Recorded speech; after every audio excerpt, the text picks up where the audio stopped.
sharing in my personal accomplishments. I so appreciate it. Yeah.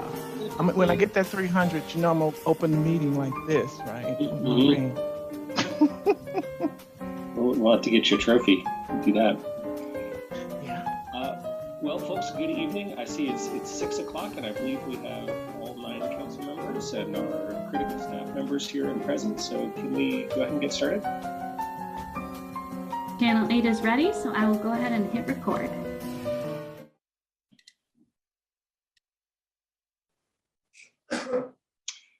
All right. Well, good evening, everyone, and welcome to the February 1st meeting of the Boulder City Council. And I want to start, I'm going to go off script a little bit before we get started on the regular announcements. I just wanted to say we had a very frightening and potentially dangerous situation here in the city of Boulder today, where we had a lockdown and people evacuated due to a potentially very dangerous suspect. And just wanted to thank very much the Boulder Police Department and all the other first responders who were on the scene and were able to resolve that issue quickly and peacefully with no injuries. So I'm just grateful on behalf of the city. And then I'll just say a personal note, both my kids attend classes within a quarter mile of that spot. So a personal thank you as well to that amazing work. And I just wonder if maybe Chief Harold might be able to come on screen and say a few words. Yeah, sure. Thank you, Mayor. I appreciate the opportunity and I appreciate the kind words. I am just so proud of our police department ability to analyze intelligence very quickly and get with our partners across, not locally, but the county as well as our federal partners, identify where this suspect was, shut down everything, evacuate needed people, and really take this person into custody without any issues whatsoever. So I'm very proud of the police work, and thank you so much for saying those kind words, Mayor. Absolutely. Well, thank you for your and the department's phenomenal work along with our partners. So good. Well, with that, I will move on to our regular announcements unless anyone else wants to jump in. Oh, we have to do our roll call first? Before the announcements? No, do we do it afterwards? Okay, you're right. I always mix that up. No, usually it's me. Okay, so some announcements, COVID-19 testing and vaccinations. So testing, for information and provider locations for free COVID-19 testing, you can go to www.boco.org/COVID testing. And the Boulder site is at 2445 Stasio Drive here in Boulder. It's open 7 days a week, 8 a.m. to 6 p.m. It's very convenient, and that is a free service. So please go there if you need to. And for vaccinations, if you need vaccine information and provider locations, you can go to www.boco.org/COVID vaccine. And the next announcement is, if you're looking for an opportunity to get involved in city affairs, the boards and commissions of the city of Boulder are a great way to do so.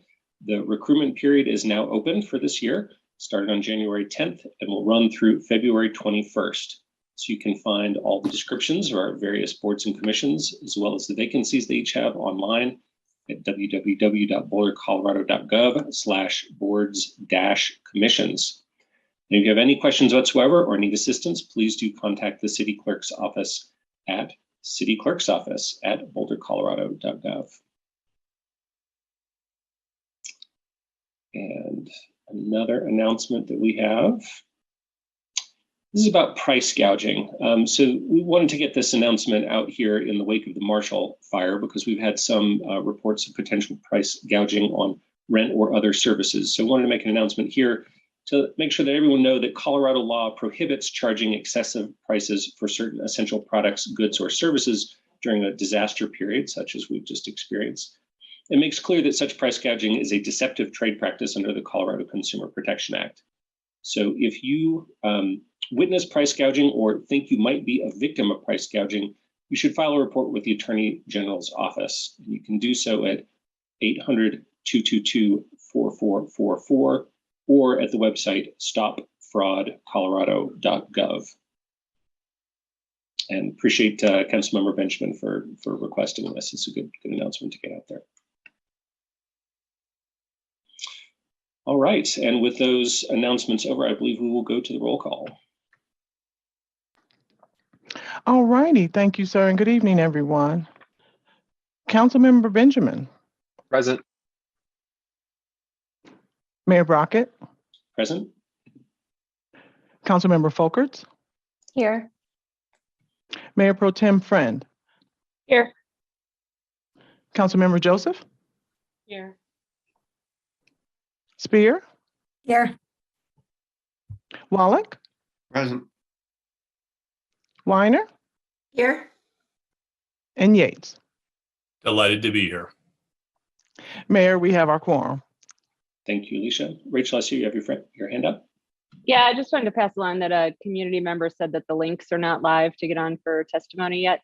I don't know if they usually would be, but just wanted to make sure that someone was looking at that. Okay, thanks for following up on that, Alicia. And all right, so now we need a motion to amend the agenda. Let's see, we have two changes. One of them I'll just notice we don't need a motion for that, just a notice that item 3C from the consent agenda was moved to a public hearing, item 5C, at the request of Councilmember Folkerts. And then the one other agenda change we have is adding item 8A, which is the boards and commissions subcommittee update on proposed process changes and bureau recruitment. Anyone like to make that motion? I so move. Second. Great, we have a motion and a second. Any objections to that motion? Not seeing any. We'll call that passing unanimously. All right, the agenda has been amended. And our next thing is that we're going to go into a declaration recognizing Black History Month, which just started today, to be read by Councilmember Weiner. Thank you so much for that. This is an honor for me. Black History Month, February 2022. The origin of Black History Month began in 1915, half a century after the 13th Amendment abolished slavery in the United States. The month of celebration and honor was created by Carter G. Woodson and other founding members of the Association for the Study of African American Life and History. The second week in February was chosen for its overlap with the birthdays of Abraham Lincoln and Frederick Douglass.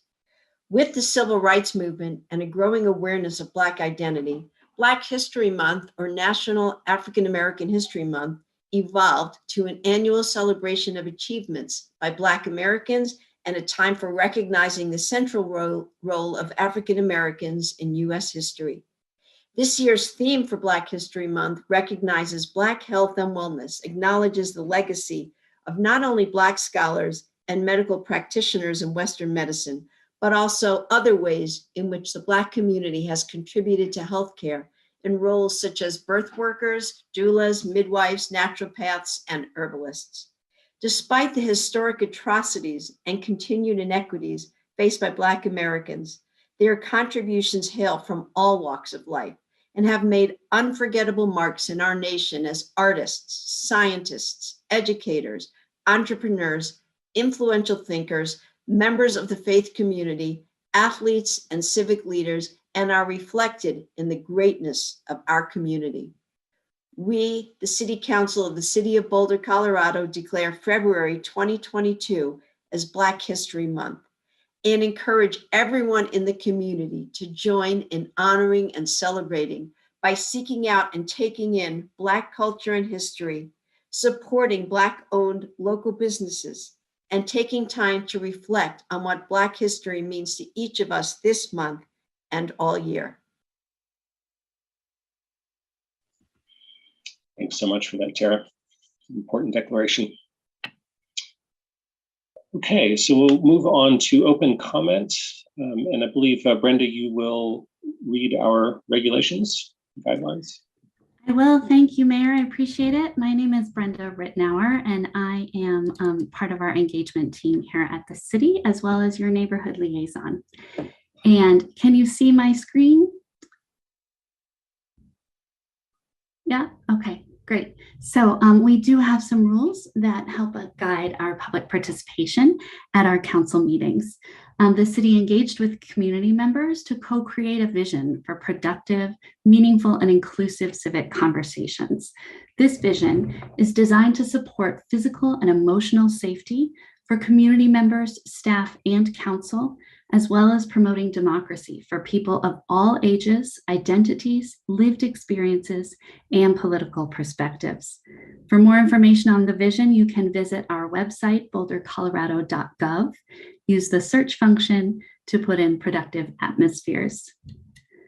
The following are examples of rules of decorum that are found in the Boulder Revised Code and other guidelines that support this vision. These will be upheld during tonight's meeting. All remarks and testimony shall be limited to matters related to city business. No participant shall make threats or use other forms of intimidation against any person. Obscenity, racial epithets, and other speech and behavior that disrupts or otherwise impedes the ability to conduct this meeting are prohibited. And participants are required to sign up to speak using the name they are commonly known by, and individuals must display their whole name before being allowed to speak online. And currently, only audio testimony is permitted. So thank you so much for cooperating with us as we uphold these rules and values this evening. Thank you, Mayor. We're ready to begin. Thank you for that, Brenda. Okay, we have Patrick Murphy, then Mark Eller, then James O'Neill.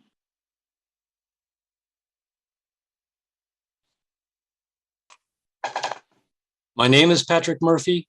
I've lived in Boulder 52 years. This presentation is about using the Boulder occupation tax, a carbon tax, in an equitable way. My previous presentations prove that it is a carbon tax and that over time, Boulder has collected over $88.2 million in carbon taxes, and more than half of that was never used for real carbon reduction. And the $4 million of carbon tax that is collected each year and not used for carbon reduction could enable all Boulder residences and businesses to be 100% renewables today using wind source incentives. Solar incentives would provide value that lasted over 20 years. This presentation is about renewable energy certificates, also known as RECs. Renewable energy certificates, RECs, are the currency of renewables. Every megawatt of renewable electricity is assigned one REC. That megawatt can be sold separately or bundled with the REC. Only the owner of the REC can claim that they have credit for that renewable. The only way Excel or Boulder can claim that they have utilized renewables is by retiring those RECs. The only way Boulder can claim 100% renewables electricity is with RECs, period. There is no other alternative. Boulder can either generate renewable electricity right here in town and own and retire the RECs, probably with solar, or somehow own RECs from other sources. RECs are a tiny premium that the renewables industry uses to make profit.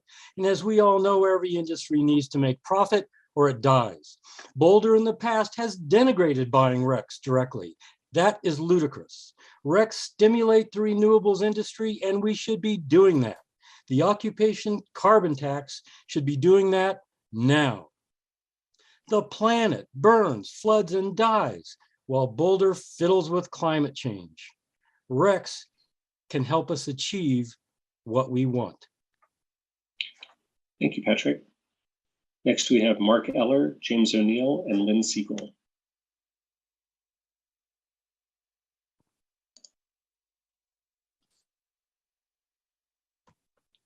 Hello, Council. This is Mark Eller.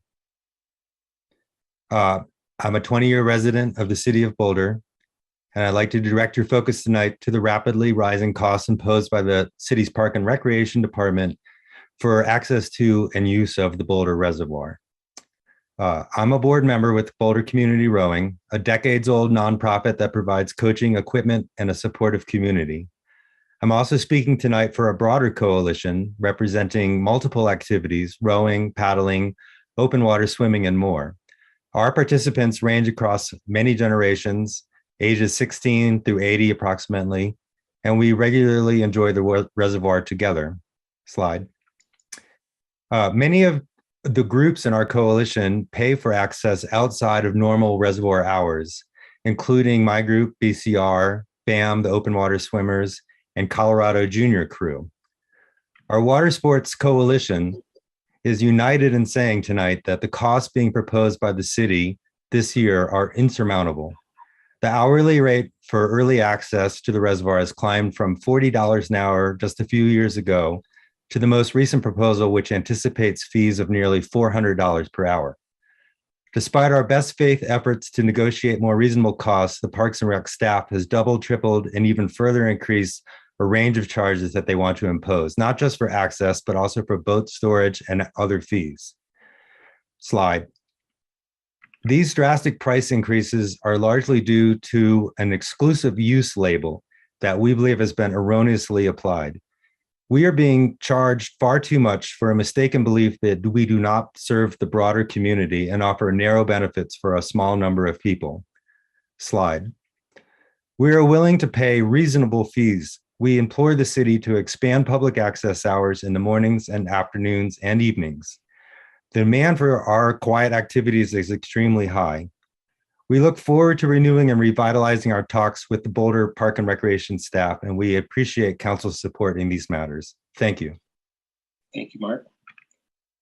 Next, we have James O'Neill, Lynn Siegel, and then after that, I understand Evan Ravitz has withdrawn. So, James. Hello, my name is James O'Neill. Thank you for giving me this opportunity to speak with you tonight. I'm 65 years old and I've been a member of Boulder Community Rowing since 2004. As Mark just mentioned, the Reservoir Sports Clubs include the nonprofit organizations of Boulder Community Rowing, our affiliate for middle school and high school kids, Colorado Junior Crew, and the Pac-12 CU men and women's crews, as well as Boulder Aquatic Masters. Since I only have a couple minutes to speak, I have to be rather blunt in my remarks, and I don't mean to offend anyone. As Mark stated, the fees for aquatic sports teams at Boulder Reservoir are unaffordable, and current proposals will force us to close our programs or attempt to move to another location. Not only will this be difficult for our organizations, it'll be a great loss to the Boulder community. We've negotiated in good faith with Reservoir Management over the past 10 plus years with very little success. It's been frustrating for everyone involved. Fees for us are up 82% over the past 3 years.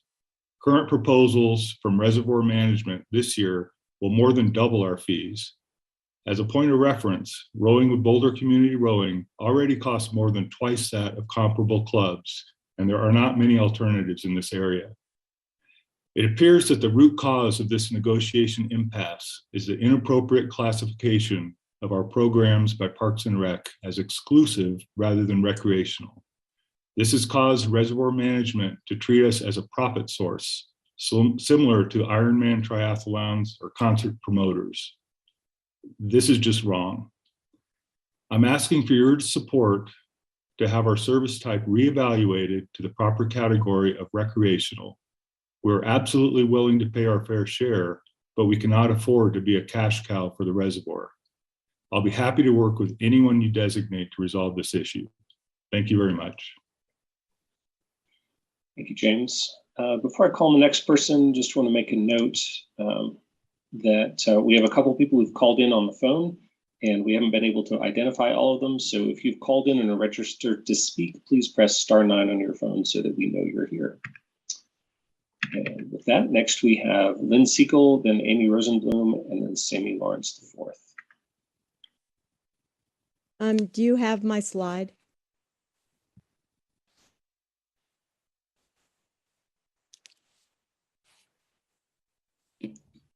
We have Your a slide is up, Lynn. Thank you. Thank you. Yes, I'm sorry I couldn't get in on either link, and I'm scheduled to speak. And so I was rushing around, but I got to eat my cauliflower, so I'm not as cranky as I usually am. And I was rushing to eat just in time, but then all this upset trying to get the link. It's 54 degrees in my house, but that's the main part of the house to keep my pipes from freezing. But I raised it to 56 because it's even colder. And it's about 35 in the part of the house where I live. And my refrigerator even gets ice in it. The idea is energy. And I think I'm being pretty conservative, you know, staying pretty cold, piled under 2 comforters in my bed and look how solar survives. See that house that's completely toasted.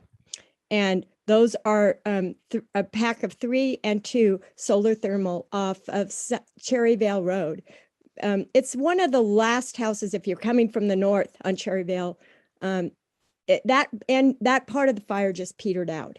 But look at solar survives. And you see, there's so many ironies here because it's a coal seam that caused this fire along, and we've got climate change. We shouldn't have been doing coal for a long time. But remediating these coal mines is extremely expensive. I want to also know where what started the north fires. There's North Foothills Highway and South Foothills Highway. I think the fire crews got mixed up or something, because there's also North Marshall Road and there's Old Marshall Road and New Marshall Road, but they aren't called that. They're parallel to Marshall Roads. It's very confusing. We need to name our streets better. And I highly recommend you get some olive tea at the Yellow Deli. The 12 tribes did not start the fire. The fire was at their place and it came from the coal seam. Thank you. Bye. Olive tea is good for immunity for COVID. Bye. Thank you, Lynn. Next, we have Amy Rosenblum, Sammy Lawrence IV, and Larry McHugh. Hi, Council. Can you hear me? Yes. Great. Thank you so much for your work, especially as our community has navigated so many challenges over the past couple of years. My name is Amy Rosenblum. I've lived here for about 18 years, and I'm raising 2 kids with my husband. I wanted to share with you the importance of maintaining collaboration with the Colorado Junior Crew, CJC, and the Boulder Reservoir. As a resident living in South Boulder, my kids are currently processing a mass shooting at our local grocery store, less than a mile from our house. They are supporting friends, teachers, and their community after a devastating fire that started just over a mile away in the other direction. And all of this while navigating an ever-changing pandemic for the past 2 years. I know we are all concerned about the mental health of our community members and especially our children right now. Our daughter started rowing last fall, and she plans to row through high school. She's going to attend Fairview in the fall. In such a turbulent time, CJC has steadied her through a team that's built her confidence with exceptional coaching and a welcoming team culture. Not to mention, she gets the opportunity to be outside and enjoy the reservoir, which provides mental health and has helped her excel at school. The CJC rowing program is one of the few on the Front Range, and it makes Boulder really special. Friends from around the country and even within Boulder County are surprised we have this wonderful rowing community. To maintain our mission as a nonprofit and keep CJC accessible to all regardless of their ability to pay, we cannot commit to a revenue sharing model with the reservoir. You've heard some of this earlier tonight in others' comments. This will position our program for financial hardship and force us to look for another practice location or even close. And I request that you strike the stipulation from our agreement. Given all that families are navigating right now, I would hope to see City Council and Parks and Rec work actively to seek ways to get families to the reservoir more, to build community, help us connect, and play in some of our greatest assets in Boulder. Thanks so much for listening. Thank you, Amy. Next, we have Sammy Lawrence IV, Larry McHugh, and Noah Greenberg. Sammy, you may need to press *6 on your phone to unmute.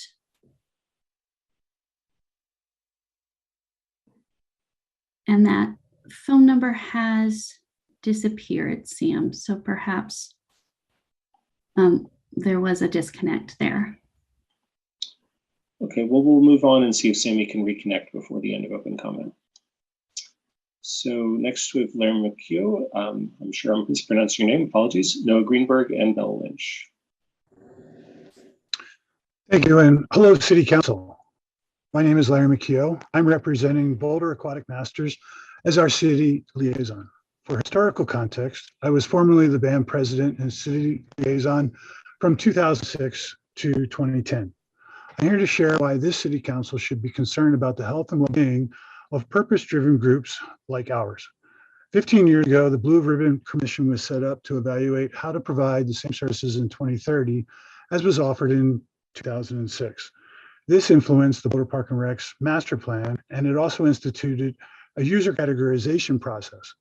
Aquatic groups were deemed to be exclusive despite our nonprofit statuses. User rates were raised despite voicing concerns that these were unsustainable.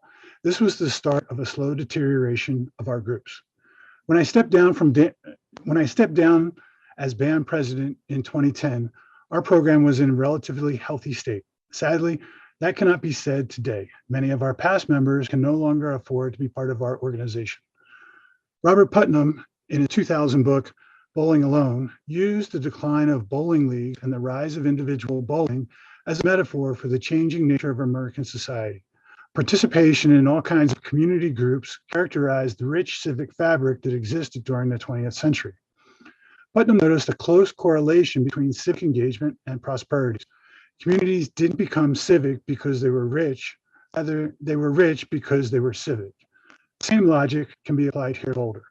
Purpose-driven nonprofit groups such as BAM and Rowers and others are more than just niche athletic groups. We come together to offer support, provide encouragement, and in this COVID time, a little sense of normalcy. We are the persistent fabric that sets Boulder apart from other towns. Our nonprofit charters compel us to create an inclusive and supportive environment and pick up where the city's physical facilities leave off. We are working with city staff to find ways to continue, but it is getting tougher. Larry, your We are the time is up. canary I in the apologize. Thank you so much for your testimony.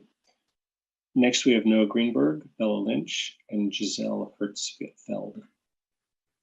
I didn't get the last sentence zoomed up. Yeah. Hello, my name is Noah Greenberg, and I appreciate the opportunity to provide the following comments requesting council assistance in ongoing negotiations between the City of Boulder Parks and Recreation Department and Boulder Community Rowing. My family is associated with the Colorado Junior Crew program, and we've grown to value rowing as a positive outlet for Boulder teenagers. I'm speaking tonight to ask for your help because BCR is in a painful and dangerous negotiation process with park staff. Whereas the previous agreements between parks and the BCR included an $85 per hour fee structure use of the reservoir, Parks' current proposal includes a 300% rate increase to $255 per hour. Additionally, Parks is demanding an 80-20 revenue sharing model that would apply to BCR classes, camps, and programs. This revenue sharing was originally proposed by Parks in 2019, but was eventually abandoned because city language identified it as a profit share. And as a nonprofit organization, BCR clubs have no profits to share. Parks is now trying to force this issue again after rewording the model to be a revenue share. Many of the issues surrounding the negotiations appear to hinge on Parks' erroneous designation of the 3 rowing clubs that form BCR as exclusive users versus recreation users for the purposes of cost recovery. Parks' designation of BCR clubs as exclusive users has profound consequences on the cost structure and appears inconsistent with the intent of the rules set forth by the city. In response to a letter my family sent to Parks Advisory Board, we received an email from Parks staff indicating that Parks is working to find a solution that allows BCR clubs to continue rowing at the reservoir. Currently, this feels like a hollow commitment from Parks staff based on their current posturing and considering previous negotiation efforts, which have been similarly arbitrary and painful. My request to City Council is that you compel Parks to negotiate in good faith effort to find a solution that allows BCR to offset city costs, but where BCR is not expected to be an additional revenue generating machine for Parks. BCR cannot bear these additional costs and will be forced to either close, move outside city limits, or become cost prohibitive to many of the members that value this organization. Thank you. Noah, your time. Oh, there you go. Thanks so much for your testimony. Now we have Bella Lynch and then Giselle Hertzfeld. Hi, my name is Bella Lynch. I'm a team captain of Colorado Junior Crew, a rowing program outside of Boulder Reservoir. Thank you for giving me a moment to speak. I would just like to start off by saying that CJC is not only a club sport that I participate in, but it's been my family for the past 6 years. I joined when I was in middle school, and it's been the backbone of my life ever since. The thing that's so special about CJC is that it's truly its own unique team. Rowing is a small sport in Colorado, and there are very few youth programs. I found that in my time on the team, this team in the sport has given so much to kids that haven't found their place yet. When I think about why rowing is so important, I think about the strength and confidence it gives younger kids. And I think about the friendships that are built because of it. The thing that's so cool about our program is that kids can do whatever they want with the sport.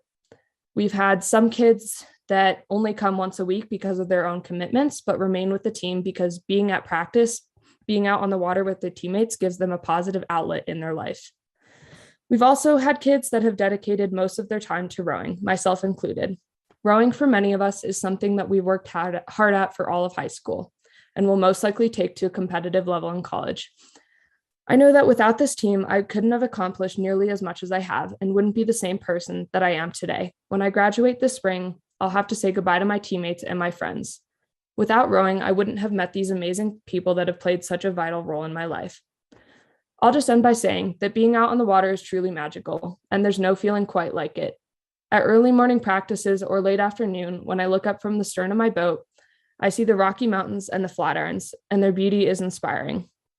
I will always be grateful for having had the opportunity to row at Boulder Reservoir in such a special place. And proposed fee updates would potentially shut down our program and eliminate this opportunity for other kids. Thank you. Thank you, Bella. Next, we have Giselle Hertzfeld, and then we'll check on Sammy Lawrence again.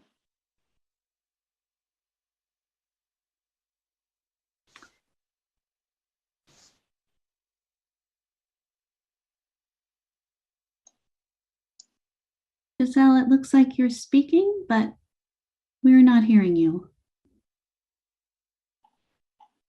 Can you try again?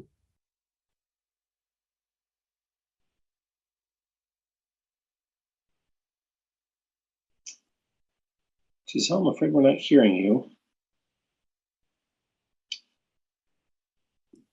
Giselle, I'm going to mute you and then invite you to unmute again, and we'll see if that works any better. Okay, you should be able to unmute now. And I see you are unmuted. Well, Giselle, I apologize. We're just not able to hear you, but I'd invite you to go to the bouldercolorado.gov website and submit your testimony to us in writing. And do we have Sammy? Did he call back in or? I am not seeing that number has called back in, nor am I seeing that Sammy has joined by computer. So I think we don't have Sammy tonight, Aaron. Okay, thanks for letting us know. All right, well, with that, I think we will end open comment. And then do we have any staff responses to any of the testimony? Thanks, Mayor. I'm going to invite our Director of Parks and Recreation, Allie Rhodes, to step up. Step up as if we were in council chambers. Wouldn't as that... if. Folks, I'm Allie Rhodes. I'm the Director of Parks and Recreation. Thank members of council. And I want to thank the members of the community that came to speak to council on a Tuesday evening. I recognize you're very concerned about the increasing costs of operating the reservoir and how they impact the fees that we charge for access. We too are very interested in continuing the conversations that we've been having since September to come to mutually beneficial agreements. And I want to make sure that everyone hears that I mean, personally, I'm a huge fan of both the open water swims at the reservoir and the rowing groups. If you have not seen it, it's gorgeous. It's a great place to see the sunrise, and it's very Zen inducing. Professionally, we love what these groups do too. They spoke to how they promote physical and mental well-being, which we know is more important than ever. As council will learn more in the second quarter when we come talk to you about our master plan, we have been working for years to clearly and transparently identify the costs of service delivery and then set fees appropriately and fairly, depending upon the degree of community benefit that the service provides. This same process was recommended in the Blue Ribbon Commission process that Mr. McKeough recommended in 2008 that was instated by the city manager at that time as a result of the recession. This methodology has allowed us to ensure that where the individual benefits, the individual pays, and thus free up very limited subsidy to deliver programs that provide community benefit, like our Expand program for people with disabilities and operating the parks. We shared current analysis of our costs based on 2021 expenditures with the user groups in January and understand that has created alarm. They're a lot higher than the fees that they've been paying. This is a reflection of several factors, including the rapidly escalating costs of labor and materials, and also that the 5 to 6 a.m. hour that these groups prefer is no longer part of general reservoir operating hours. This is a reflection of reductions related to the pandemic and our analysis that identified that the general public does not visit the reservoir from 5 to 6 a.m. It's primarily these user groups. And thus in 2021, these groups paid for those hours that were outside of the general operating hours. And that really did contribute to a significant increase in their expenses. And we understand. Despite all that methodology that sounds like we're supporting $300 an hour, the part I think that is key for folks to hear is that our understanding was that these conversations were ongoing. We have no intention for any of these user groups to be a cash cow to support other operations. And our goal is that fees are fairly applied, consistent with what others pay, and that these groups can continue to operate and keep people moving and physical. I spent several hours, both this week and last, with members of our team to help write responses to the emails you're receiving, to help understand where we're at. We have reached out to the user groups to make sure we know who our points of contact are with all these folks interested. Hope to sit down in the middle of February and keep trucking forward. Thanks for that, Elise. It sounds like conversations are ongoing, right? Things are not finalized at this point. Yeah, I think we could have done a better job in communicating in January, not only the analysis of the cost, but that a document that we shared, and I understand there was a clause in there about a potential for profit sharing, has created alarm. Our intention was that was a draft. Let's have this be a starting place to start a conversation, but we obviously should have been more clear about that. Thanks for that. Anything else from city staff? Seeing none. Any city council members want to respond to anything? All right. Let's see. Oh, there's a couple. We got Matt, then Lauren, then Mark. Thanks, Aaron. And Allie, thanks for your update on that. And also, I do appreciate everyone that came forward to talk about rowing and the use at Boulder Res. I have a specific question maybe about the junior rowing program and whether or not their program would be applicable to apply for the programs we have around the sugary beverage tax, which focus on health and stuff. So I'm wondering if that program might find ways to apply for that grant and then have some resources that might be able to go to help subsidize some of the fees that they might be incurring on this and just support the program and work overall. Because that seems like a great program for a lot of kids, and certainly that testimony we got seems like that is right up our alley. So just looking for ways maybe to encourage finding some other resources to help with those programs establish themselves, but also strengthen some of their bottom line. Yeah, I think that's a great suggestion, Matt. I know that some of the groups have mentioned they're interested in sponsorships and other partnerships. Obviously, in the face of advancing expenses, we have to pay those, and there's user fees, but then there are subsidies either from grants, philanthropy, or taxes, obviously. Lauren and then Mark. Thanks, Allie. I just had a couple of additional clarifying questions. I understand kind of the fear of when your activity relies on access to space that you worry you might lose. So one just quick one to start off with. So there's a couple of people who mentioned the categorization being linked to more expenses. And you said that that's just because they use exclusive hours, or is it? There's two things here. One, what I mentioned, the 5 to 6 a.m., the user groups are in our analysis, the general public was not using those. So our operating hours were prior to the pandemic, we did open at 5 a.m. Now we open at 6 a.m. That's a reflection, again, of two things. One is that all activities have not returned to the reservoir. Prior to the pandemic, special events was a key source of revenue. Not all of them have returned. So our operating hours are still very much balanced with what we expect to bring in revenue. So we anticipate opening at 6 a.m., which means the user group should pay for the direct cost from 5 to 6 a.m. The other thing that folks have mentioned was the exclusive categorization. So following up on what Mr. McKeough recommended and something we've developed with the PRAB since the master plan, we have a tool that tries to objectively categorize programs that we provide based upon degree of community benefit. So there's ways that programs can demonstrate that, whether they serve targeted populations like underrepresented communities, people with disabilities. And so that's a tool we use to help set fees for our internal programs. In some of our communications, we've shared that were we to score this program, it would score as exclusive.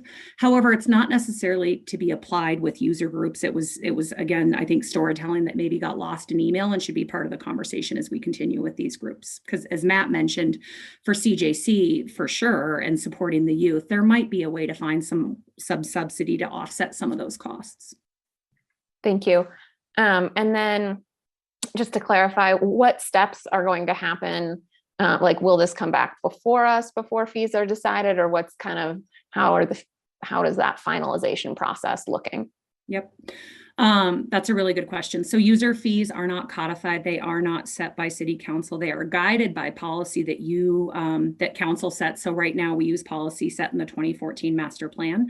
So this item won't necessarily come back to you. What will come to you again in the second quarter is we'll be talking to you about the master plan update. A key element that I can tell you now is a policy issue is that we increasingly hear from community members that they're concerned about the prices of our recreation services. And so that's one of the policy items we'll be talking to you when we come to you in late April. Okay, thank you. Mark? Ali, when you next speak to us, will you be able to give us more information about the services actually being provided to these groups in that 5 to 6 a.m. time slot? If council is interested in a report, I can do that whenever you like. We've outlined the services that are provided, not only directly at that time, but any visitor to the reservoir is using that facility, and those who don't pay for the access and the use would be free riders on that, right? So it's the use of the reservoir and the services that support the 5 to 6 a.m. access. Okay, I would be interested in knowing what the scope of those services are. Sure. Okay, thank you. Okay, I think that's it for council hands. So we'll move on. Just before we do, I'll just mention that we got notice that BVSD has canceled the school for tomorrow. So if you are an area child, you get a snow day. I hope you enjoy it. And everybody else, be careful out there with all the snow that's coming down. Did you get that notice by my kids screaming in joy? I heard a shriek in the background somewhere, in addition to the text, email, and phone call that I got from the school district. Okay, so Alicia, I think we're moving on to our consent agenda. That is correct, sir. And under the consent agenda, item for tonight's approval is items A and B. Okay, do we have any questions, comments, or motion on this? Bob? Yeah, move items 3A and 3B from the consent agenda. Second. Okay, second for Mark. This is I believe a show of hands, so which I think we handle these days by saying, does anybody object? Any objections? Doesn't look like it. All right, well, with that, the consent agenda passes unanimously, and we can move on to our first public hearing. All right, sir. Thank you very much. First on our public hearing list is item 5A, the second reading and consideration of a motion to adopt ordinance 8496, designating the property at 1300 Canyon Boulevard in the city of Boulder, Colorado, also known as the Midland Savings and Loan Atrium Building, a landmark under Chapter 9-11, Historic Preservation, BRC 1981, and setting forth those related details. James, you take this away for us? I will, thank you, and good evening, City Council. I'll just share my screen. Maybe just introduce yourself to get us started, please. Certainly. I'm James Hewitt, Historic Preservation Planner with the Historic Preservation Program, Planning and Development Services. This is a quasi-judicial hearing, and Mayor, I can go through the procedure for quasi-judicial hearings, or if you'd like to do it, that's fine too. Well, sure, real quick, I guess we will start by revealing any ex parte contacts. Then we'll have a staff presentation with questions, an owner presentation with questions, a public hearing for public comment, which we can also ask questions about, then an owner response, and then public hearing closed, City Council discusses, and eventually a motion of some kind. And I'll just get us started with, does anyone have any ex parte communications to reveal about this item? And Bob, I think you've got an old hand up. It's actually a new hand. I don't know if it's an ex parte communication, but James already is aware of this. We had some community members who wrote into council, and I didn't respond to any of them, but then we had a follow-up communication from that group of community members who wanted to make sure we got their emails. And so I wrote back and said, yes, we got their emails, and I copied James on that. I don't know if that's ex parte, but I wanted to disclose that. Thanks. Lauren? Yeah, so my office does a lot of work in modern architecture. And, you know, this has been something that I've been aware of coming up before I even considered running for council. I've had a number of conversations about this building. And I think prior to it being on our agenda, had a discussion with one of the groups bringing this forward. But I still feel like, yeah, sorry, I can be, what's the word? Fair and impartial, I think. I believe I can be fair and impartial. Thank you. Thanks so much. Nicole. Yeah, I also read some of the emails that came in about this and had a conversation with Mr. Carl Anuta about this as well. And I do not expect that I will fail to be impartial in this. Thanks, Nicole. And I'll just mention that similarly to Bob, I had a couple people reach out to see if we had received their emails. We, in fact, had not. So I informed them of that. And I believe they resent them based on that information. But that does not affect my ability to be fair or impartial either, I do not think. So with all that, then we can move to the staff presentation. Thank you, Mayor. I'll try and be brief. Len Siegel will be speaking after me as the applicant representing Historic Boulder. So I'll try and whiz through this as quickly as I can while giving you and the public what you need to understand this application, which has been in the mill for a while. So as with every landmark designation, the City Council's role here is to determine whether the proposed designation conforms with Section 911.1 and 911.2 of the Boulder Revised Code, which are really the bones of the Historic Preservation Ordinance, the intent for the Historic Preservation Ordinance. And so this evening, the City Council may modify and approve the designation by ordinance, or alternately, the City Council can deny the proposed designation of this property. So, as I mentioned, this has been in the mill for a while. And in fact, it dates back nearly 7 years now to 2015, when Historic Boulder submitted an application to landmark the atrium building, also known as the Midland First Savings Bank, or Savings and Loan, I should say. At the time, there was a lot of planning going on in the city in regard to the East Civic area, and there was discussion about the farmers market expanding and possibly using the building as a market hall. So the city at the time felt it was a good idea to ask Historic Boulder to hold off on the application until a feasibility study had been done, and that was completed a few years after that. So in December of last year, 2021, the Landmarks Board did feel that it was important that this application move forward, and they reviewed it, the application that evening, and they did find unanimously that the property should be landmarked. So here we are tonight after the first reading on January 18th and this public hearing. So just to acquaint everyone, I think most people are aware of this building and its location at the east end of what we refer to as the East Civic area.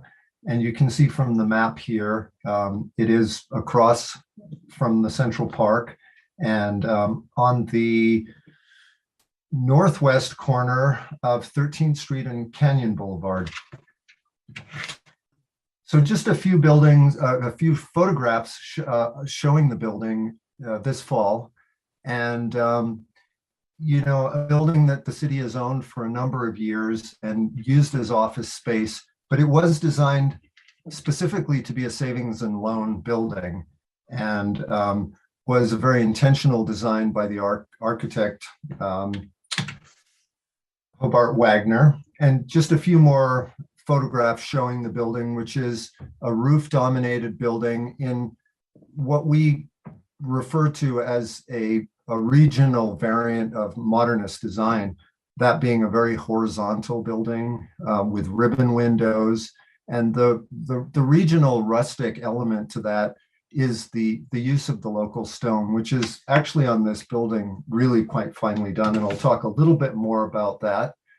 Some black and white photographs showing similar aspects of the building, but just the strong horizontal lines, really indicative of architecture that was being designed by a group of architects, of which Hobart Wagner, the architect for this building, was a part. It consisted of James Hunter, Roger Easton, Gail Abels, and of course, Charles Hartwing. There were others as well, but this was a school of architecture, or is now being recognized as a school of architecture, that was very particular to the Boulder locality, and kind of a remarkable group of architects, of which Hobart Wagner was perhaps the most prolific, working in a very specific mode of modernism. So here on the screen, you have a architect's rendering from 1968 that was done by Jack Beavers, who worked with Hobart Wagner. And Hobart Wagner himself came to Boulder after World War II and worked in James Hunter's office. This is a rendering of the building that was done before its construction. And here we have some photographs showing the building after its construction in the early 1970s. And of course, what we look at when assessing a building's significance or a property's significance is whether the building has historic, architectural, and/or environmental significance. And in this case, it has been determined that this building or this property possesses all of the above. Being constructed in 1969, as I mentioned, a very strong and notable example of the regional modern movement in Boulder. And of course, the savings and loan system that was set up after World War II was operating through this bank. It was one of the many thousands actually that were established. This was actually built a year after there were reforms in Congress to make housing more equitable. And there have certainly been studies done and very relevant criticism of the fact that the savings and loans movement was not equitable for people of different racial backgrounds. But nonetheless, this building is representing that to a certain extent. And then in 2000, a study was done looking at modernist architecture in Boulder, and there were about 70 buildings that were surveyed. This was one that was identified as being eligible for both the state and national register. And Len Siegel, who is going to be speaking after me, will talk more about the history and the architecture as well. So again, rustic modernist architecture, Hobart Wagner, a recognized master of architecture in Boulder. And in terms of artistic merit, there is a high standard of construction and craft, and you can see the attention to detail in the masonry construction of this building.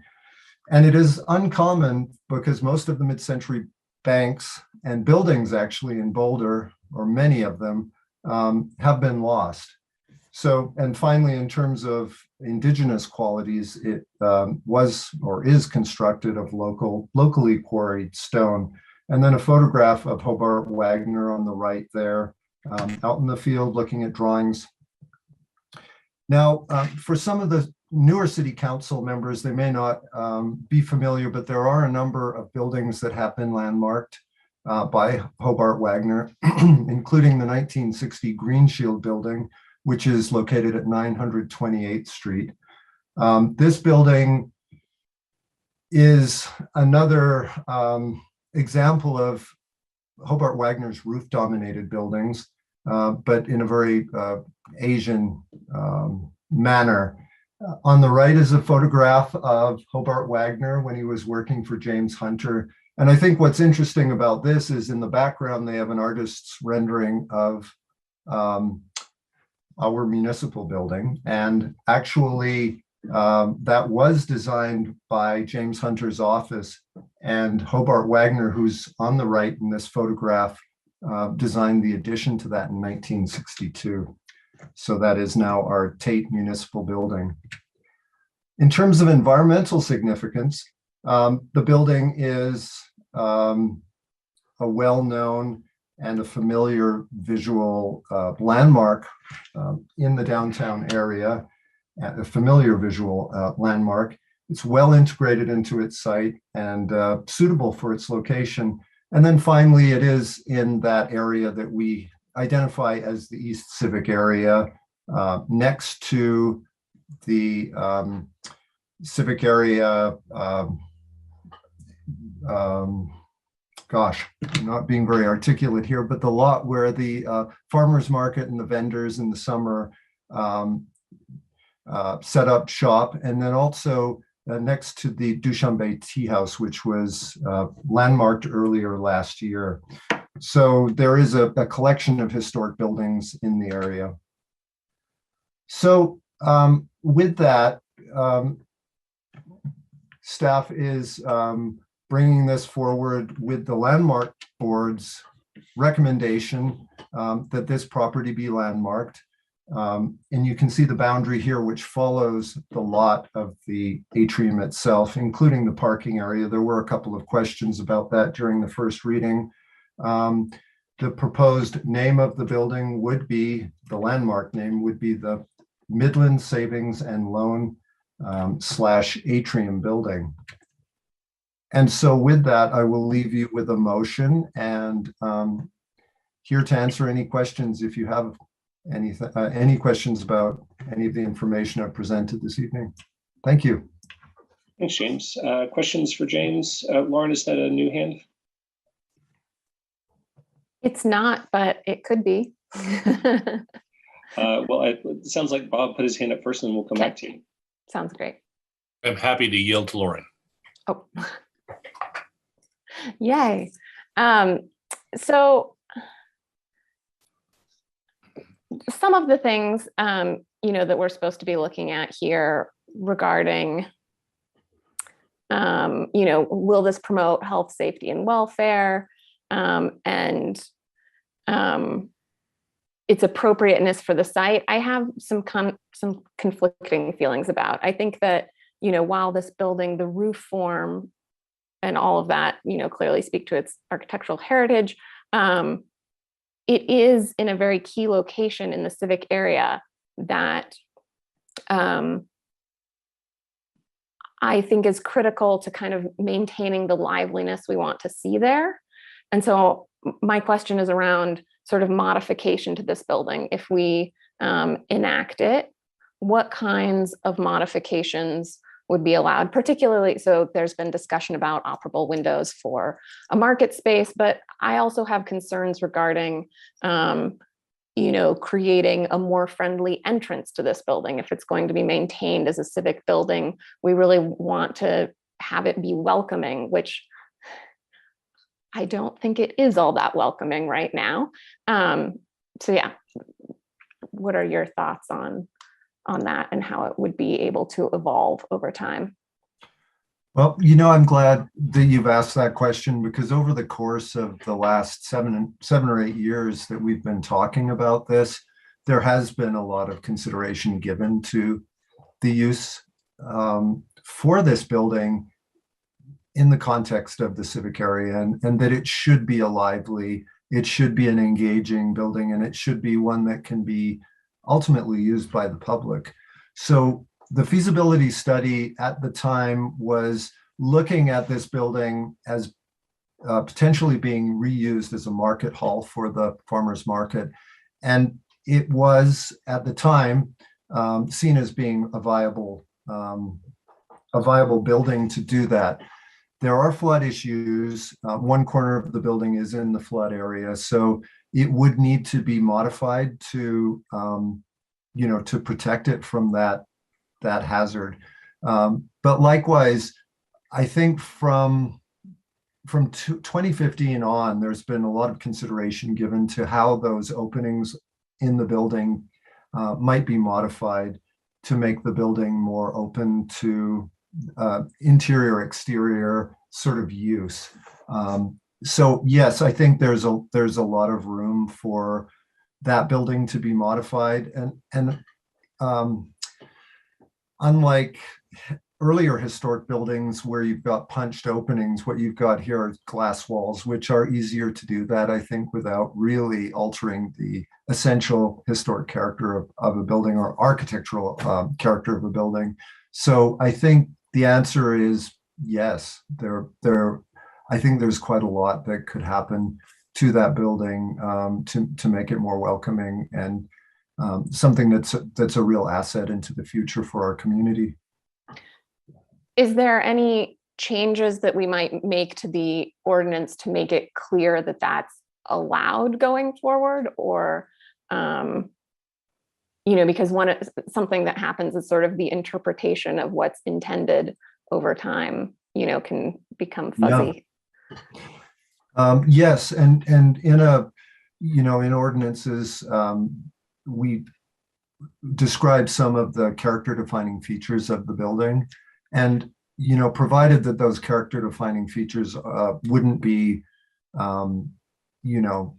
damaged irreparably or in a way that would really change the essential character of the building.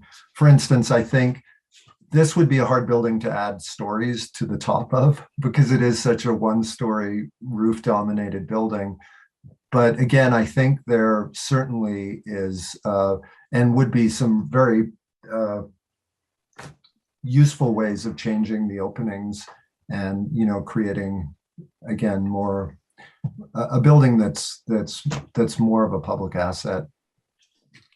So and then you mentioned, I wasn't aware of the floodplain issue. I mean, I guess I get it, it's right there, but do you know what the flood protection elevation is compared to the existing floor elevation of the main level? I don't know that off the top of my head, but as I recall, it's the northeast corner of the building that is in the 500-year. I think it's the 500-year flood area. So it's a portion of the building. I'm pretty sure that's the case, but I don't know exactly what the floor elevation change would be. I know that in the feasibility study, it was looked at, and facilities looked at what might be done to create flood proofing on the wall areas and the glass as well. And there is flood proofing that can be done with very high strength glass, for instance. So there are ways to do it, but it would take some resources and it would take some creativity too, as I understand it. Mm-hmm. Okay, that's all for the moment. Thanks, Lauren. Bob, then Nicole. My questions are very similar to Lauren's, James. Is there anything, if I know the city's going to move out of that building in a few years, and so the building will be kind of up for grabs from the standpoint of future uses, and we're not going to debate those right now, but are there things that we either need to do now in the scope of whatever ordinance that might get passed tonight, or are you telling us that we should just kind of defer that to a future landmark alteration certificate because we don't know what might happen, and we should just trust future councils to do an LAC that will accommodate those future uses? How does that work just mechanically? Yeah, well, it's a really good question. And I think I maybe didn't answer the last question very well, but I think there are ways to be more specific in the ordinance itself to say what could and couldn't happen and be more specific about what are those character defining features and what are less important. So that would allow for instance, new doors and new openings on that building to be reviewed without going, through a great deal of process. So that would be defined in the ordinance. And would you, or will you help us to the extent we need to do some drafting on the fly when we get to that point? Would you help us with whatever words we might need to address the concerns that Lauren and I are raising? Yeah, I'll do my absolute best. Thanks. Yes. Okay.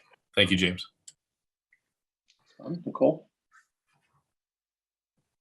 Thanks, James, for the presentation and letting us know about this. I just had some questions that were of a similar vein to what Lauren was asking, but related to the parking lot. So this was new news for me that parking lots can be part of the landmarked area. I hadn't realized that.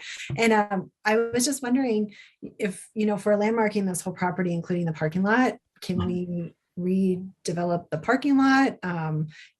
Those the original architect drawings, that was beautiful, right? It was all kind of green space, trees, things like that.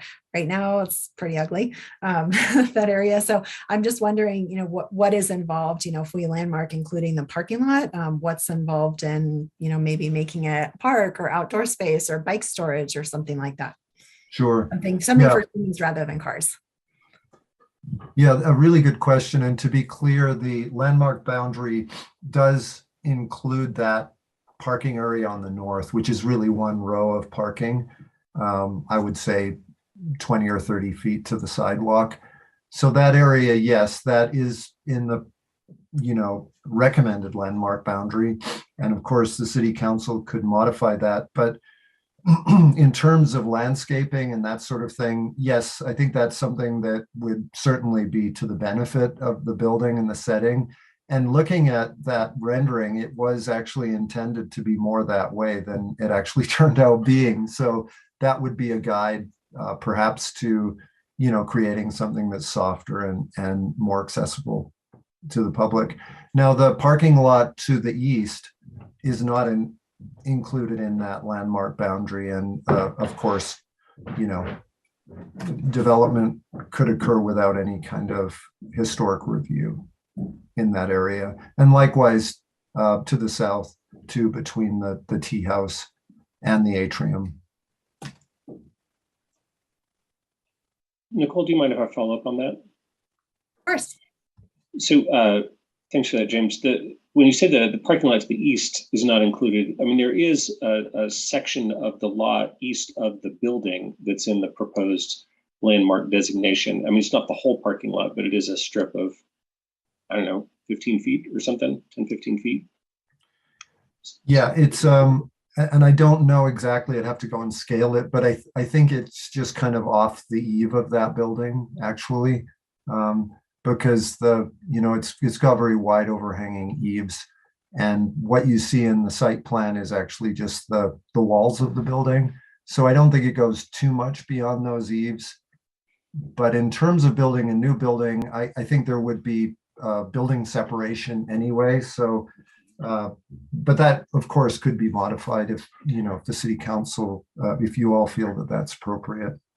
Great, and then just the other follow up that you mentioned that landscaping to the north would be, you feel like it would be compatible with the original intention of the building, but would it require a landscape alteration certificate in order to make that happen, or could that just be done, by right or with a simple administrative process? Right. Well, technically, yes, it would require a landmark alteration certificate, any changes occurring within the boundary. But again, I think it would be pretty straightforward. But it also that is something that perhaps could be specified in the ordinance itself to streamline that. Thanks for that. Nicole, did you have anything else? Yeah, I just wanted to follow up a little bit. James, I just really appreciate your noting some of the different perspectives that some of our buildings come with as regards to history. And I was just wondering if you could speak to, whether if this savings and loan, participated in kind of some of the potentially participated in some of the disproportionate wealth and income growth among white community members versus communities of color. I mean, do you know if they actively engaged in discrimination, or do we have any way of knowing that other than just sort of assuming, given the business and the time, they may have? Yeah, I don't. I really don't know. And they were in existence prior to the construction of this bank. They had other branches as well. So I can't say for sure, honestly, one way or the other, but this particular building was constructed a year after the reforms that, the Congress made to try and straighten out what was being really identified as some very problematic lending practices that were occurring, including the whole notion of redlining, which, of course, was a terrible thing. I appreciate your attention to this aspect of its history. Thank you.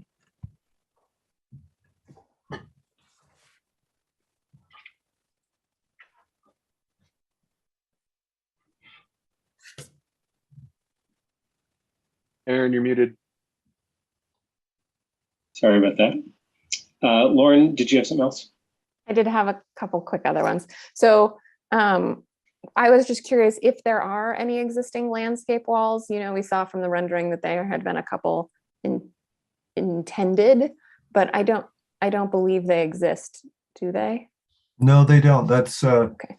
You picked up on that. You're attuned to those kind of details. Yeah, I noticed that as well. There were some landscaping walls and some small discrepancies between what was ultimately built and what's shown on that rendering. But yeah, I think that could or could not be used as a guide for future changes.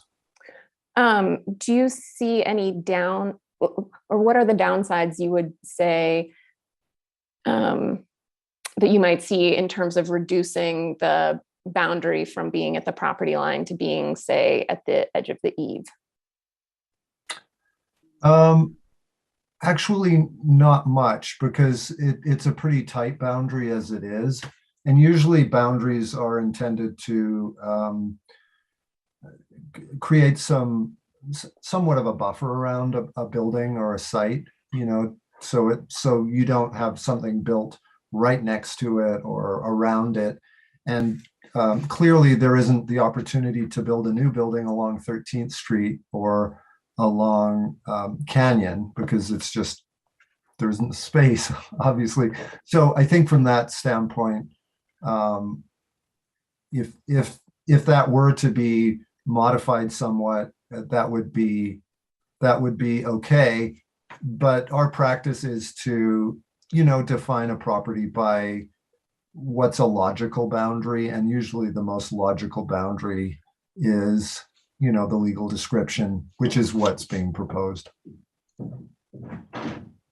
Thank you. Okay. Seeing no other hands, let's move to the applicant presentation. All right. Hello, City Council. I'm Leonard Siegel, and I'm the Executive Director of Historic Boulder.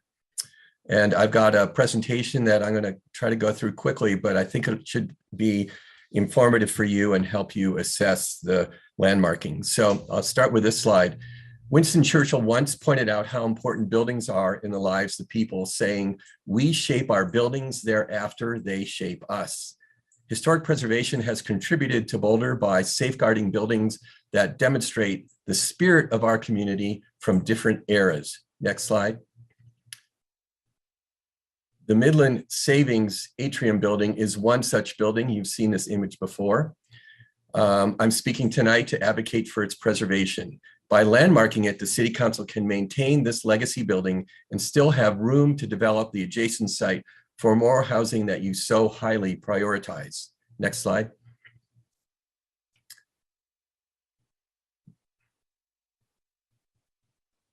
Not seeing the next slide. Thank you. The value of historic preservation in communities across the United States is that it reinforces the history of a community, teaches relevant lessons to new generations, and helps our economy by stimulating tourism. The spirit of Boulder is embedded in the remarkable buildings we see around town from the early days right up through current times. Next slide.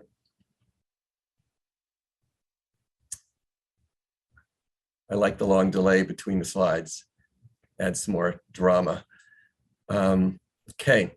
It's been modern architecture exemplified by the Midland Savings Atrium Building that has created the innovative backbone of the Boulder of today.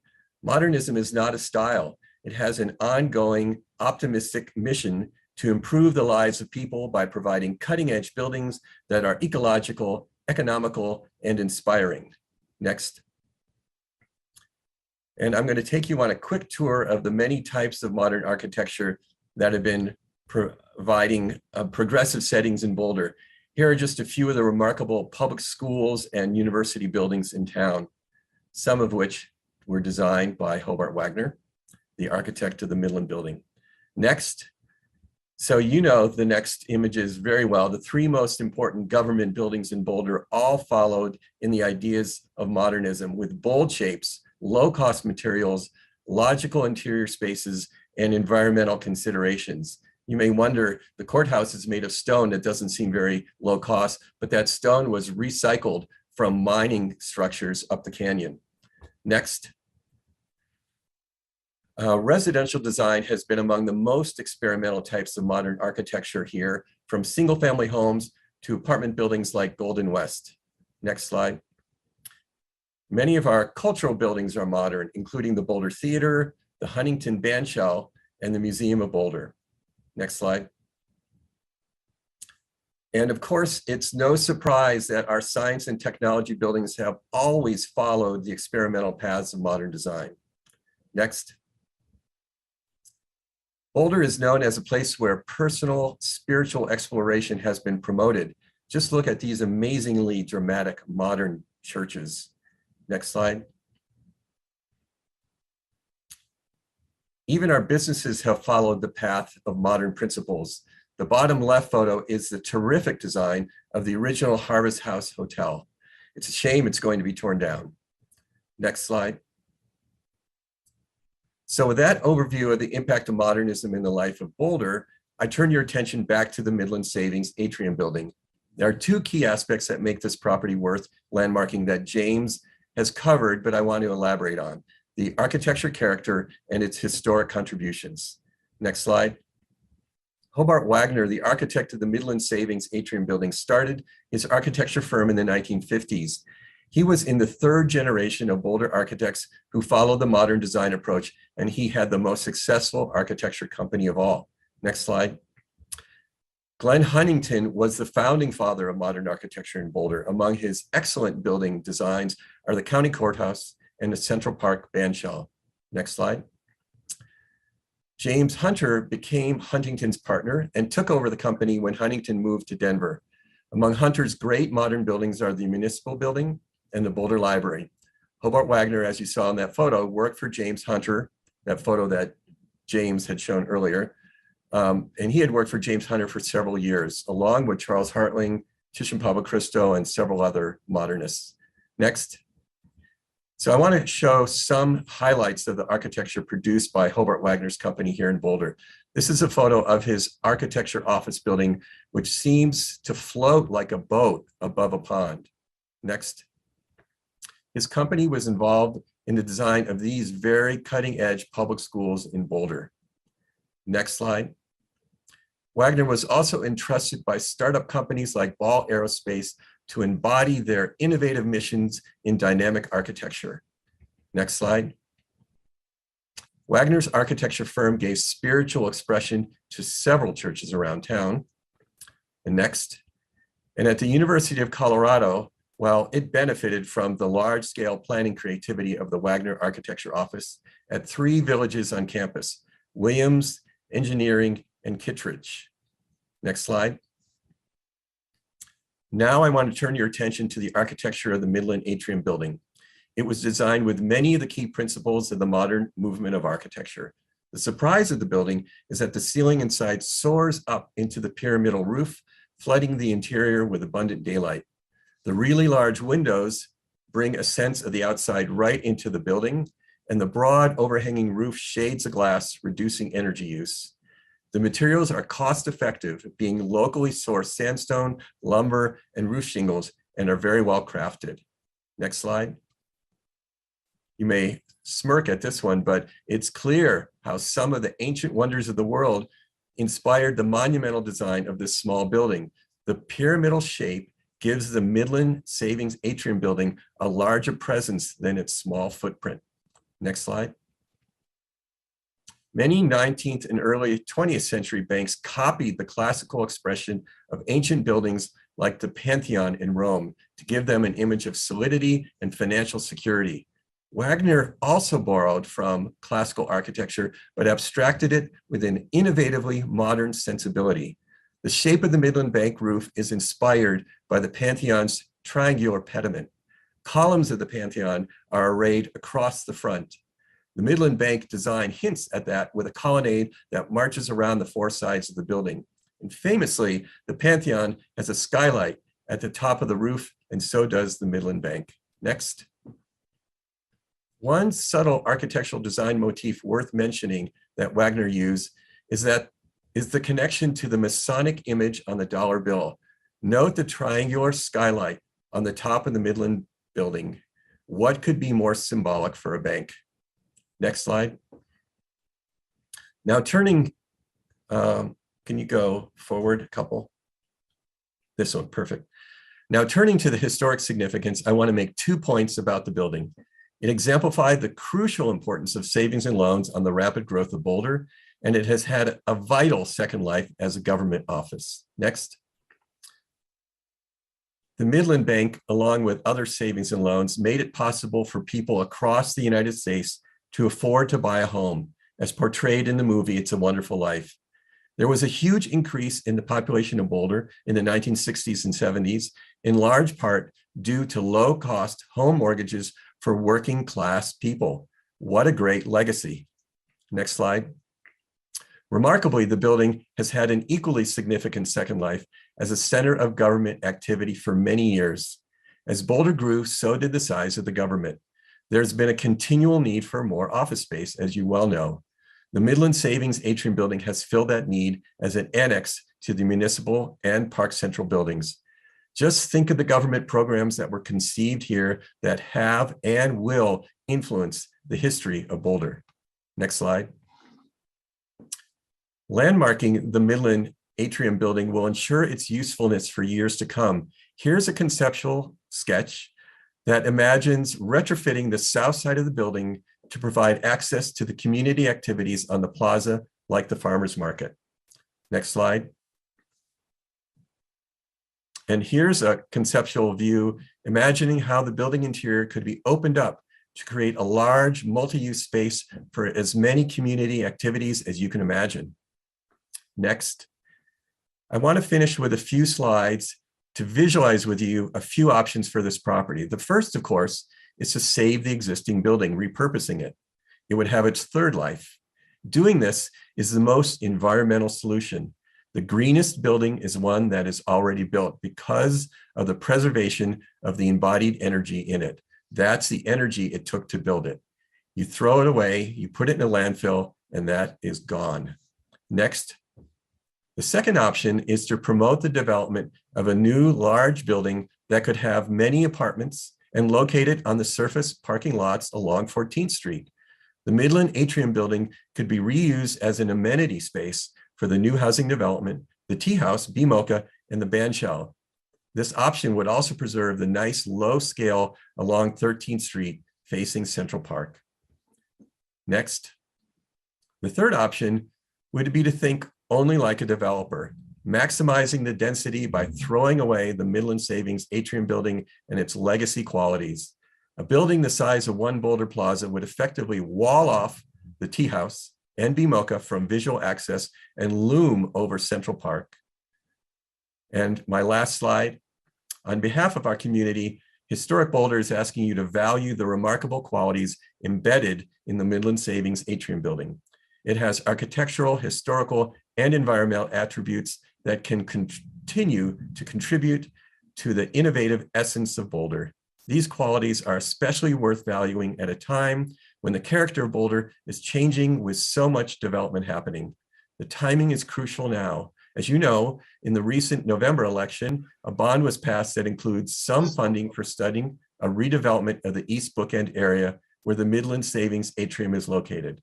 Let's work together to formally acknowledge the importance of this building to the spirit of Boulder and landmark it tonight. Thanks for your attention. Thank you for that, Leonard. Appreciate the presentation. And I will say, if you're ever giving a presentation on the history of modern architecture in Boulder, please let us know. You clearly have a deep amount of knowledge on the subject. Any questions for the applicant? All right, not seeing any, so thank you for that. And I believe we will go to the public hearing now. Do I have the sequence right? Yes, you do, sir. Okay, great. I have to step away for a moment, so Mayor Pro Tem Friend will run the public hearing. Thanks, Aaron. Not having done this before, Alicia, please correct me if I'm wrong, but I think we just go through the list that you have, starting with Patrick O'Rourke.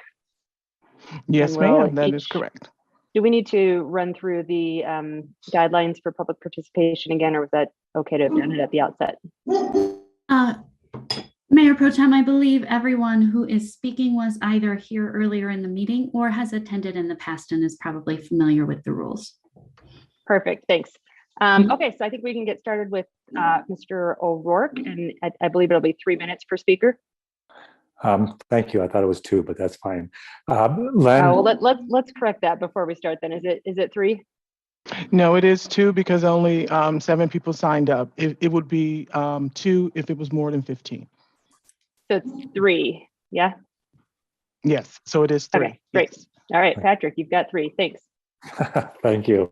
That's the 3rd time I've seen that presentation, and I find it amazing. The history that Len brings to the table is unsurpassed. So good evening, City Council. My name is Patrick O'Rourke. I'm the Preservation Chairperson for Historic Boulder. In 2015, Historic Boulder submitted the original landmark application. At that time, we agreed to suspend the application for up to 2 years in order to let the city do a feasibility study. That study was completed in 2017. Jump forward to August 2021, Historic Boulder then requested to the Landmarks Board that the application move forward, and in December of last year, the Landmarks Board voted unanimously to approve the landmark designation. The atrium, a mid-century building, represents a significant architectural and physical structure and is historic to Boulder. I'm privileged to pass this building daily and believe that this building, with its unique lines, sets in the correct scale on the corner across from Central Park and several other noted buildings in that part of town, including the Momolka building with its classic style, the Tea House, which is one of a kind and is known around the world, and the band shell, which is one of the few remaining examples of this style in the country. Together, these eclectic buildings support each other, and the atrium, if the adaptive reuse is done correctly, can support these buildings in the future. In addition, I also envision that the atrium can be utilized to support other city services, including the unsheltered, as well as being a focal point for other community events such as the Boulder's Farmers Market. I trust in the expertise of the 2 Historic Boulder leadership teams that analyzed this significant building, the Boulder Landmarks Board that voted 5-0 to approve its designation, and the city staff that recommended its approval. With the support of these 3 organizations, it's compelling to go forward and landmark this building so that future generations can experience what we see. Thank you. Thanks so much, Patrick. Next up, we'll have Dan Corson, and on deck are Susan Osborne and Deborah Yin. All right, am I unmuted? We can hear you, Dan, thanks. Thank you. I'm Dan Corson, 49-year resident of Boulder. First, I want to thank you all for your service and congratulations to new members. In 1979, Historic Boulder leased and ultimately owned the Boulder Theater, operating it at great loss, running second-run movies. The Mann Theater, the prior owner, placed a covenant that no first-run movies could be run there for 75 years, making a bit of a white elephant. Historic Boulder's goal was to find a buyer who would not only landmark the exterior, but preserve the interior murals, and it was successful in that respect. In 1979, the Boulder Theater was 43 years old. We heard such comments as, "This isn't historic. This is not an old building. I'm older than this building." It was a bit of a surprise, I suppose, that some felt that didn't appreciate the architectural significance of Art Deco, something that's hard to imagine today.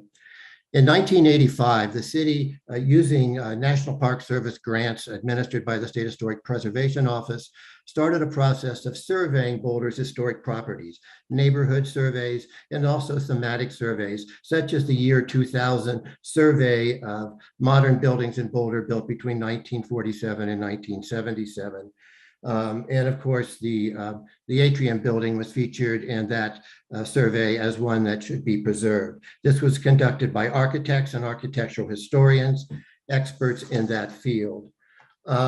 I know when I moved to Boulder in 1973, and the atrium building was just a few years old, that I probably didn't give any thought to the fact that this building should be saved for posterity.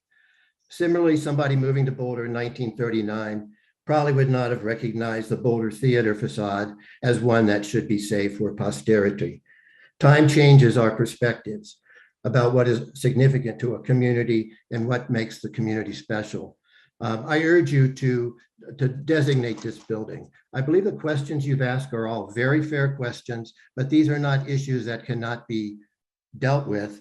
Alteration certificates are quite common. If you go down the alleys of Mapleton Hill, you're rarely going to see a building that hasn't been added on to. The back of this building, as the images that Lynn Siegel showed you, if that were opened up with large windows instead of the small ones, doorways, it would make a big difference in terms of that elevation's ability to be very welcoming to people. So thank you very much for your consideration. And again, I appreciate your service. Thanks so much, Dan. Next up, we'll hear from Susan Osborne, and after that, Deborah Yin and Catherine Barth. Hi, everyone. I know you've received a lot of letters supporting the landmarking of the atrium. And as president of Historic Boulder, I can tell you, and as you've heard from James, we've waited almost 7 years to bring this nomination to you. We are thrilled that the landmarking of this handsome modernist building is on your agenda tonight, and even more delighted that the designation comes to you with the unanimous recommendation of the Landmarks Board and the city staff. I wanted to mention two things that I think haven't been mentioned, and one is the city has an historic preservation plan. It was written and adopted in 2013 and then updated in 2019, and Section 1.7 of it reads, designate eligible city-owned buildings and lead by example. And then there's a great quote that I think is meaningful tonight, and that is the city's willingness to actively participate in its own historic preservation programs instills a sense of unity with owners of landmark properties and buildings within historic districts. And you've already heard that a city study done in the early 2000s, one of 66 buildings is the atrium building, and at that time it was recommended to be landmarked. This is all to say that the city's own studies and plans would suggest that the landmarking of the atrium building is appropriate and warranted. I love the question about its future use, and I think it's absolutely right to think about, what will it be used for and what changes are appropriate. And I guess I just want to underline something that several other speakers have said, and that's that the adaptive reuse is part and parcel of good historic preservation. And it does seem as though the atrium, with its once open floor plan and wonderful wide windows is really appropriate for many different uses. And then in closing, I also wanted to say that by landmarking the atrium, you make the building eligible for State Historic Fund grants for rehabilitation. And that does include planning grants. It's exciting to imagine what the future holds for the atrium. Its scale and architecture seem to me perfect on that site. And as we saw in Len's presentation, it joins a fine suite of buildings on our municipal campus. Thank you so much for your consideration. Thanks so much, Susan. Next up, we have Deborah Yin, and then Catherine Barth, and Lynn Siegel. And I do want to ask before we go, I see Mayor Brockett's back. Would you like to take the reins back? Sure. Thanks so much, Rachel. Ready Deborah, for me? you're up. Okay. I'm Deborah Yin, resident of Boulder, an architect and a former Landmarks Board member. Others, I'm sorry, skip that part. What distinguishes Boulder from other places are the things that are unique to our town. Its past and present people and their contributions, such as the mindset that resulted in our protected natural setting. Other examples include the Pearl Street and Mapleton Hill historic districts.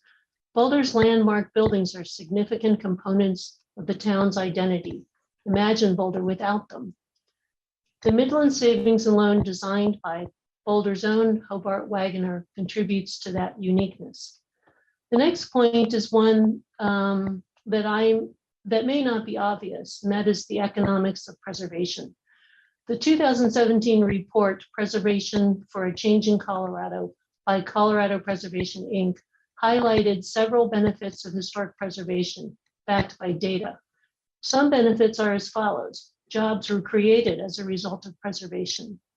Visitors who come to Boulder to see its historic buildings are engaged in what's called heritage tourism. More than half of tourists who stayed overnight in Colorado came for heritage tourism. More than half of tourist spending was attributable to heritage tourism. Not only do local businesses need heritage tourism, the city does as well. Tourist spending taxes fund Boulder's programs. Historic preservation helps Boulder achieve its goals, including environmental sustainability, equity, and programs to benefit the most vulnerable in our community. Landmark designation of this building will strengthen Boulder's identity and further its goals. So I'd like to just speak to a point that was raised about changing the proposed landmark boundary to just be right at the edge of the building. And the reason why I would suggest that you don't do that is to trust the preservation staff and the landmarks board to facilitate improvements that would enhance the building.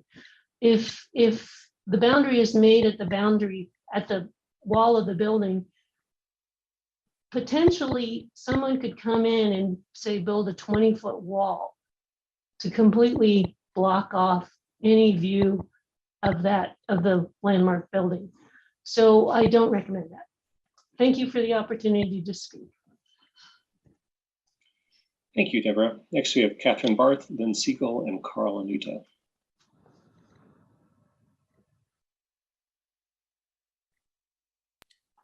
Catherine, you should be able to unmute.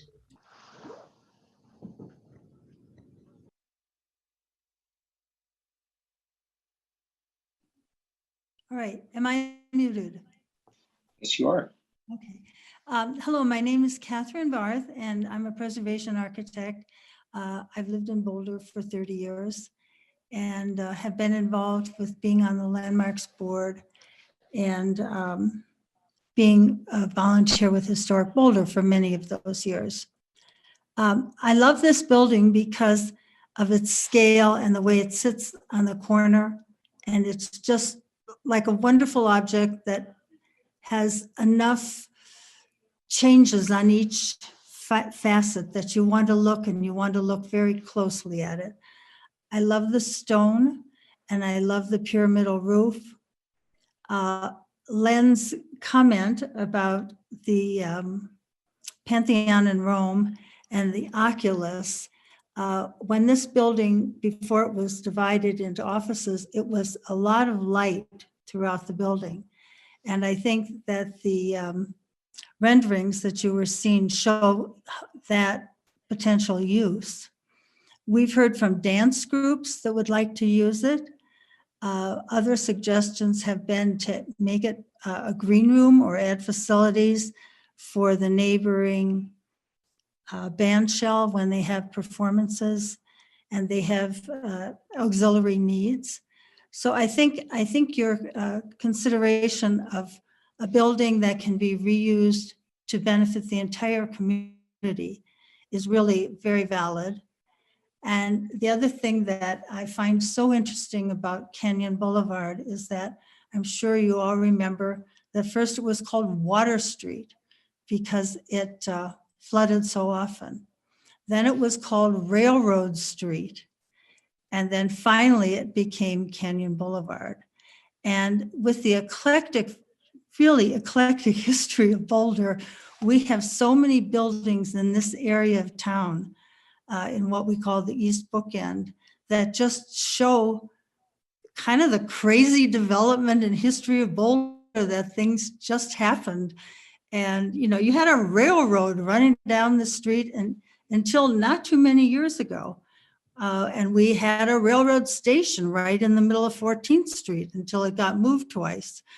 So it's a building that has seen a lot of history, and it's in an area of town that has all of the history of Boulder in it. So I urge you to landmark this building, and I support you in that. And I think you'll be very pleased if you do. Thank you so much for your time. Thank you, Catherine. Now Lynn Siegel and Carl Anuda. Hey, the first thing I was going to say that's good about this building, landmarking it, is that there's a toxic waste area around it associated with that platform where the international dancers dance, between that and the Dushanbe.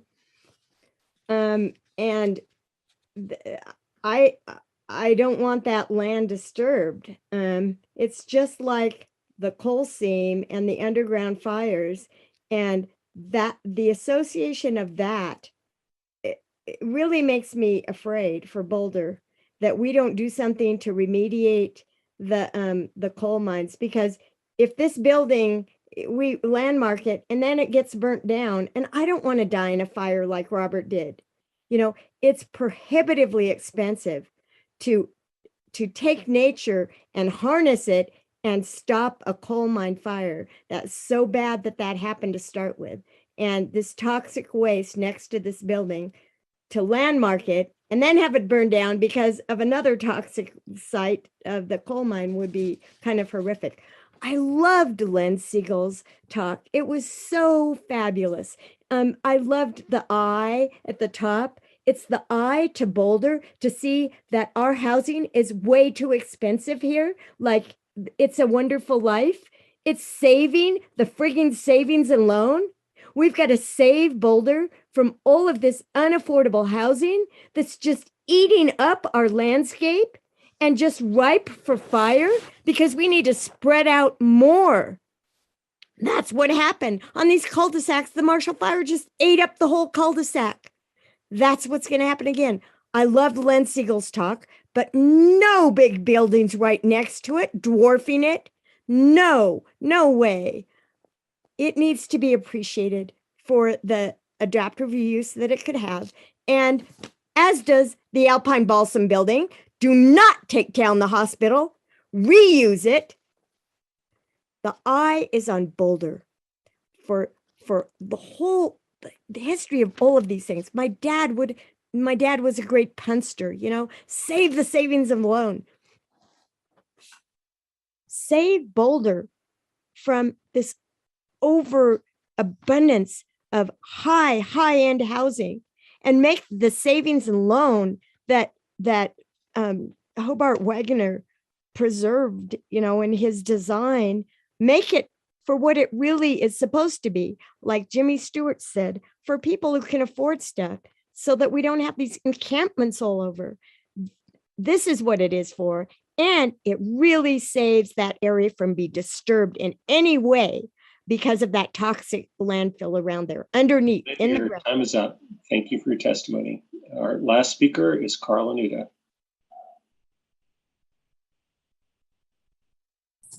Click on mute. The folks before me have by and large covered everything. I guess I'm acting as a sweep.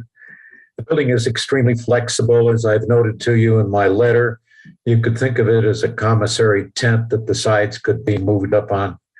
The city owns the building. The city can do a lot with it through the landmarks designation, through the landmarks change process, through an amendment. You don't need to change this particular ordinance. Adopt it as it is with the boundaries as they are. Do it tonight and then come back later on with requests for changes. As to the name, it doesn't have to be Midland Savings and Loan Atrium Building. It can be strictly the Atrium Building, or it could be the Hobie Wagner Atrium Building. It's a wonderful building. The use it's a tremendously flexible use, and I urge you to landmark it. Thank you. Thank you, Carl. Bob, did you have something? I was just going to launch into comments when we're ready for that. Good. Well, did we have any response from the applicant or the owner in this case? Seeing none, I think we can move right into comments. Are we closing the public hearing, sir? We are. Thank you, Alicia. No worries. Thank you. Bob and then Mark. I'll start with a Chinese proverb, which is the best day to plant a tree was 20 years ago, and the second best day to plant a tree is today. And that proverb came back to mind when Dan Corson spoke. Dan, of course, is a former member of this council many, many years ago. And Dan observed for us that when the Boulder Theater was landmarked in 1979, it was a mere 43 years old. And here we are exactly 43 years later. And thank God, whoever was on city council back in 1979 saw fit to landmark that now 86-year-old building. And I realize that the Atrium building is only 53 years old. I think that 53 years from now, a future council and a future community will thank us for landmarking this building. So with those thoughts in mind, I'm fully in support of this landmarking. Get some motion. Mark? I'm a little short of proverbs this evening, so I'm not going to do that. But I will say that architecturally, this building is eminently landmarkable. I support it in full. But I want to take one cue from Nicole and the last speaker and suggest that we do not name it the Midland Savings Bank building, that we can call it the Hobie Wagner Atrium building, or simply the Atrium building. And I think that will capture the essence of this landmarking is because of Wagner's merit as an architect, its consistency with his other works in town.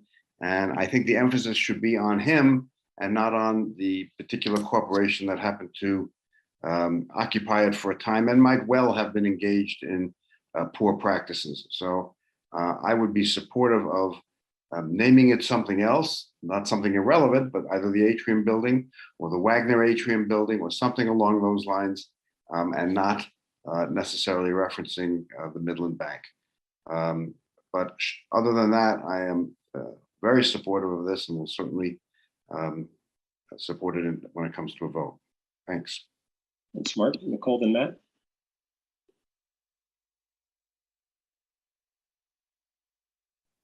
Thanks for that, Mark. You really queued me up well there. I was just going to ask, I know with the Marpa House, we did something where we acknowledged kind of the history of that house in the process of landmarking. And, I'm curious just because of this building's history. I love the idea of not including the savings and loan in there so that we're not kind of glorifying that aspect of the history. But I'm wondering if there's something we could do, a plaque, some sort of those lovely educational things like we have throughout downtown. They could really talk about this and how, the practices of things like redlining and giving, disproportionately giving loans to white folks and how that kind of contributed to wealth disparities.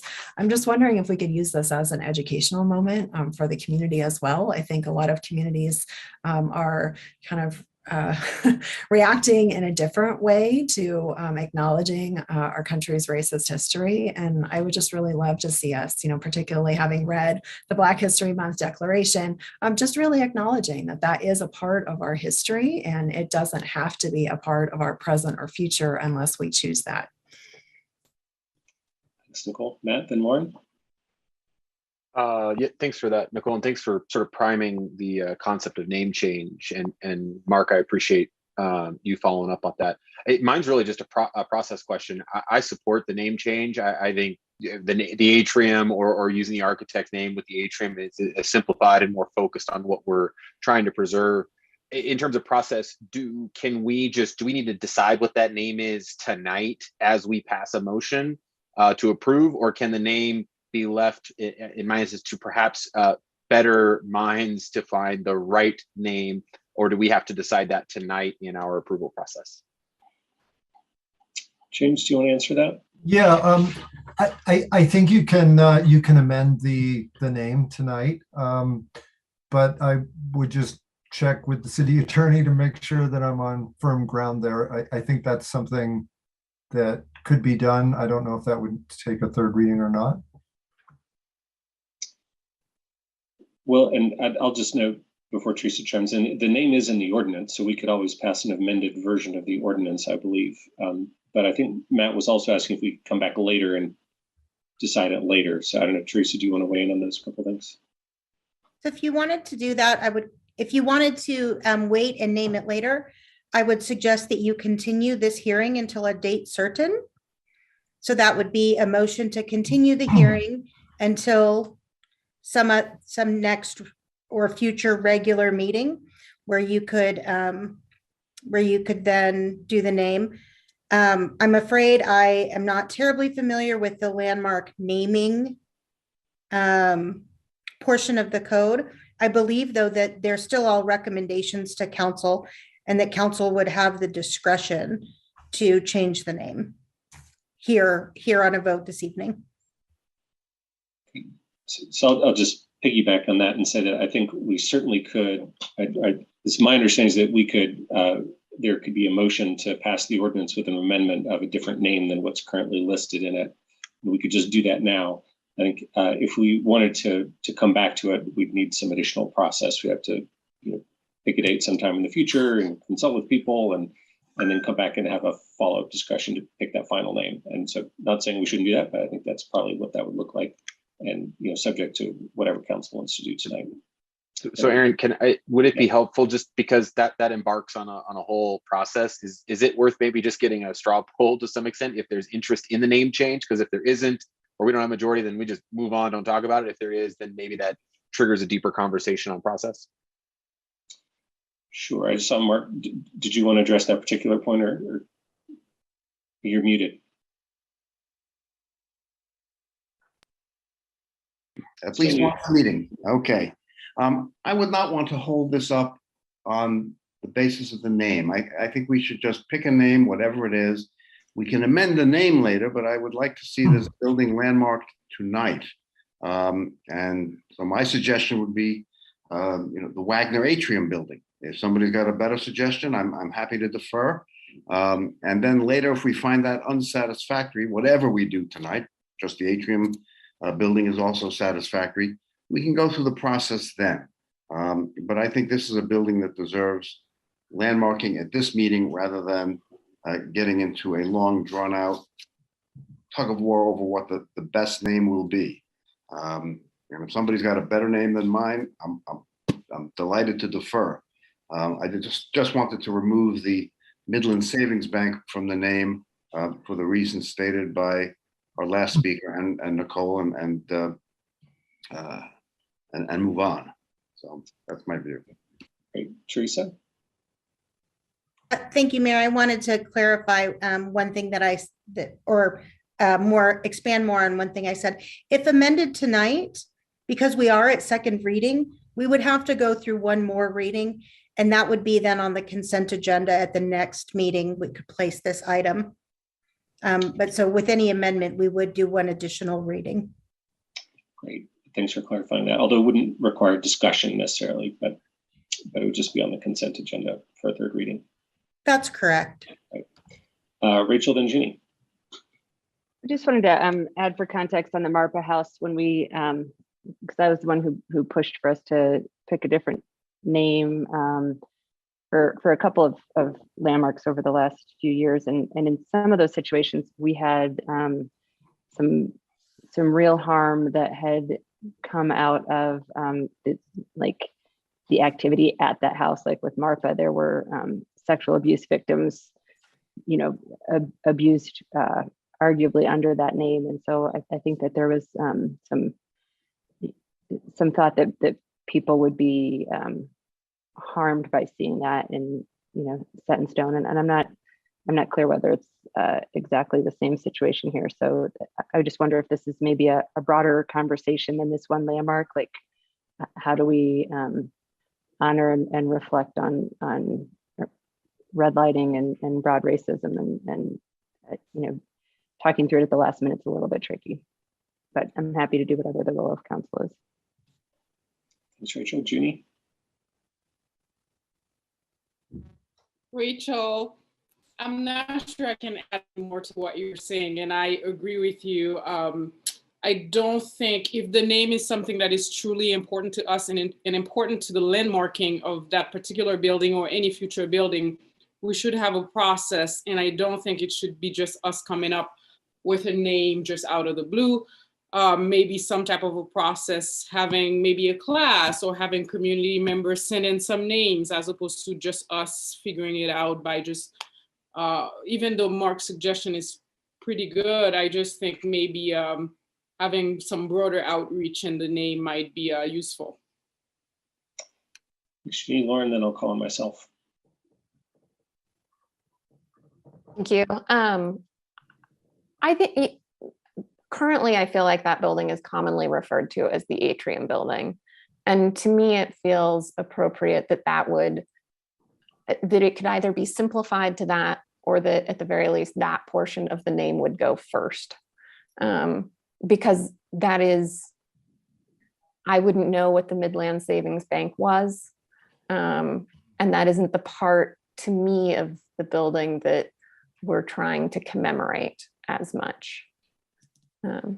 So that's my thoughts on the naming. And I guess I just want, you know, earlier, James, you had mentioned in response to Bob's question that you might be able to work with us on if there were any changes to the ordinance that would make it more clear that, like, the features of the building that we were interested in protecting. I know for me, when I read through this, it mentioned the sandstone walls, and I was thinking maybe the sandstone columns might be more appropriate, because then, you know, as we talked about, maybe opening up some of the partitions in some places where it made sense, that would make it more clear that we're not talking about the strips of stone between, but more the columns themselves. Do you have any other thoughts, or what do you think about that?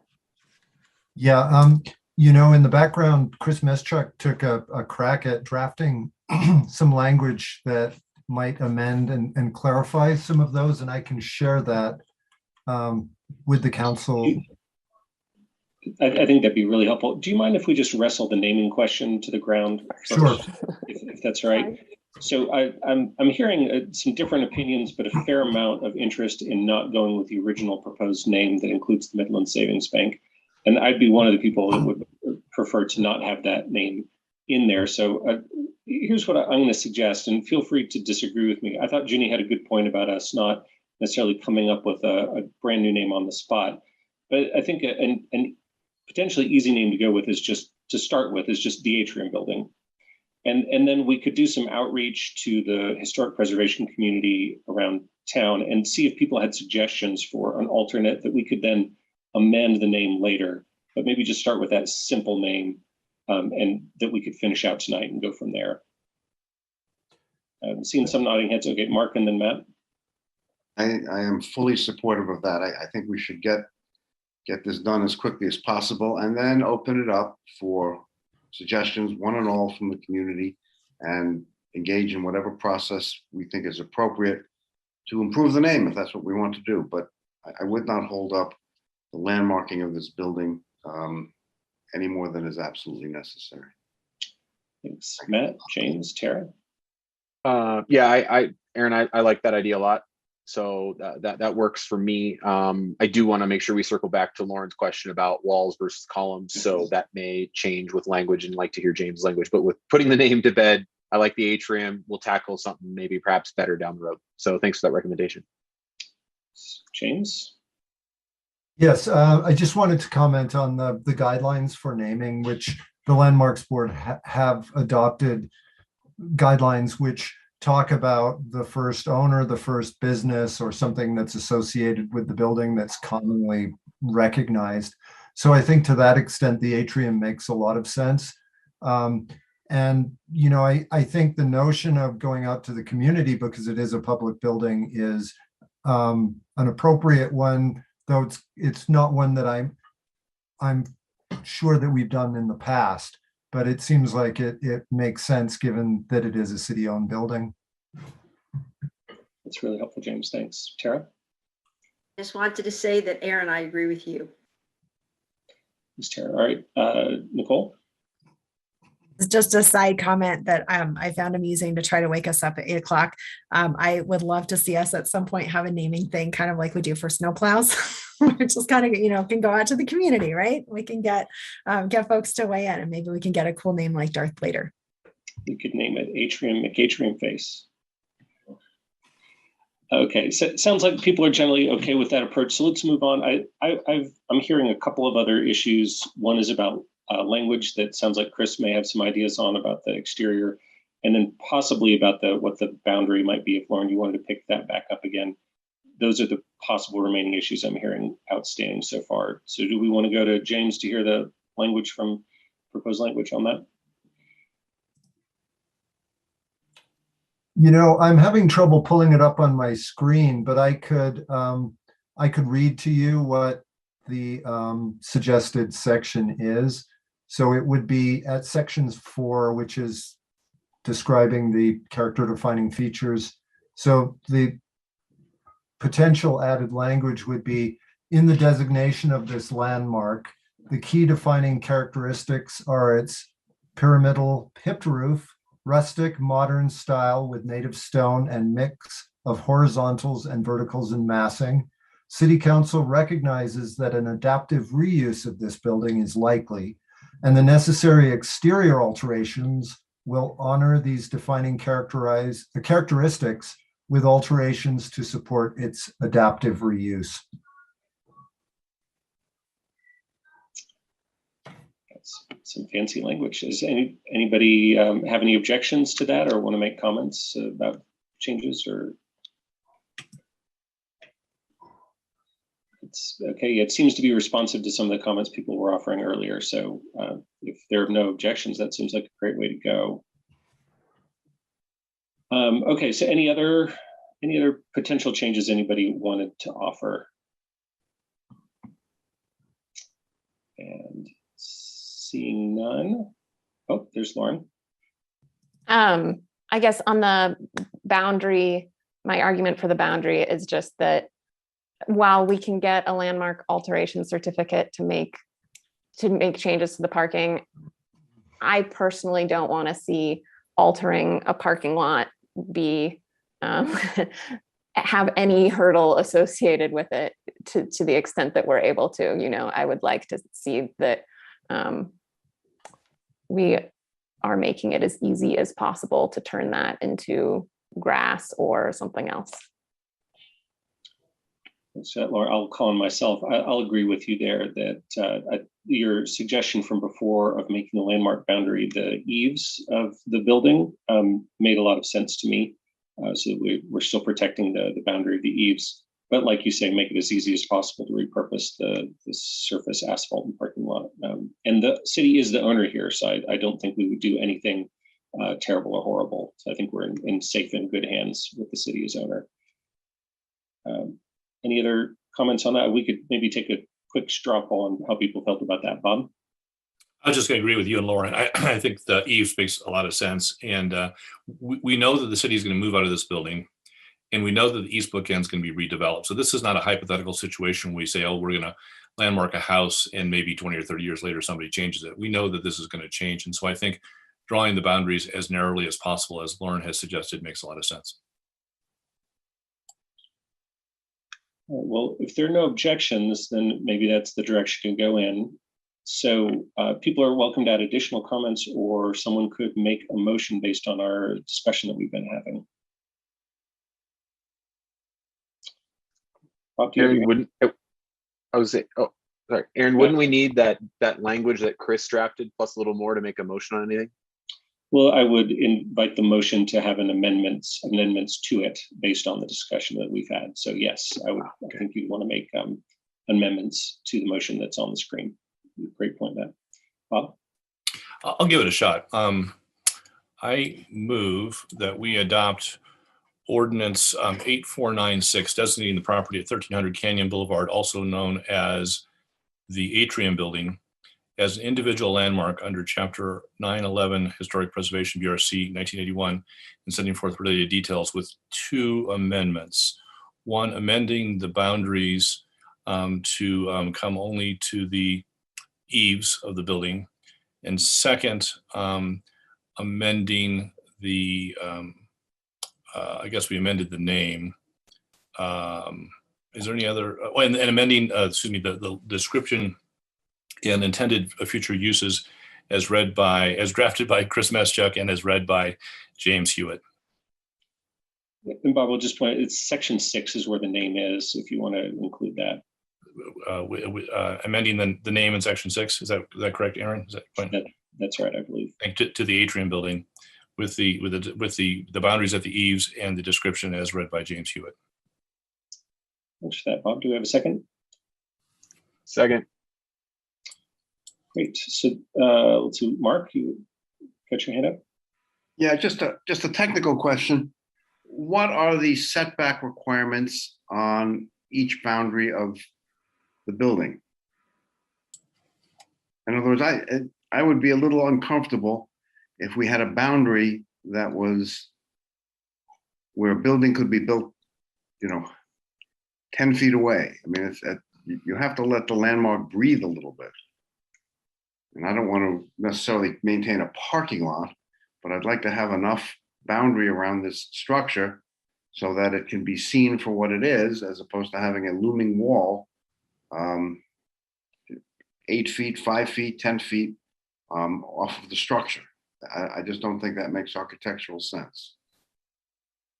So I do see Charles Farrow is in the meeting, and Charles, to really put you on the spot, I don't know if you have the code for this zone handy, but maybe you could speak generally the kinds of setbacks that are required. I was just looking it up, but just a friendly reminder that setbacks are taken from the property line, not from the actual building itself. So if you did want to build in some buffer space, you may not want to take the landmark boundary to the eaves themselves. You may want to proceed with the boundary as drafted, but I'd be happy to look up the setbacks for the district that are taken from the property line itself. Can I follow up on that, Charles? Like if we were moving the landmark boundary, that's not changing the property line, is it? It's changing the boundary of the landmark area. That's correct. So the setback would still be from the existing property line, not from the new landmark boundary. It would still be from the existing property line for new development. The landmark boundary kind of functions as a setback. So, in this particular case, the setbacks are a bit arbitrary in that case. But you're correct, Aaron. The landmark boundary does kind of function like a setback. Mark, does that answer your question? Well, yes, but it leaves me concerned that if the property line, if I'm understanding Charles correctly, then if we do it to the eaves, we have no buffer between the property and whatever is built next to it. And this is not a question of preventing redevelopment of the larger lot. It's let's do it at least with a little bit of style and have a landmark that people can look at and see in its proper context. It's not about preserving parking lot. It's not about preventing development. It's about doing justice by the building we're about to landmark. Lauren, you have your hand up? Yeah, I mean, it seems like it's very close or fairly close to Canyon. So my guess was that the setback is going to make it fairly impossible to build any building between Canyon and the atrium. So it might also could be clarified to know what the setback is in that zone. It looks like it's. Well, I'm actually not as concerned about the setback off of Canyon as the alley. As the alley, and the other two boundaries. What am I looking at? My directional sense is poor, but not the one off of Canyon because it doesn't. I don't think there's any problem there, but it's the one. What am I thinking of? This one. Move down. Not that one. Not that one. That one, and this one. The one going up. And that's really all I'm concerned with is that the building can have a little bit of grace. Teresa, do you have something? Yes, Mayor, I just had a point of order for you all. The current motion on the table as it stands is to adopt this ordinance if an amendment is made, such as the motion contemplates, it would be to amend the ordinance, and then we would come back for third reading. Great, thanks for clarifying that. Thank you. So, Mark, are you comfortable with the north boundary being at the eaves, given the? Yes. And that's the one I'm concerned about. Go back, that one, and that one. And I have no problem if it's to the eaves, if we have a sense of what those setbacks are under the code and they give enough space for the building to appropriately be shown. And I don't know what those setbacks are. Are they rear setbacks? Are they side setbacks? And if they're side setbacks, what's the number? If it's 8 feet from the building, I have a concern.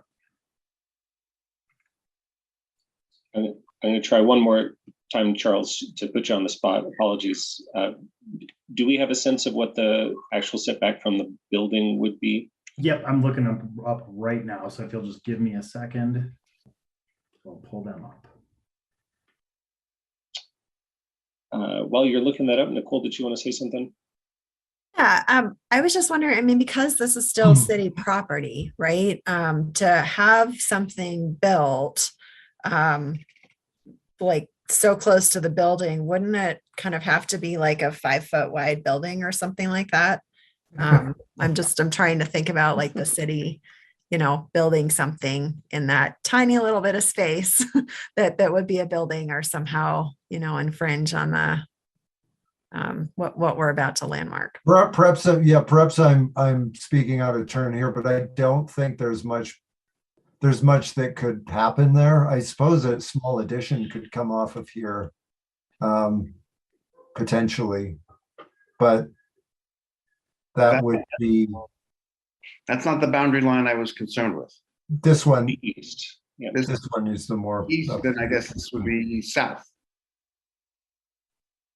And I just want to make sure there's not a structure built 5 feet away.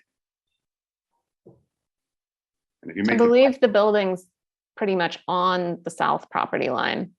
Pretty so close. It would be there's essentially no room on the south side to build anything. Like on that south side, the difference between the eave and the property line is negligible. That would be my understanding as well. And on this side, I guess this would be. That would be the remaining area of concern. Yeah, that was the one that I was referring to. Sorry. Without the pointer, it's a little hard, but yeah, on the, I guess it would kind of be the east side of that. It just seems like such a small area for us to build anything. What about the entire area over here?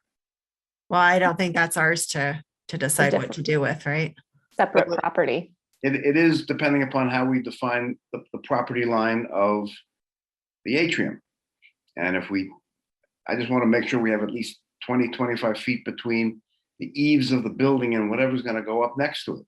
But isn't the property line staying the same? Like we're not giving up the property, right? So the property line stays the same. We're just setting the landmark at a different place so that it's a little easier to do something other than a parking lot there.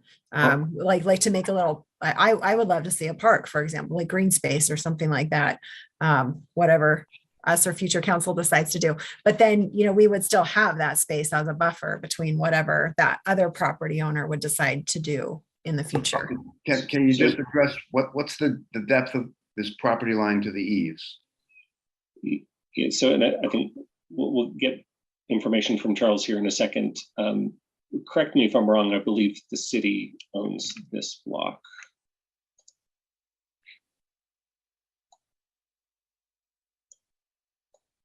In its entirety. But the city may not be the ultimate developer. Am I not correct? No, but we would have the ability as the owner to set the parameters for what happened there in the future. Okay. Charles, so you're off mute.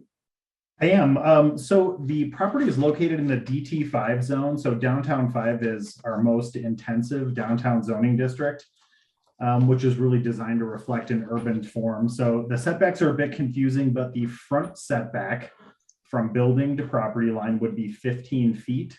So that would be the side that faces Canyon. The rear yard setback would need to be 20 feet in this case. So that would be the side of the building that's opposite of Canyon. So right there, correct? So that's a non-conforming condition because it's built to a 0 lot line. And then side yard setbacks, depending on the situation, are either 0 or 12 feet, depending on a redevelopment scenario. But in this particular case, the existing structure is considered non-conforming in this case because it was built prior to the setback standards that we have on the books today. Okay, what does that mean in feet? The distance from the eave to the property line? Yeah.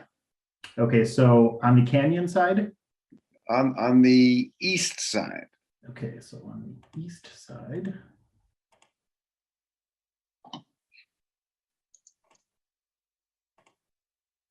You are looking at roughly, bear with me here, of course my computer is very slow.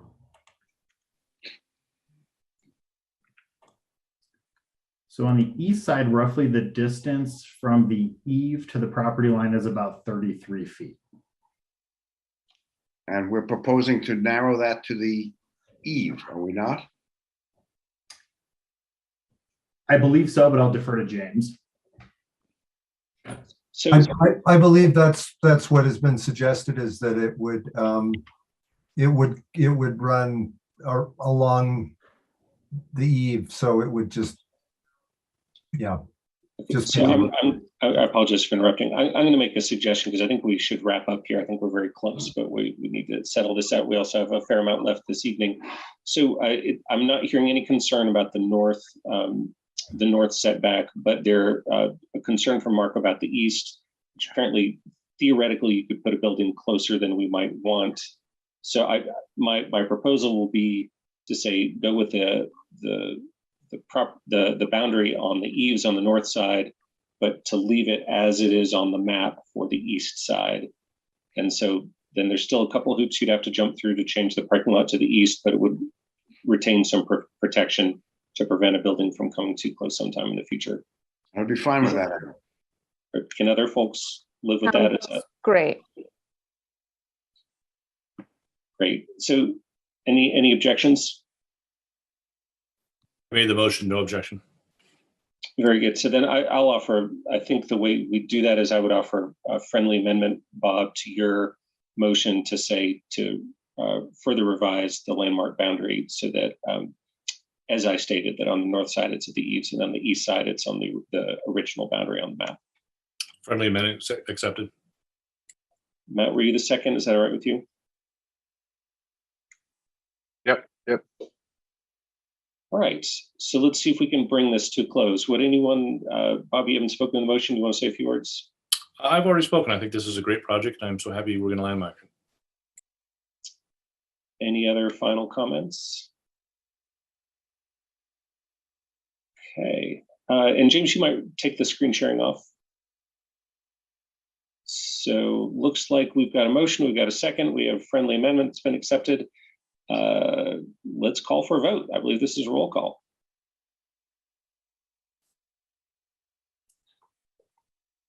Yes, sir. It is a roll call to approve the ordinance 8496 as amended. We will start with Councilmember Spear. Yes. Wallach. Aye. Weiner. Yes. Yates. Yes. Benjamin. Yes. Mayor Brockett. Yes. Councilmember Folkerts. Yes. Mayor Pro Tem Friend. Yes. And Councilmember Joseph. Yes. Sir, ordinance 8496 was approved as amended and will be held over for third reading and approval. Thanks for that. And it's a good development. Appreciate Historic Boulder bringing this forward and collaborating with the city on this project. Look forward to a good future for that building. All right, anything else before we move on to the next item? Nicole.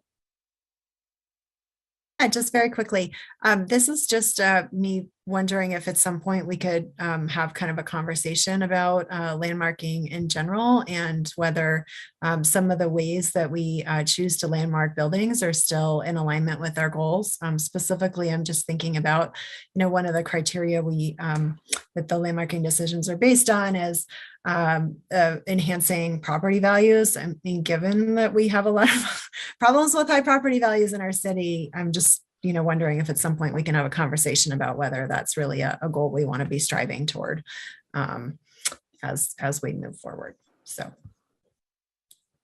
thank you. And I really just, James, I really appreciate again, just kind of bringing up some of the different perspectives on the historical buildings and things that we have in our community. Thanks for that, Nicole. All right, so let's move on to our next agenda item, and maybe we'll take a short break after the next one. All right, so next we have item 5B under public hearings, which is another second reading and consideration of a motion to adopt ordinance 8497, designating the property at 2130 22nd Street, the city of Boulder, Colorado, to be known as the Shin-Jinsky's House as an individual landmark under Chapter 9-11, Historic Preservation, BRC 1981, and setting forth the related details. Very good. Thanks for that, Alicia. Before we go to the presentation, anyone have any ex parte communications they'd like to reveal? All right, seeing none. James, you can take it away.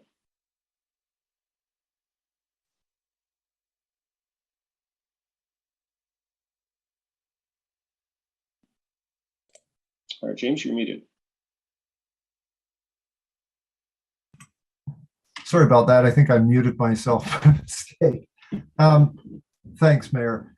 Same criteria apply as with the last property. We are shifting from a commercial property in the core of the city to a residential property east of downtown. And of course, City Council's options this evening are to do one of three: approve, modify, and approve designation by the ordinance, or designate or deny the designation, I should say. In terms of process with this one, it came through as originally as a demolition review and was referred to the Landmarks Board, who placed a stay of demolition on the property for a period of up to 180 days. During the course of the stay, staff and a subcommittee of the Landmarks Board met with the property owners and their architect to discuss what might be some alternatives to demolishing the building. And during the course of those discussions, we came up with some solutions that I think benefit the property owners, because this is a difficult property, being very small, and also the location of the building. So it was through the process of discussion, the demolition application was withdrawn, and subsequently the property owners submitted an application to designate the property, which would allow them to take advantage of some relief from the zoning code, and as well potentially take advantage of state historic tax credits. So on the map, or on the screen, I should say, is a location map on the top showing the location of the house at 2130 22nd Street. And it is located in the identified potential Whittier Historic District. And identified potential means that it has been identified as a potential district, but to date, this area has not been landmarked as a historic district. Photograph from street view showing the house as it looked last summer. And of course, it is a very modest house, but actually a fairly rare survival of a working class or workforce housing, workforce house from what we believe is pretty early for this area of Boulder. It looks as though the house was probably built in the early 1880s, certainly was there by the late 1880s. Not a lot of photographic documentation, and that goes to the fact that this is a very modest house in what was a very modest part of Boulder, serving primarily in the 19th century, fairly temporary housing for people that were coming into town. They came to the rail yard, which was less than 2 blocks away, and there were a lot of lodging houses and just small dwellings that could be rented. The photograph on the left shows the house from a photograph in 1968, and on the right from the historic building inventory form when the property was surveyed in 1988. Again, some aspects of the house as you move around the property.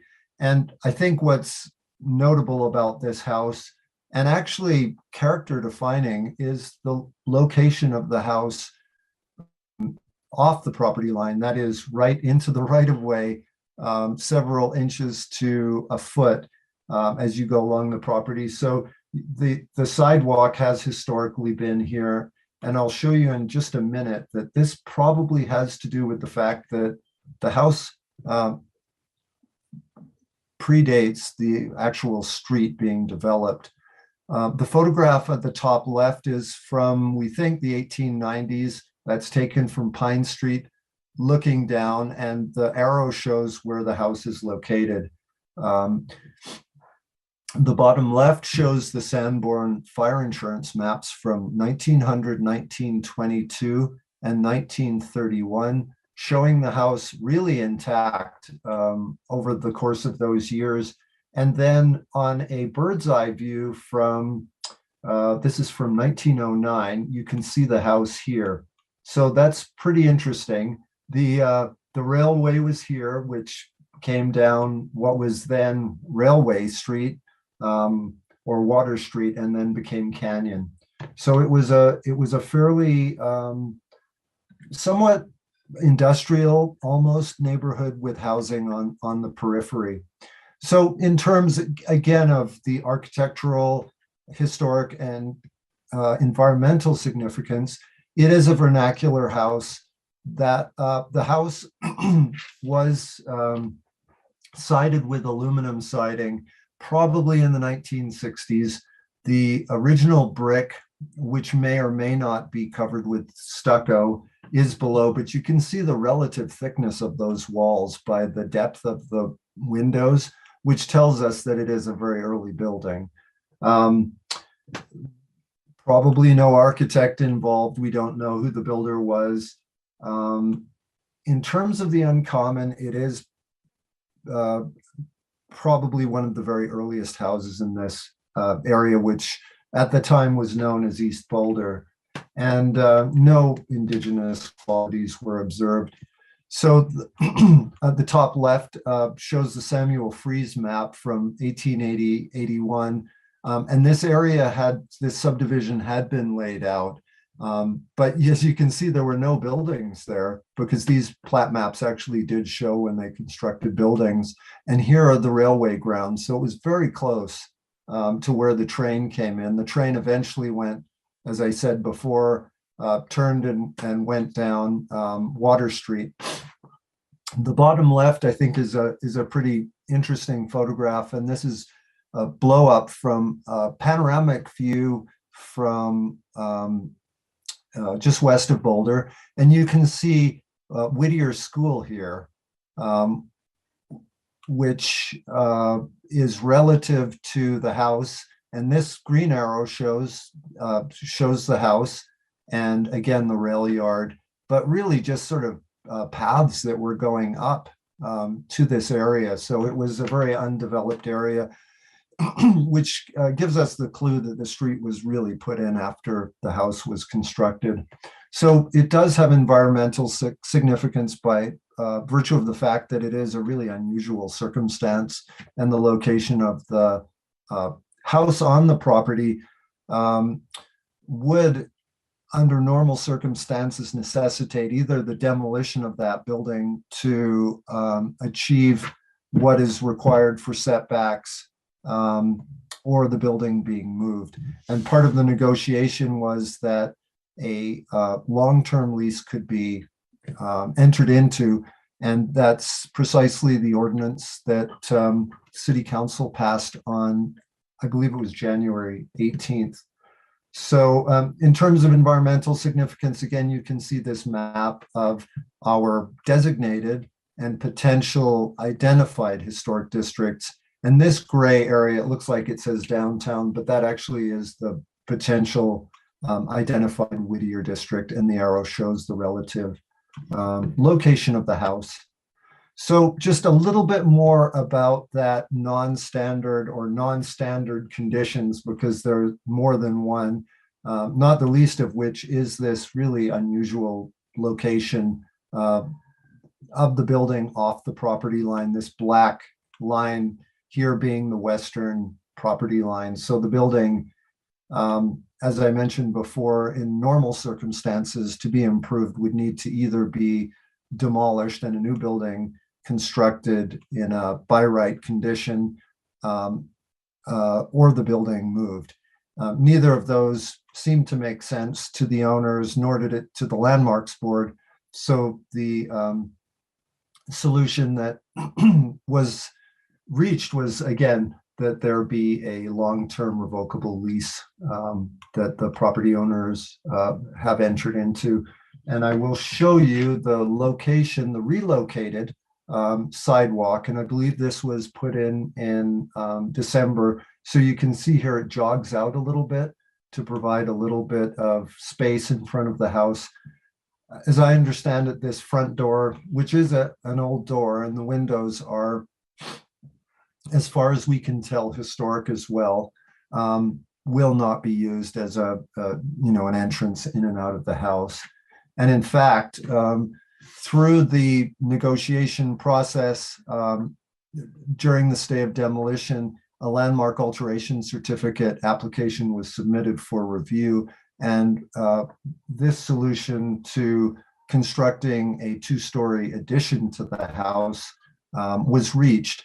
And I think this really shows just the level of flexibility that can be found through, historic designation and making properties, especially challenging properties like this, habitable. So I think a good solution, and I know the property owners are here, Leah, Tsao, and Rune Jensen, and I think as well, Rob from Trad is here. So the proposed landmark name and boundary on the screen, again, the Shin Jeski House, relating to early owners or occupants of the house. And with that, I'll leave you with the motion and answer any questions if you have. Thanks, James. Questions for James? I'm not seeing any. Do we have a presentation by the owner? I don't believe the owner has a presentation, although I believe that Rob from Trad Architecture, the architect, is here, and he may have a comment, or certainly would be available to answer questions if you have any. So an owner representative is certainly welcome to make a comment, but it's not required at all. Not hearing any. It sounds like we can go to the public hearing. And I believe we have a couple of people signed up for that. Catherine Barth and Lynn Siegel, who will get 3 minutes each. Rob, I see you popping up. Did you want to offer a comment? I mean, not extensively, other than that this was a challenging site to develop, and we did have, a great working relationship with the historic preservation group there in the city. So yeah, we've come a long way and gone through a lot of different reviews and solutions, and we're happy to be here tonight, taking another step to completing this project for the homeowner. Thanks for that. Any questions for Rob? Right. Seeing none, I think we can go to that public hearing and start off with Catherine Barth. Hello. I am delighted to see that this has had such a nice resolution. And it's what we really want to have happen as we approach historic preservation projects. And I want to commend James and the city staff in their working with the owners. And I really want to commend the owners in being open to creative solutions. I think it was probably 15 years ago that I, as an architect, was designing a project on 21st Street, just south of Pearl Street. And in that case, my building was 9 inches into the alley, and it was 6 inches into the front setback. And at that time, when we had maybe not such a flexible working with owners and architects, we had to panelize the building and take it completely apart, take the 4 walls, move them, and then rebuild the building. So this is a far better and far more humane solution for the Deer building. And I'm just thrilled that it's going to continue with its life. And, if a building is there before there are any streets, there should be some consideration given to it. So I thank everybody, and I just think it's a wonderful building that was saved, and commend everyone in this project. Thank you so much. And I hope you will landmark it. Thanks, Catherine. Lynn Siegel?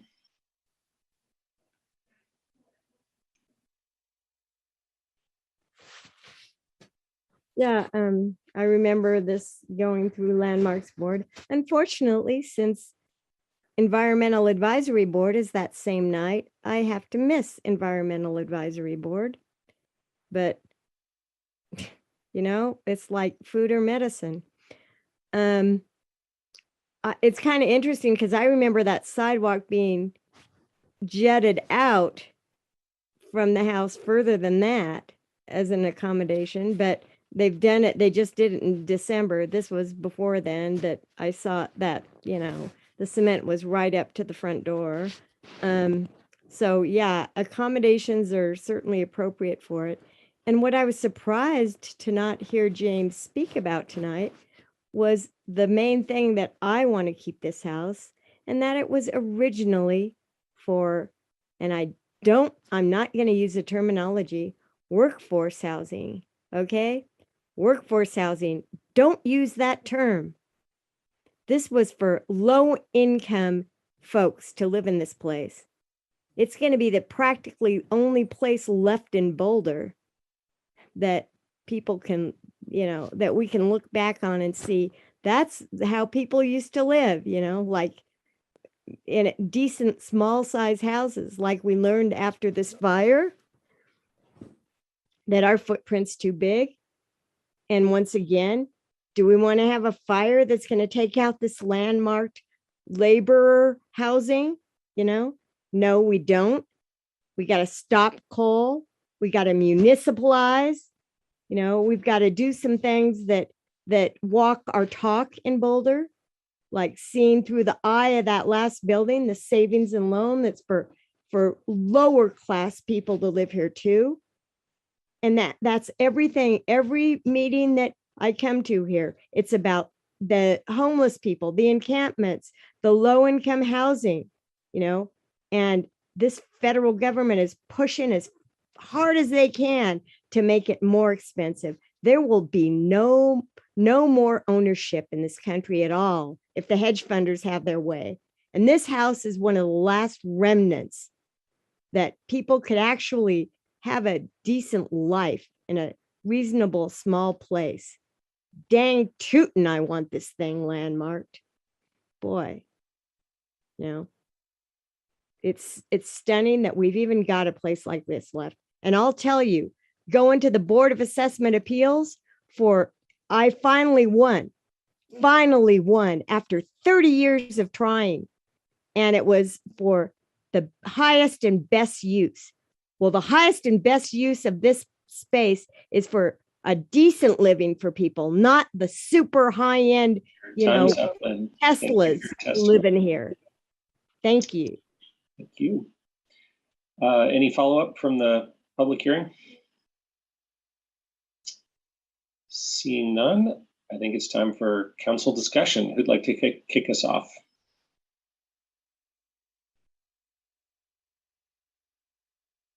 Are we closing the public hearing now, Aaron? Just want to make sure for the record. Let me formally close the public hearing. Thanks, Alicia. That's okay. Thank you. Having done so, let's hear from council. Matt, you got your hand up, then Lauren. I unless there were questions, I didn't see any right first takers, so I was gonna jump to a motion if that was helpful. And I see Lauren's hands up, so maybe we can hit that right on the head. So if there's some language I could read, because my memory is poor, that'd be helpful. I have it down here. I guess I could pull it up. There it is. Sweet. All right. I would like to make a motion to adopt ordinance 8497, designating the property at 2130 22nd Street, City of Boulder, Colorado, also known as the Shin Jessica's House, as an individual landmark under Chapter 911 under Historic Preservation, BRC 1981, and setting forth related details. This seems pretty much like a straightforward slam dunk. So awesome. I'd like to second. Thank you, team, for working through all of these challenges. Great. We have a motion and a second. Any additional comments before we go to a vote? All right. Not seeing any hands. Alicia, should we do a roll call here? Yes, sir. It is a roll call. Thank you. We'll start with Councilmember Wallach. Aye. Weiner. Yes. Yates, Yes. Benjamin, Yes. Mayor Brockett, Yes. Councilmember Folkerts, Yes. Mayor Pro Tem Friend, Yes. Councilmember Joseph, Yes.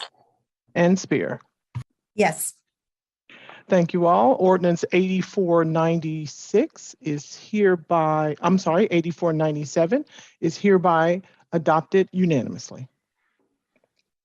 Great. Thanks for that. Appreciate, James, the hard work on that, and appreciate the collaboration with the property owners in the city on this outcome.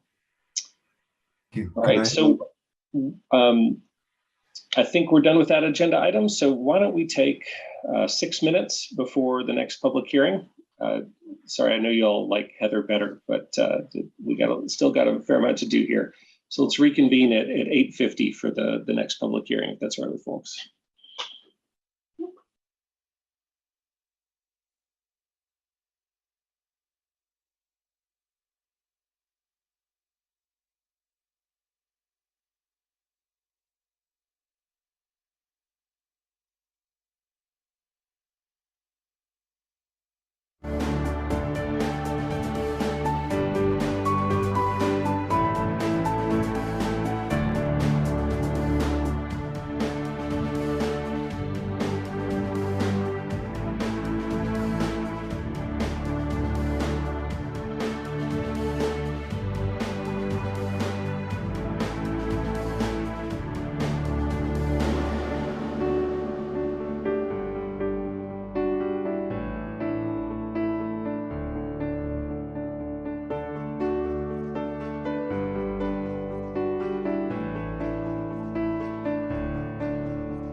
everybody. Hope you've refreshed your glass, maybe got a snack. Ready for the next phase of the meeting. Let's see, are we missing somebody? There we go, Matt. I think that's everyone. All right, Alicia, you want to take us into our next public hearing? Yes, sir. And the last public hearing for tonight is item 5C, the consideration of a motion to authorize the city manager to approve the Joint Terrorism Task Force Cost Reimbursement Agreement Memorandum of Understanding between the Federal Bureau of Investigation and the Boulder Police Department. And Nuri, We've got Maris available. Yep, we've got Maris available to speak to it if that's what you'd like, Mayor. That'd be great. Thank you. Maris, please take it away. Thank you, Nuri, and thank you again, Maris Harold, Police Chief Boulder. Thank you, Mayor. Thank you, members of council. I just have an opening statement on this agenda item. So thank you again for allowing me and my team to discuss this important MOU in partnership with the Department of Justice. Specifically tonight, we're going to be talking about the Joint Terrorism Task Force. And this organization is dedicated to the prevention and disruption of terrorist activity locally, regionally, nationally, and internationally. My team today to discuss this includes BPD's legal advisor, Ms. Jennifer Frazier, and our two deputy chiefs, Steve Redfern and Deputy Chief Carrie Weinheimer. The decision to support the MOU is critical, and many safety implications for our community are at hand today. I've only been in Colorado for a brief time, but I am increasingly sensitive to the threat of potential homegrown violent extremist groups. Boulder remains and is no different from any other major American city in that Boulder has major research institutions, Jewish and Muslim places of worship, special events attracting hundreds of thousands of tourists, Colorado University with its numerous events and research institutes, women's health centers, and a vibrant lesbian, gay, bisexual, transgender, and queer community, government facilities, high-profile landmarks, water plant facilities, and corporate centers. To summarize, Boulder is a target-rich environment for potential terrorist threats. The JTTF partnership avails a mid-sized city such as Boulder resources that we are dependent on, such as behavioral threat assessment and analysis, local threat assessments, risk assessments, hazard identification, high priority target investigations, and additional resources such as state-of-the-art technology and personnel resources that Boulder does not currently possess. This partnership and MOU is no different than any other agreements we have entered into with partnering agencies. In fact, the MOU is a force multiplier at a time when our country and our state are witnessing increased number of threats of violence from extremist groups. Those threats are complex, requiring resources and technology that are far more advanced than the city of Boulder currently possesses. On a personal note, after witnessing the aftermath and tragedy of the King Soopers event, I can tell you firsthand, without the support of the FBI and the Department of Justice, the city of Boulder would have been completely overwhelmed. We were given resources for crime scene management, advancements in technology, FBI's personnel, their investigatory support. We would have not been able to provide high-level public safety services to our community and our businesses. Again, and this cannot be understated, we would have been overwhelmed quickly by this mass casualty event. Boulder Police Department receives ongoing threats to the community on a regular basis. Most, like today, are resolved through communication and collaboration with our partners and law enforcement. We simply can no longer do it all ourselves. This MOU provides the Boulder community a safety net with real-time assessments and assistance that augments our limited response capabilities. I realize today that there are concerns of accountability and transparency regarding our role in the JTTF. I can assure you our task force officer, who has been vetted by me personally and vetted by the FBI, will continue to report to me and follow all BPD policies and procedures, or he will no longer participate in these operations. And I look forward to a discussion and concerns, but primarily to summarize my statement, public safety matters. Resources are scarce right now. Time matters, minutes, not hours. This MOU grants the City of Boulder federal charges versus local charges and prosecutorial support that we just do not have at the state level. And today is a good example because momentarily a press release will come out indicating that the FBI will follow through on charges of today's event and the male suspect. So I cannot state more than I already have that this partnership is critical to the safety of our community and all of the people that live here and work. Thank you, Mayor. Thanks for that, Chief Harold. Do we have any questions on this item from council members? So let's see, Mark's hand.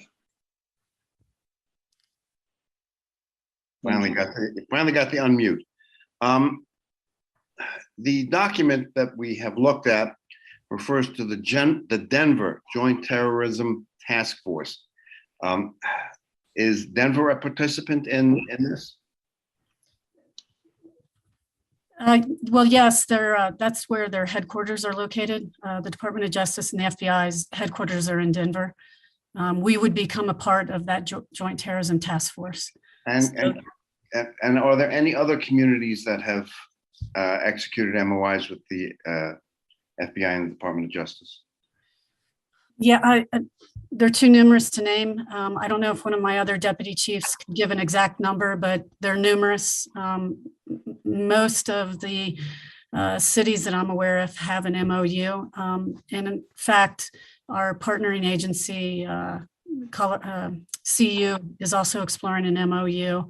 And it has an officer being trained just like we are right now as well. So every agency that I know of has an MOU of this nature. And my last question is, do I read the document correctly that any participating agency can withdraw at a later date on 60 days written notice if we find there's an issue? Yeah, thank you for that question.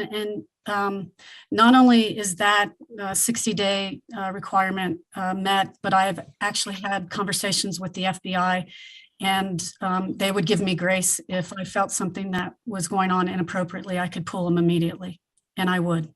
Okay, thank you. Appreciate it. Thank you. Thank you. Jeannie, then Matt. Thank you, Aaron.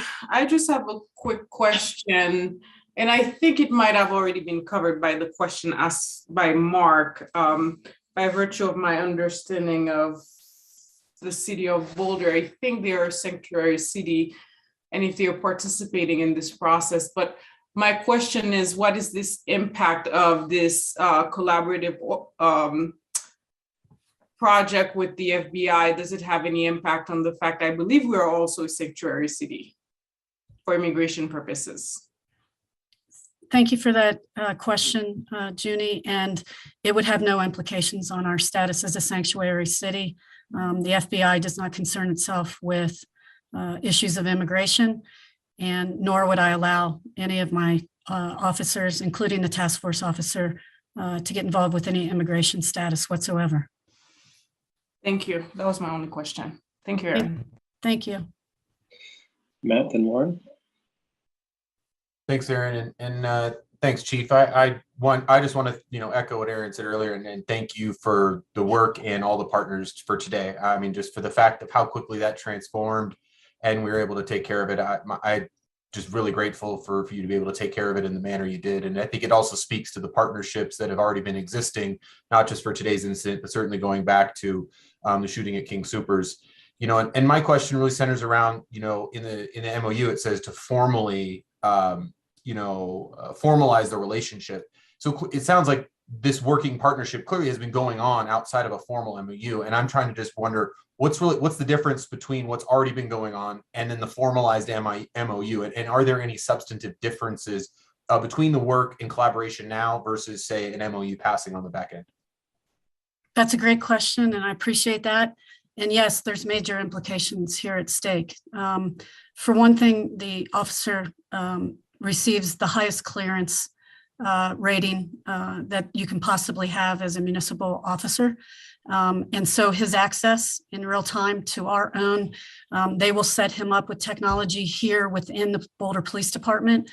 And he will have real-time access to every federal database that the FBI has. So it's a huge difference in timeliness. And of course, all of the training that goes along with this.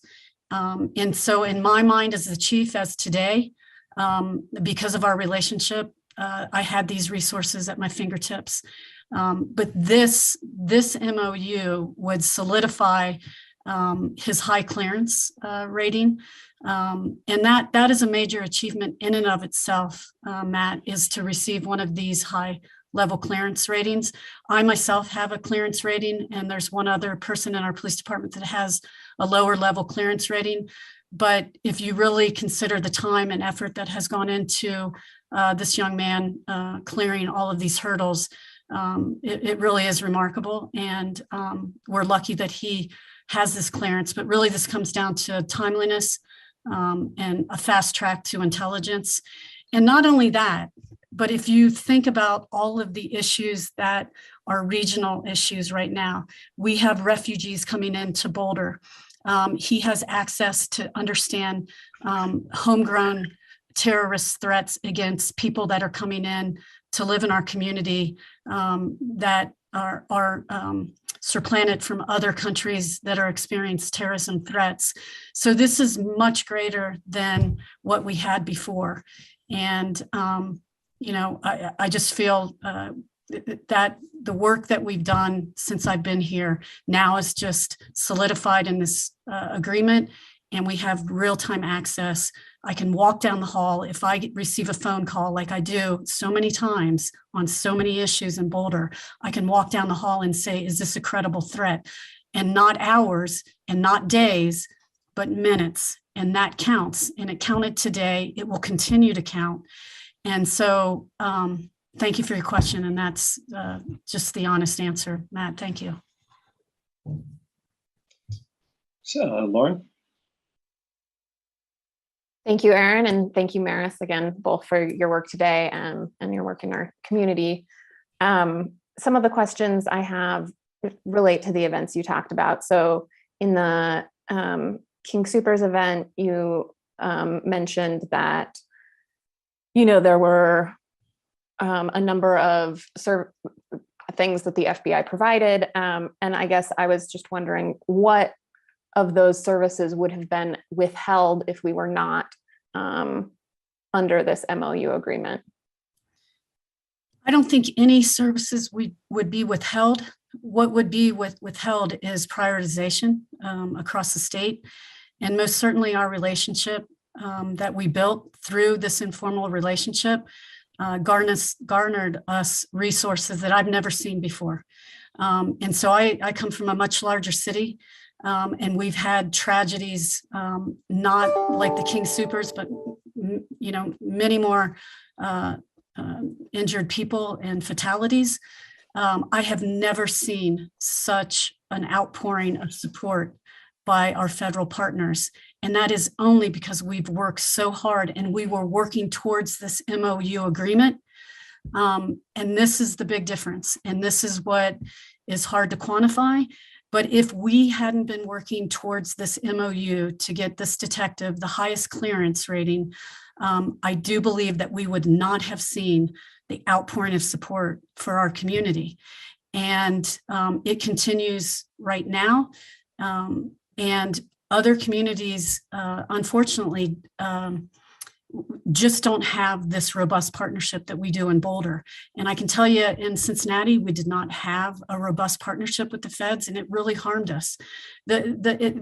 Just the advancements in technology that the Department of Justice brings, it is just not comparable. And for a mid-sized city to have this kind of partnership and them to want to partner with the city of Boulder just speaks volumes to our relationship and the relationship of the district attorney as well. I mean, this all goes hand in hand on good things that we're doing in Boulder.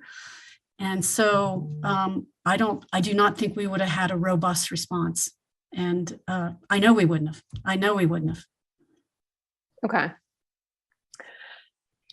You also mentioned that, with the event today, that the FBI will be following up with the prosecution.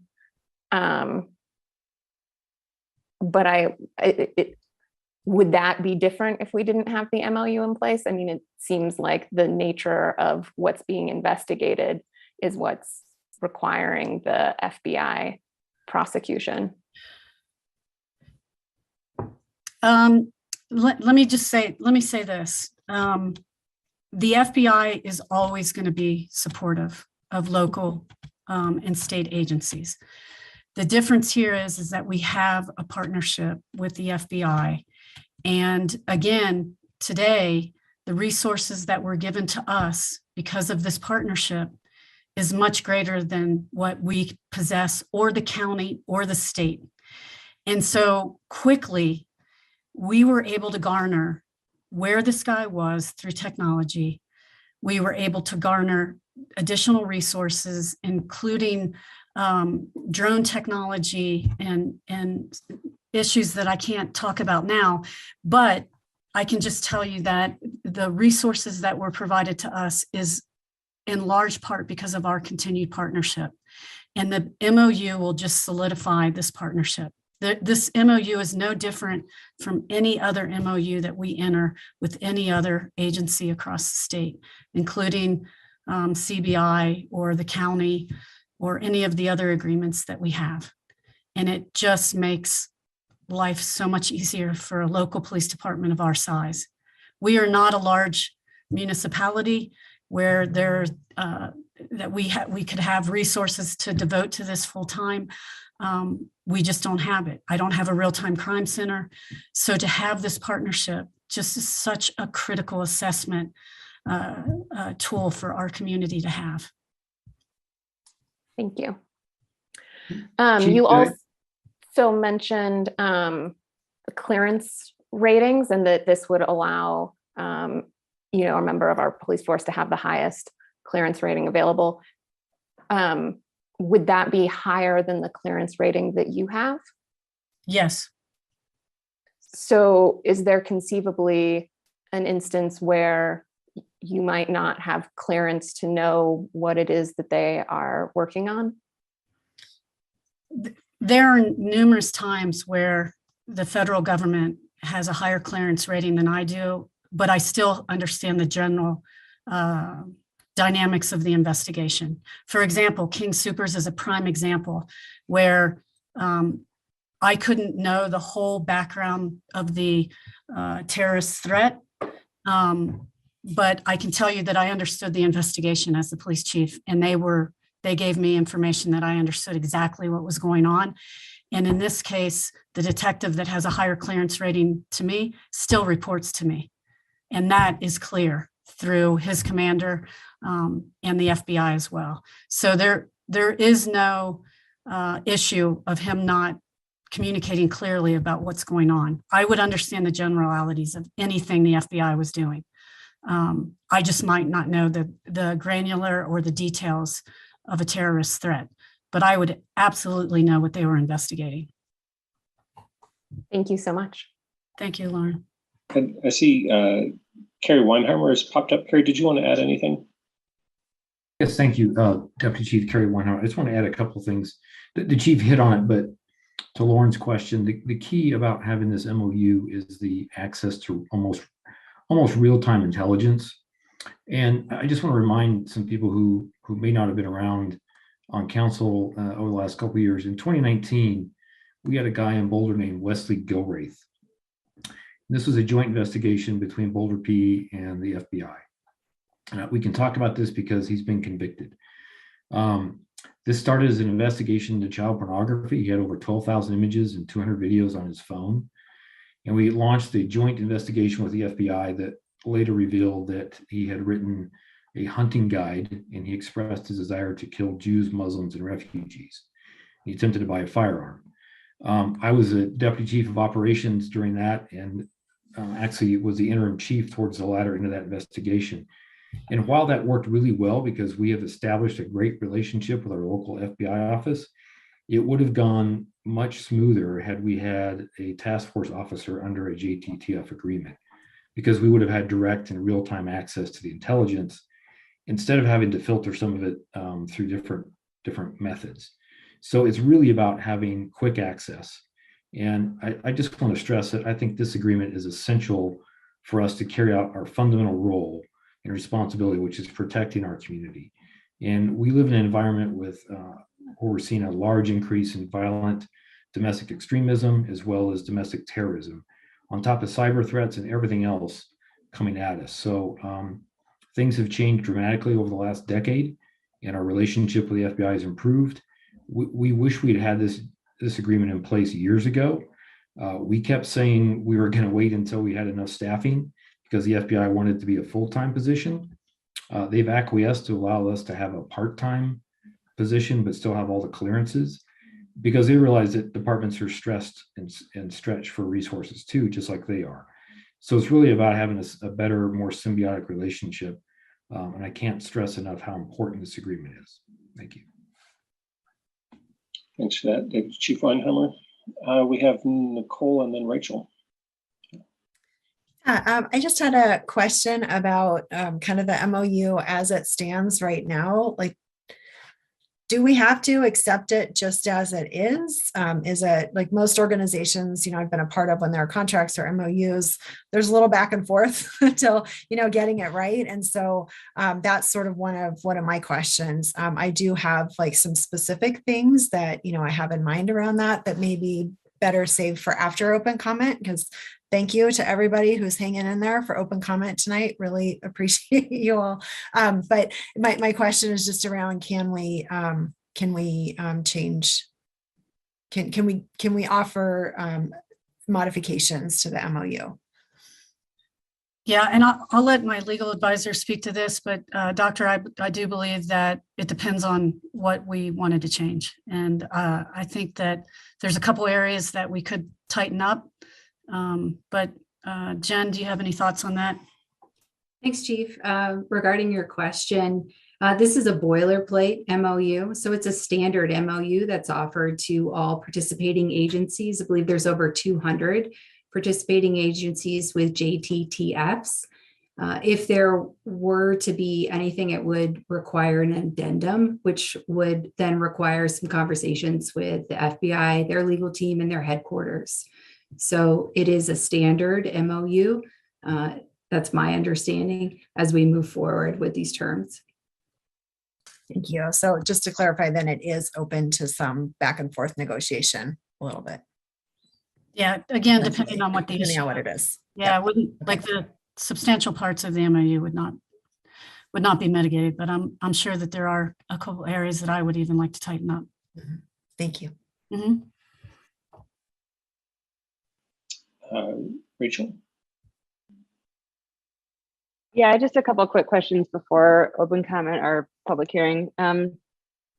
We've received some feedback from members of the public about concerns, as you got at a little bit, Chief Harold, about transparency and accountability when you loan officers, and lack of wearing body cameras. So I'm wondering I think that the article that many people are referencing is from 2019. So a couple questions. There were some police departments named in a Marshall Project article, I think it is, that had left their relationship or the JTTFs. They had abandoned theirs with the FBI over this transparency and accountability issue. And someone asked you earlier, do jurisdictions participate. I'm wondering, do you know if there are some that don't participate, or did they rejoin, or are there still some cities that have those concerns and are not participating right now? Do you happen to know that? That's a great question. I don't know specifically the example that you have, Rachel. I can tell you that probably several agencies move in and out of these agreements for various reasons. And I'm sure that across the country there's been issues. I can just tell you that the issues that concern me will be addressed, like body-worn cameras. I want everybody to know, including the community, that they will fall under Boulder PD's policies and procedures. I think it's also important to note that the FBI itself is moving toward body-worn cameras and transparency on these issues. So that's a good thing. I don't have Could you possibly just expound on that? Because in 2019, they explicitly prohibited officers in the FBI from wearing cameras at any point, I think. Yeah, that's a great question. And so I just want to be clear so we have a good understanding of this. The FBI is moving toward body-worn camera. I don't have a timeline, but I have confirmed that, and I think our legal advisor could give you the concrete answer there. But undercover operations, still, state of Colorado, we do not have to wear body-worn cameras during sensitive undercover operations, and that would hold true with the FBI as well. I can just tell you that as long as our detective is part of the Joint Terrorism Task Force, they will fall within our policies and procedures. Jen, do you have that specific language as it relates to body-worn cameras with the Federal Bureau of Investigation? I do, Chief. Thank you. The DoD launched their body-worn camera program on September 1st of 2021, and it includes federal agencies as the FBI, ATF, DEA, and the Marshals, and they're phasing in the use of body-worn cameras. I think it's important to emphasize, though, that the task force officer from Boulder Police Department has to adhere to the Boulder Police Department policies and procedures. So if it differs or conflicts with the FBI when they're operating as a task force officer, they still adhere to what the state requirements is, and that's what Boulder follows. Great. Thanks for clarifying that. Sure. And then just one more question, Chief Harold. You mentioned that the FBI brings resources. That you mentioned drones, I think, and that was intriguing to me, like, because I don't love to spend more than we need to in our own budget on policing equipment. What is it that we get to share through this MOU in terms of resources? Just about every tool and technology advancement and software and vehicles, and just about anything that the federal government can bear on a critical issue, we would have access to in a partnership on those resources. If you, and I know, Rachel, you followed the King Soopers mass casualty event closely. If you want to see the weight of the federal government come in and really impact a community of our size in quick order, I can tell you that just to conduct that crime scene correctly would have taken me 6 weeks with our resources. And the federal government, because of the technology advancements on crime scene photography and all sorts of technology that they brought, really brought that crime scene down to about 4 to 5 days. And it was such a complex scene that, we're talking days versus our team taking weeks. And so it just can't be overstated that their technology capacity and their personnel, they brought in literally probably 50 to 80 people to help us with the crime scene those days. And they stayed with me for 3 weeks after that incident.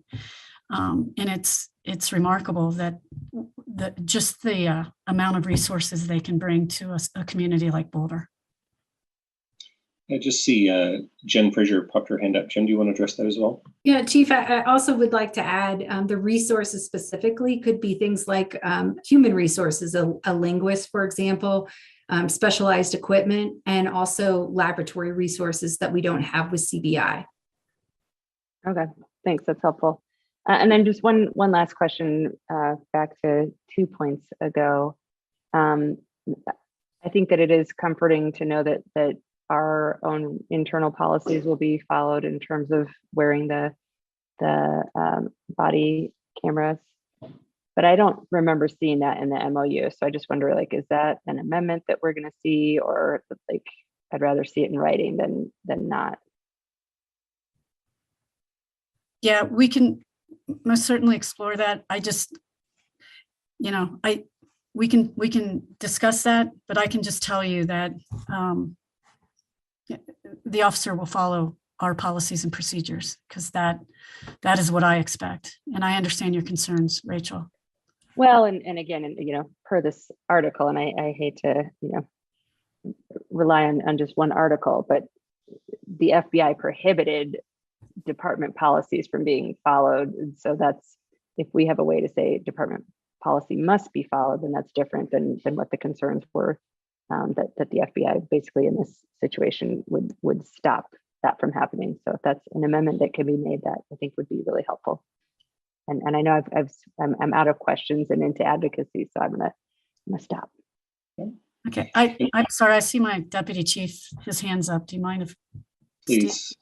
If I may, just really quick, based upon a conversation we had today with FBI supervision, just clearly if we need to add something, we'll work on that. But we spoke to them this afternoon and they reassured us, and they said that we will never ask your task force officer, whomever that is, to deviate from any Boulder Police Department policy. Basically, they said if he is working for us, he is still under all of your policies and procedures. And we even clarified that up to and including, God forbid, a deadly force situation, that he defers to his training and policies here at BPD. Our detective will still get all of the training that every other Boulder police officer gets, including legal updates, in-service training, all of those things. But I'm confident with the communication we had today that they're not going to impose anything on our detective that doesn't comply with our policies, if that helps a little bit. I appreciate that. And again, you know, I think like half of us roughly are attorneys. So we will say, like, you got to have it in the contract. that's what's going to be enforceable. So I think that's helpful. Thanks. Great. I'll appreciate all of those questions and answers. I'm not seeing any more. So why don't we go to the public hearing? And I think Brenda will do a quick refresher on our engagement guidelines before we do that. Yes, sorry, Mayor, give me just one moment. I think I closed the slides, so my apologies for that.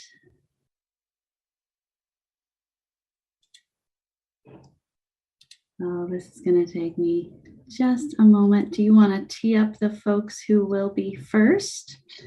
You're aware, we have 20 people signed up, which means everybody gets 2 minutes to speak. And the first 3 people coming up are Darren O'Connor, Liz Marasco, and Mary Foltinsky. And we'll actually have 21 with our addition, our later addition, Mayor. Very good. Okay, yes, we have a 21st. We do. All right. I apologize that I was listening to the conversation instead of getting myself ready to make this happen. I will remind everyone, I can do this without the slides, that we did do a community process to land on a vision for inclusive and meaningful civic conversation.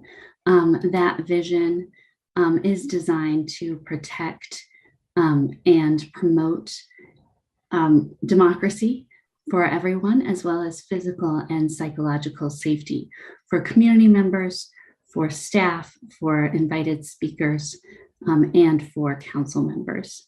And when I get them pulled up, I will have just a few examples for you of what those rules and guidelines are. Again, with my deep apologies for this. All right. We're going, we're going, we're going.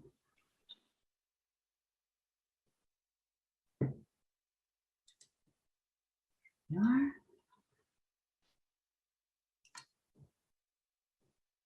And moving to our second slide.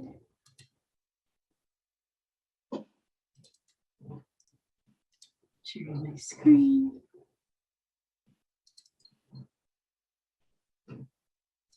And can you see those, sir? Nope, didn't come up yet.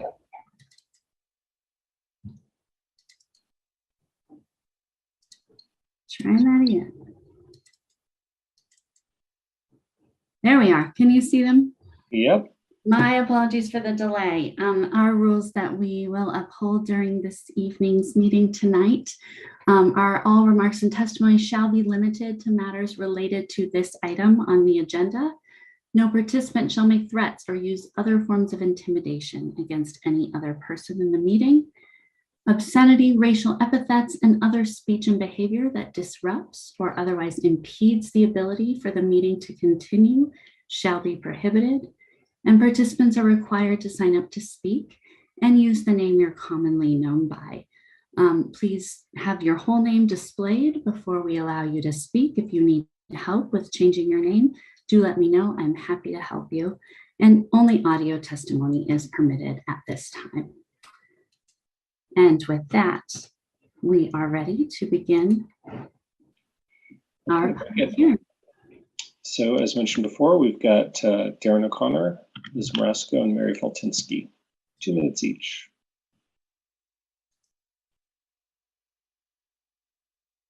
Darren, you may need to press *6. Oh, looks like you got it. Yes, hello. My name is Darren O'Connor. I live in Boulder County, and I'm here to speak tonight on behalf of the NAACP Boulder County branch.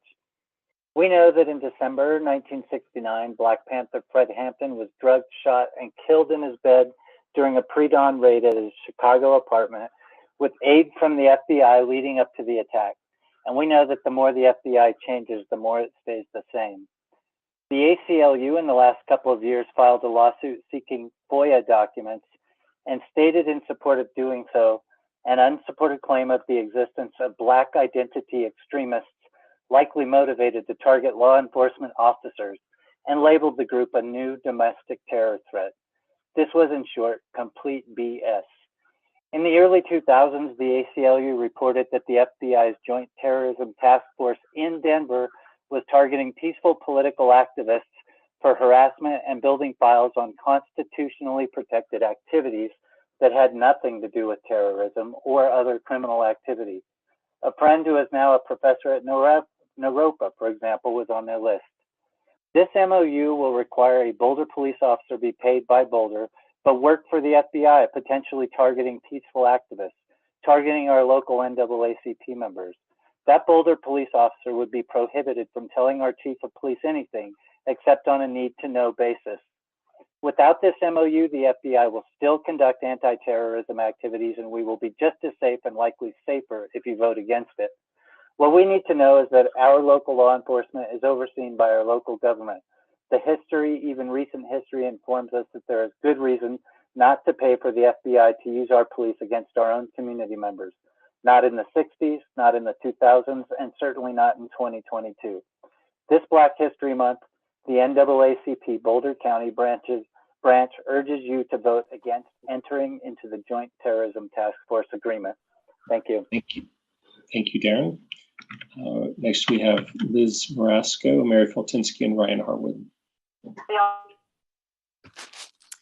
Hi, I'm Liz Marasco. I live in Boulder. I'm also a member of Boulder Showing Up for Racial Justice. My understanding of this program is based on a very quick cursory research because this was added so last minute, but I do have a couple of concerns I want to share. Mainly, the JTTF program basically means that federal police officers will be conducting secret police missions and business in our community without any accountability. If and when they engage in misconduct, which they have proven to do with illegal surveillance of peaceful protests in Denver and other cities in the country, even a very charitable interpretation, they could possibly be prosecuted by local officials, but probably not. What's more likely is that in the event of misconduct, an assistant U.S. attorney would do the prosecution. And the AUSA position is not elected by the people, they're appointed. The people of Colorado decided in 2020 they wanted more accountability and more transparency from the police when they passed SB 2217. The people decided that qualified immunity would no longer be absolute in our state, and that in certain cases, police officers would be individually liable for their misconduct. This is a huge win for all of us and a huge win for the criminal justice system in general. JTTF officers will not have to adhere to this law. They will have full qualified immunity. This is directly opposed to the will of the people. The people also decided they wanted more accountability when Attorney General Phil Weiser conducted an investigation of the Aurora Police Department. We completely lose that right in this circumstance. I don't doubt the legality of this program, but I question the federalism, the constitutional rights of it. The Constitution gives states the police powers for a reason, and we deserve to keep those states' rights. Thank you. Thank you, Liz. Mary Feltinsky, Ryan Harwood, and then Carl Paris.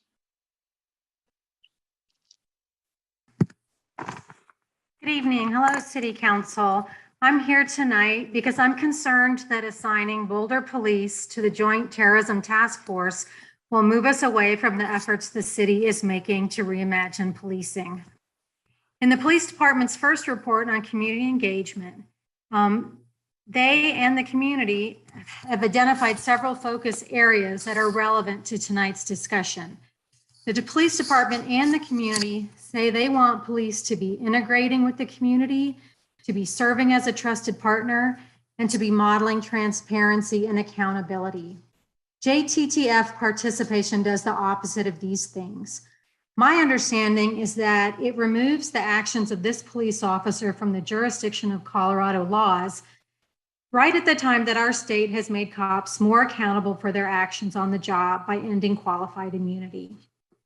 Many of you know I work with young people in Boulder County. I would like to take this opportunity to draw your attention to a report on youth input to the reimagining policing effort. Growing Up Boulder and My Emotion Healing were contracted by the city and met with over 100 children, youth, and young adults. Their report is available at growingupboulder.org. Young people in Boulder are already concerned about the interplay between policing, race, and systems of oppression. Specifically, concern was expressed about police collaboration with other institutions of oppression. They request more accountability. Finally, the young people were concerned that their input would be ignored.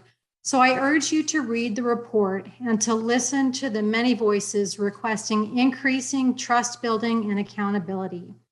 Tonight, I encourage you to reject this MOU with the Joint Terrorism Task Force. Thank you, Mary. Next, Ryan Harwood, Carl Perez, and Claire O'Brien.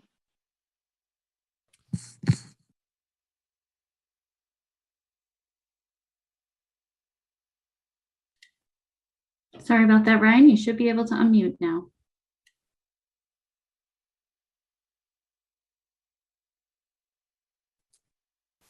Can you hear me? Yes, we can. Cool. Hello, Council. With today being the first day of Black History Month, I would like to remind everyone that the very same Federal Bureau of Investigation that you are considering partnering with tonight tried to kill Dr. Martin Luther King Jr. while he was locked up in Birmingham. While they were unsuccessful in killing Dr. King for the national security threat they said he posed, they were successful in killing Fred Hampton, the leader of the Black Panther Party. The FBI's assassination attempts of civil rights and Black liberation leaders were not an anomaly. They existed as part of a concerted effort to repress and criminalize participants of these movements that continues to this day. Let us not forget that this is the same FBI that surveilled damn near every mosque in the country and entrapped countless Muslims in the Islamophobic crusade following 9/11.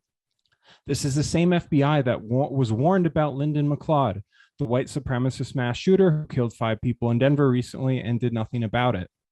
This is the same FBI that surveilled and harassed nonviolent environmentalist activists in Colorado who are organizing to protect our state and our planet from extractive industries and the catastrophic climate events that they cause, like the recent fire folks are still rebuilding from. This political repression was done in conjunction with the Denver Police Department and the FBI's Joint Terrorism Task Force in a very similar relationship to what is being proposed today. This is the same FBI that created a new category of terrorism called Black identity extremism in the wake of the Ferguson uprisings against racist police violence and the Black Lives Matter movement. This terrorist designation is still being used to this day to repress and punish participants of the George Floyd uprisings last year. This partnership will result in nothing but harm to our already small and politically repressed non-white communities. Law enforcement will say they simply want to combat terrorism and keep people safe, but remember all of the unthinkable racist violence the FBI has committed, from trying to kill Dr. King to repressing BLM, was all done in the name of national security and, quote, counterterrorism. Do not let even more white power into the city. Reject the memorandum. Thank you for your testimony. Next, we have Carl Paris, Claire O'Brien, and I think Jack Smith, if he's here. I'm not sure if he is. All right, can y'all hear me? Yes. All right, thank you. Thank you for the opportunity to speak. I'm Perez. I'm a computer engineer working for CU Boulder and a member of United Campus Workers of Colorado, though I'm not speaking on either of their behalf. This potential agreement troubles me, and I'm really sorry to say that nothing BPD has said really comforts me at all. I don't see any benefits to deputizing local police as federal law enforcement, and the history of the Joint Terrorism Task Force isn't encouraging. First, there isn't any transparency in this arrangement. There is not a specific mission or threat that the JTTF is pursuing, just the nebulous term terrorism, a term applied to ISIS, a guy throwing a rock through a window, and even peaceful protesters. The JTTF throws out reasonable suspicion standards in favor of suspicion-free assessments that target primarily people of color. In Colorado Springs in 2005, the JTTF stored the license plate numbers of peaceful protesters of a local forestry company.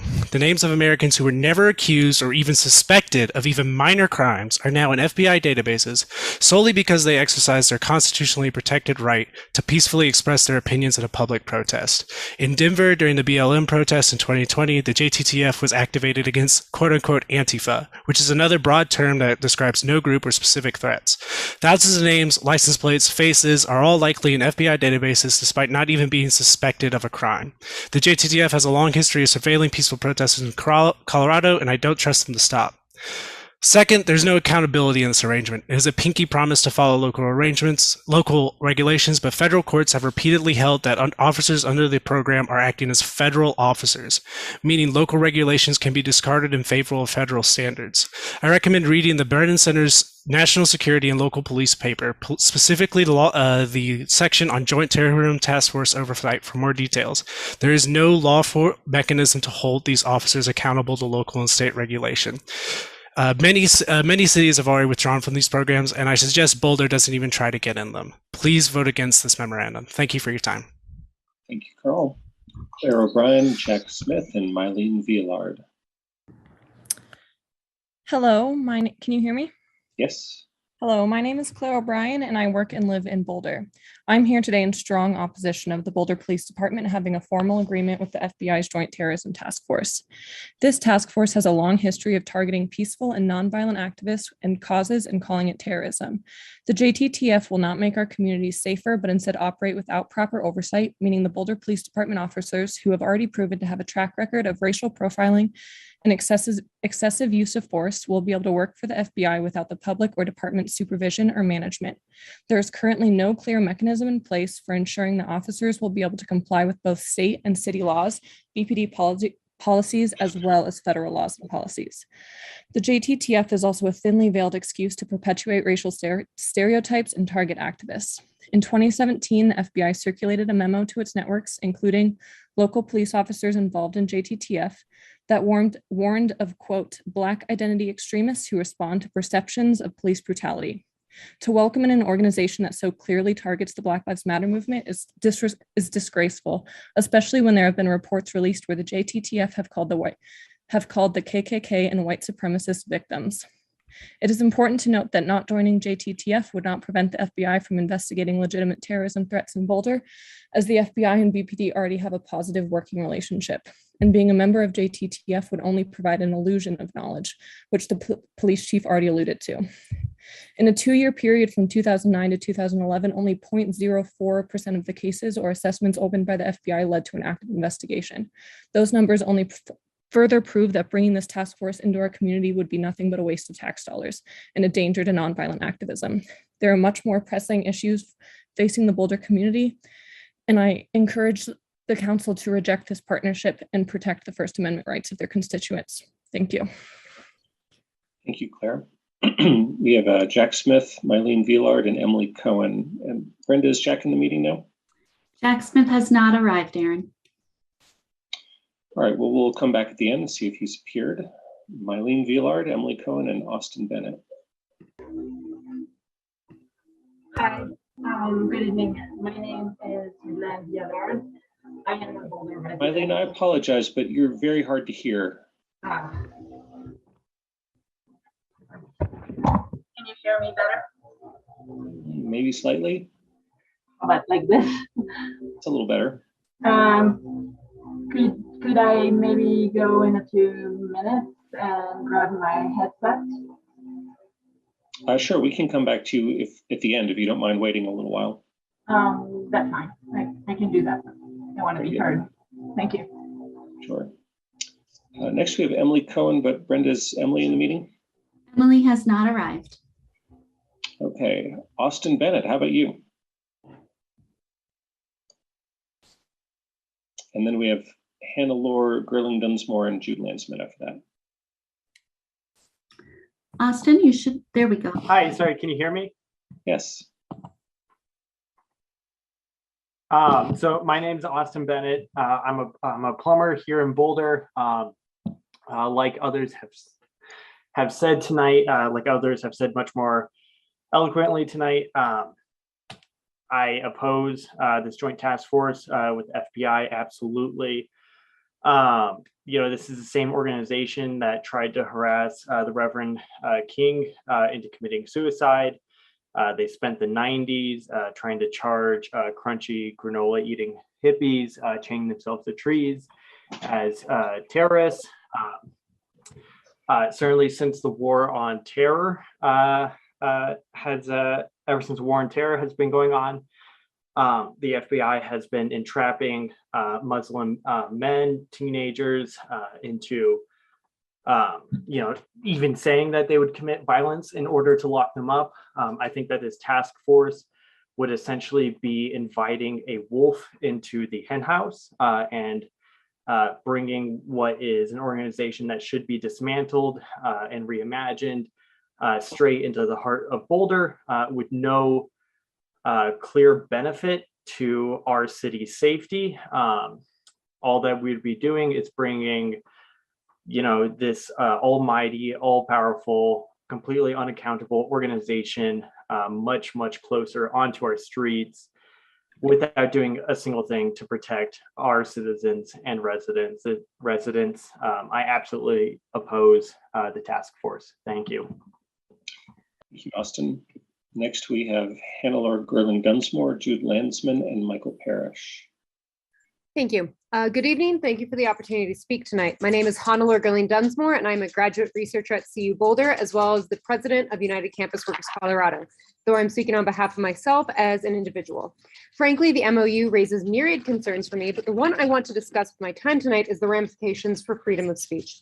In the US, we have the constitutionally protected right to peacefully assemble and peacefully protest. While the MOU doesn't formally take away that right, it does punish individuals for exercising that constitutional right. And what's more, it does so with zero transparency or accountability. Functionally, that turns our constitutionally protected right to freedom of speech into a privilege for those who don't belong to demographics historically and presently subjected to state repression. So that is to say, affluent, white, heterosexual, cisgender, abled, and male. Everyone else is putting themselves at substantial risk to exercise what is supposed to be a right for everyone in the US. In Colorado, this has been confirmed to be used to target peaceful environmental activists in Colorado Springs and anti-racist activists in Denver. The process of selecting who gets targeted is not transparently stated, and there seems to be little to no consequences for abusing this power.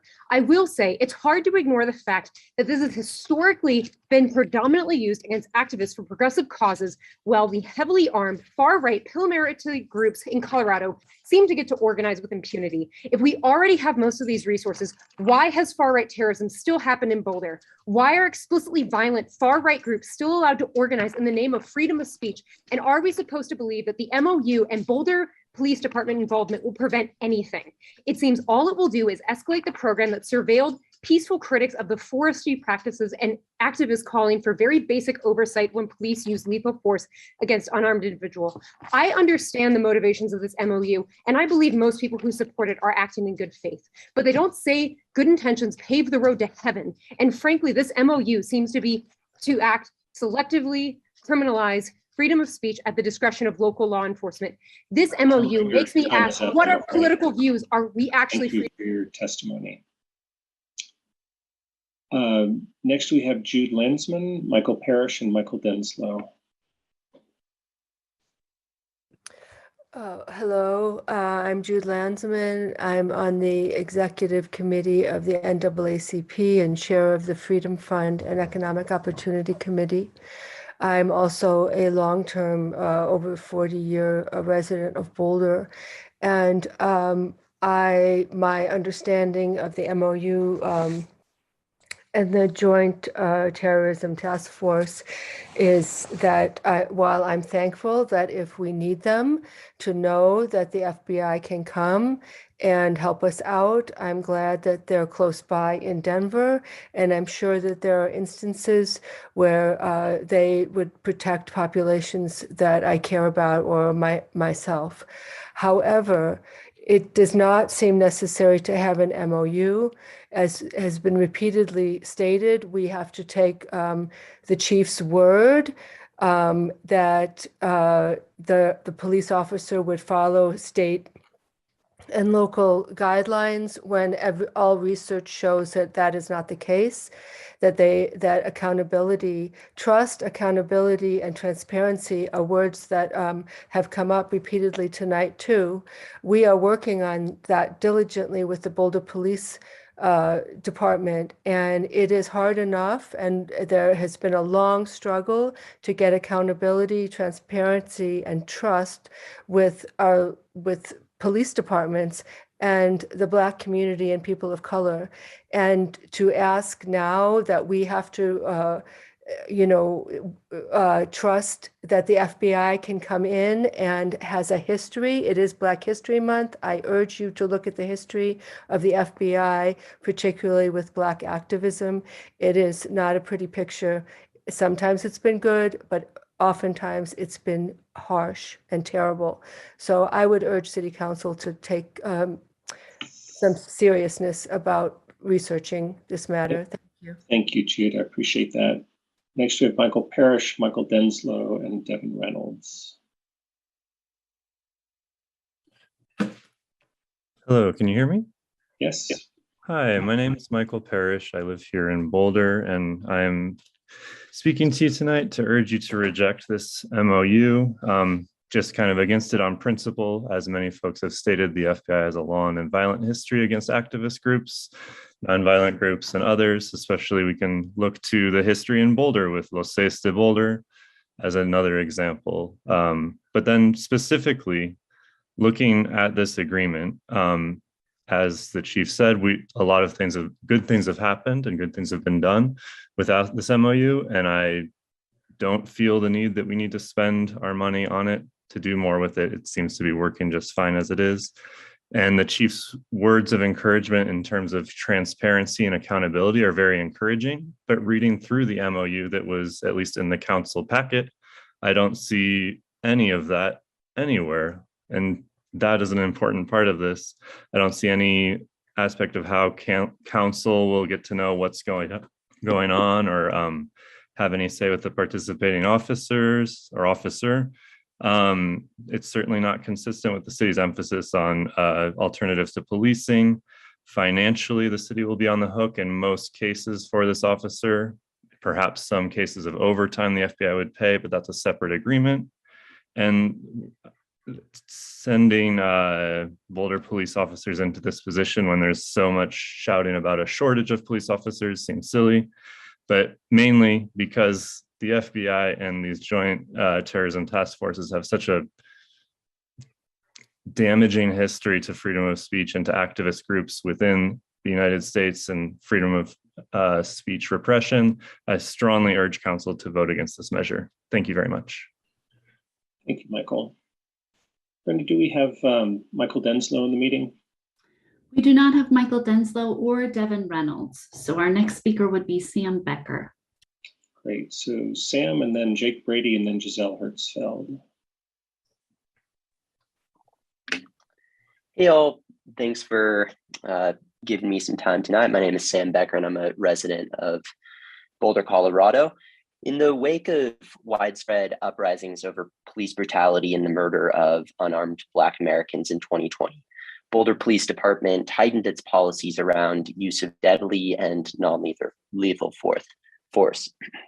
These changes were also codified at the state level with the passage of Senate Bill 217, which also required police departments to collect and report to the state a vast amount of policing data and use body cameras.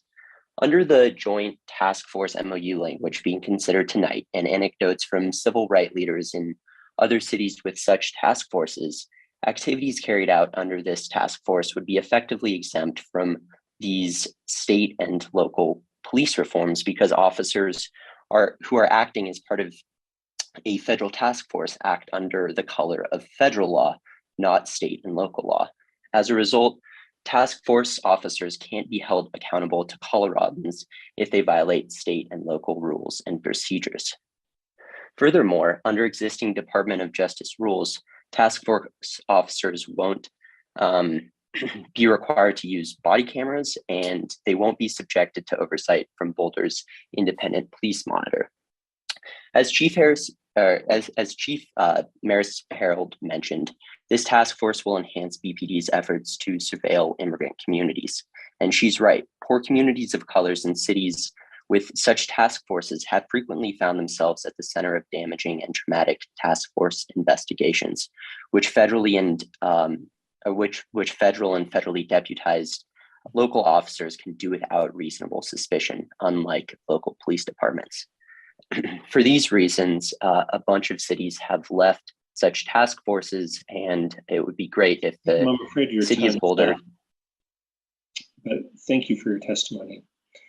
Next, Jake Brady, Giselle Hertzfeld, and Usama Khalid.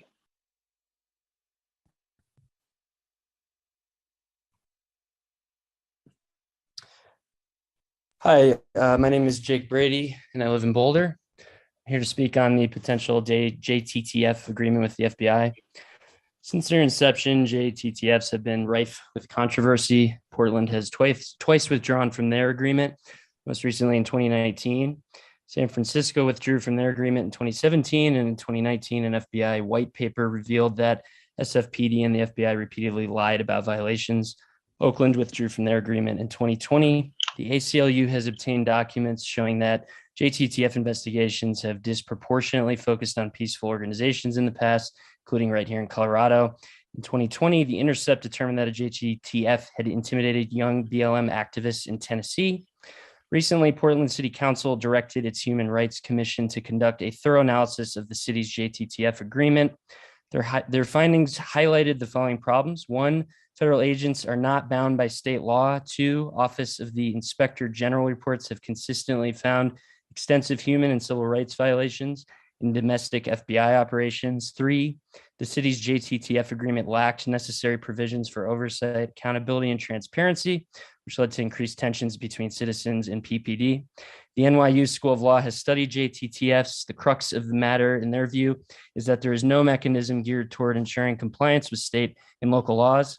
Council, I'm urging you to reject this MOU, or at a minimum, I urge you to commission studies from both the Police Oversight Panel and Human Relations Commission before even considering an indefinite agreement. Additionally, I ask that you consider the voices of activists and politicians, many of them immigrants and or people of color from other cities who pulled out of their respective agreements. Many of those cities also tried the amendment route and were rebuffed by the FBI. And so again, I ask you to reject this MOU. Thank you for your time. Thank you, Jake. Giselle Hertzfeld, Usama Khalid, and Joshua Stallings. Hi, my name is Giselle Hersfeld, and I'm a staff member at the Rocky Mountain Peace and Justice Center in 350 Colorado, two organizations that organize peacefully in Boulder County to bring attention to important environmental and justice issues impacting our community. I'm speaking today to oppose the motion to approve the Joint Terrorism Task Force MOU between the FBI and the Boulder Police Department. As a member of two organizations that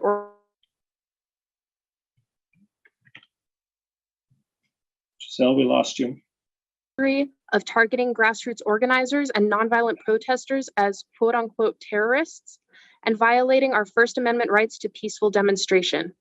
In 2005, the ACLU released documents that confirmed that the JTTF had targeted peaceful protesters in Colorado as potential terrorists, including the Rocky Mountain Peace and Justice Center for peacefully demonstrating to oppose the Iraq War. In conjunction with these nonviolent demonstrations, the Rocky Mountain Peace and Justice Center hosted nonviolent direct action trainings that were infiltrated by the JTTF, who attempted to incite violence in the other participants in order to testify against them later in court. In 2010, the ACLU released more documents that confirmed that the JTTF, quote, targeted peaceful political activists for harassment and built files on constitutionally protected political activities and associations that had nothing to do with terrorism or other criminal activity.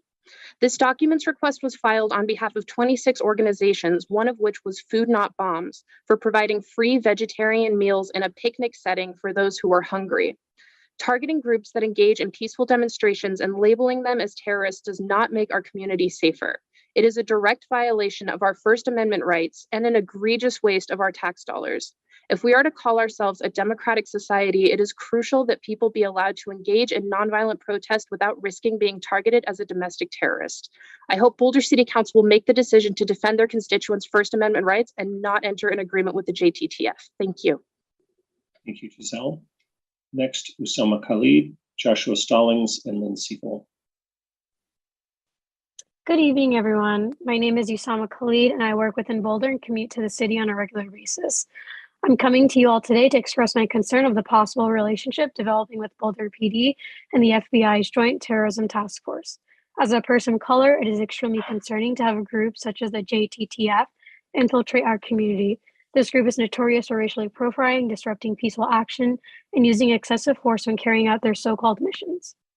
Boulder is a sanctuary city, which means a city in which the local government and police protect undocumented immigrants and refugees from deportation by federal authorities. The introduction of this task force is detrimental to our city's foundation of being a safe haven. The JTTF and the FBI have an explicit relationship with ICE, and they are known to work in partnership with them and will not respect the city's wish of being a safe place for all, regardless of immigration status. Chief Harold said the FBI helped a lot with the King Super shooting, which is protocol. It's something they would have done without the MOU or the JTTF. Not adopting the JTTF in our community will not prevent the FBI from investigating potential terrorist activity in Boulder. The FBI will always be able to investigate these claims without wasting the extra tax dollars on a task force.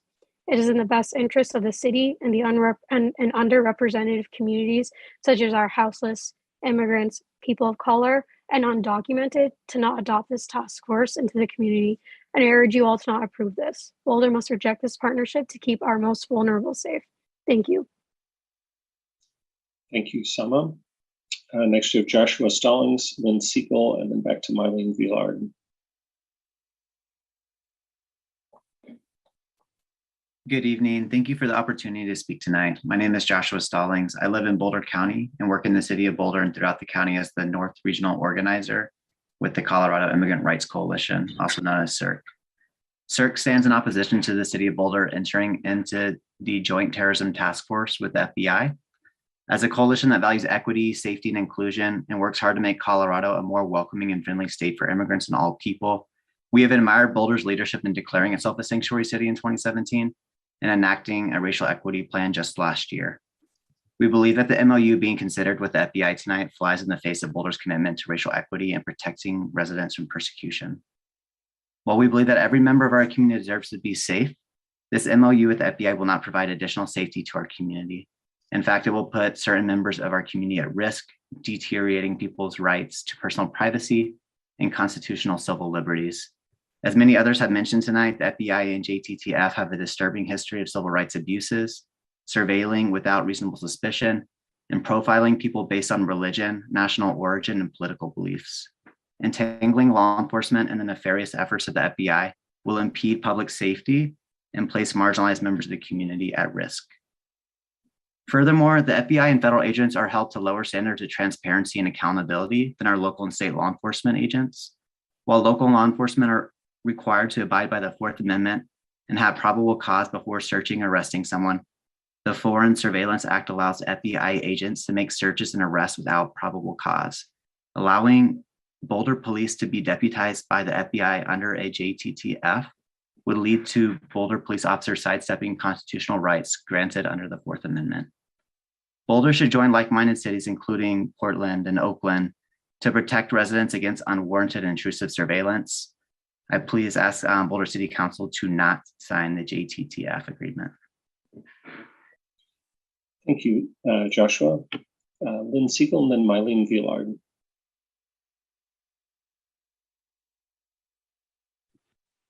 Yeah, to start with, this is not legal for you to have this poor notification for this hearing. It was on consent agenda 3C, I guess. I went to look at the agenda and there was no 3C. I guess that's what Lauren was talking about. You need to stop this hearing and have it over again. Not okay. The Federal Advisory Committee Act, you know, it's in a violation of that. If that's applicable here, that's applicable at the Rocky Flats Stewardship Council, and they violate it all the time. Not okay. Okay, if this is all about 12 tribes and the investigation that was done there about the fire, you know, the fire is the terrorist.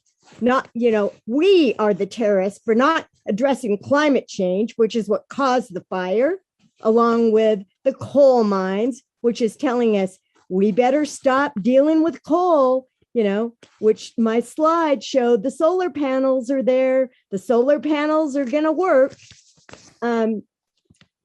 This is the other F word, fear. Don't go there. Don't do that. You know that guy that shot up at the King Soopers?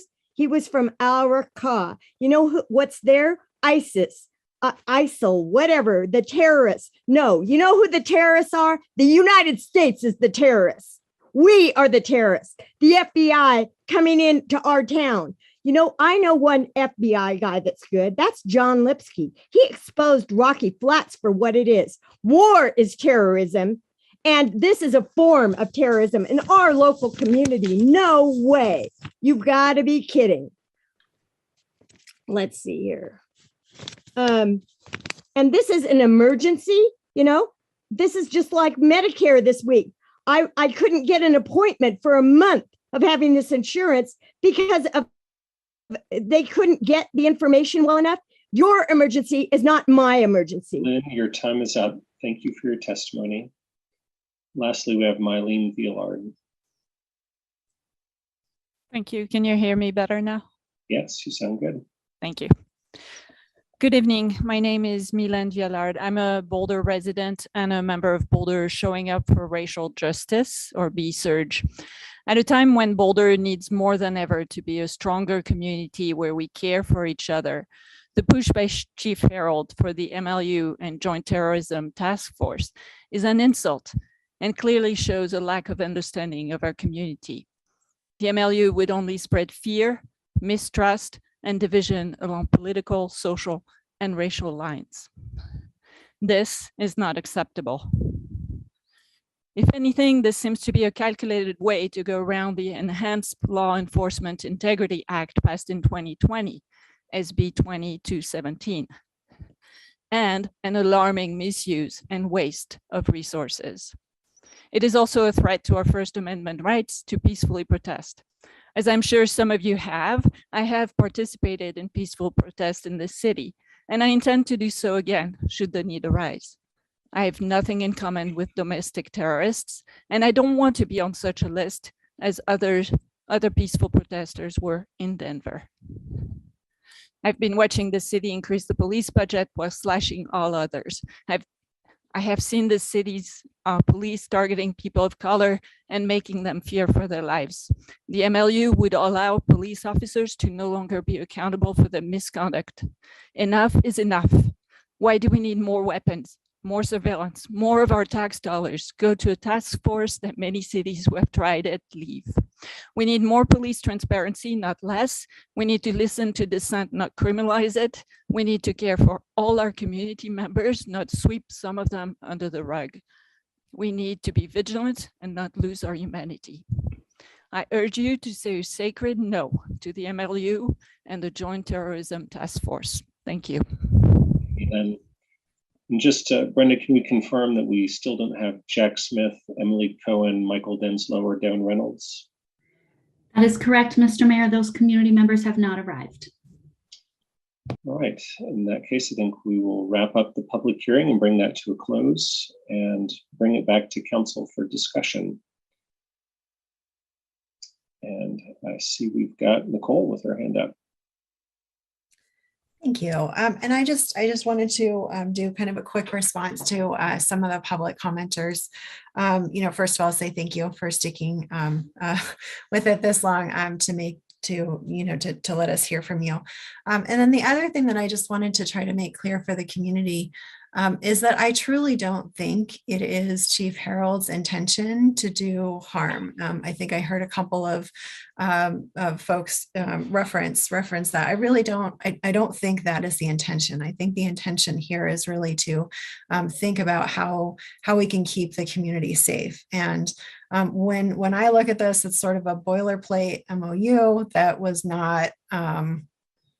I think it wasn't sort of vetted with the folks who have experienced some bad things from the FBI or in communities that have experienced that. And, I think especially given that we did a declaration for Black History Month tonight, it's really important for us to acknowledge that there is a justifiable lack of trust here in the community with some in the community. So anyway, so I just wanted to kind of note those two things that we can hold for this conversation, that, we're all trying to do our best to keep the community safe. And there are clearly people who have not been made to feel safe by some of the systems that we have in place. So just wanted to start with that. I do have questions and other things to say, but that was more of a response to the comments. Thanks for that framing, Nicole. So other questions or comments? Nicole, we'll come back to you, and then Mark. Great. I do have questions. So one of the questions that I heard was around who pays for this. And so I was hoping to get some clarity on that. What exactly is being paid for by our city versus by the FBI? And I believe that was one of the things in the that the MOU was offering, was a way for the FBI to pay for some, all, not quite sure on that.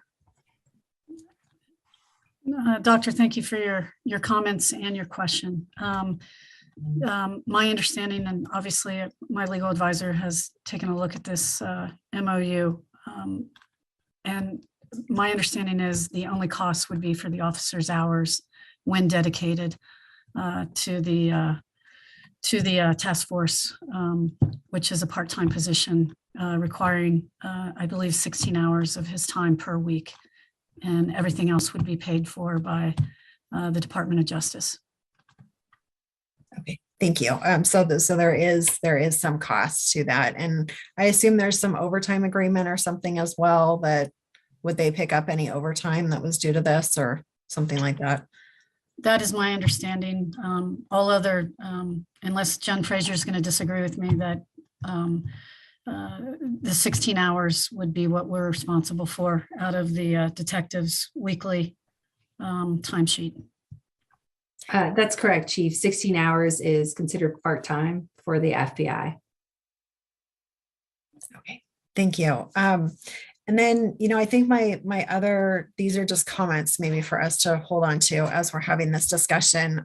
It's clear there is a lack of trust here with the community, right? And so I think that's one of the things that's on my mind is what can we do to address that, right? I don't think it's fair to sort of say that everybody feels safe, in the community with this.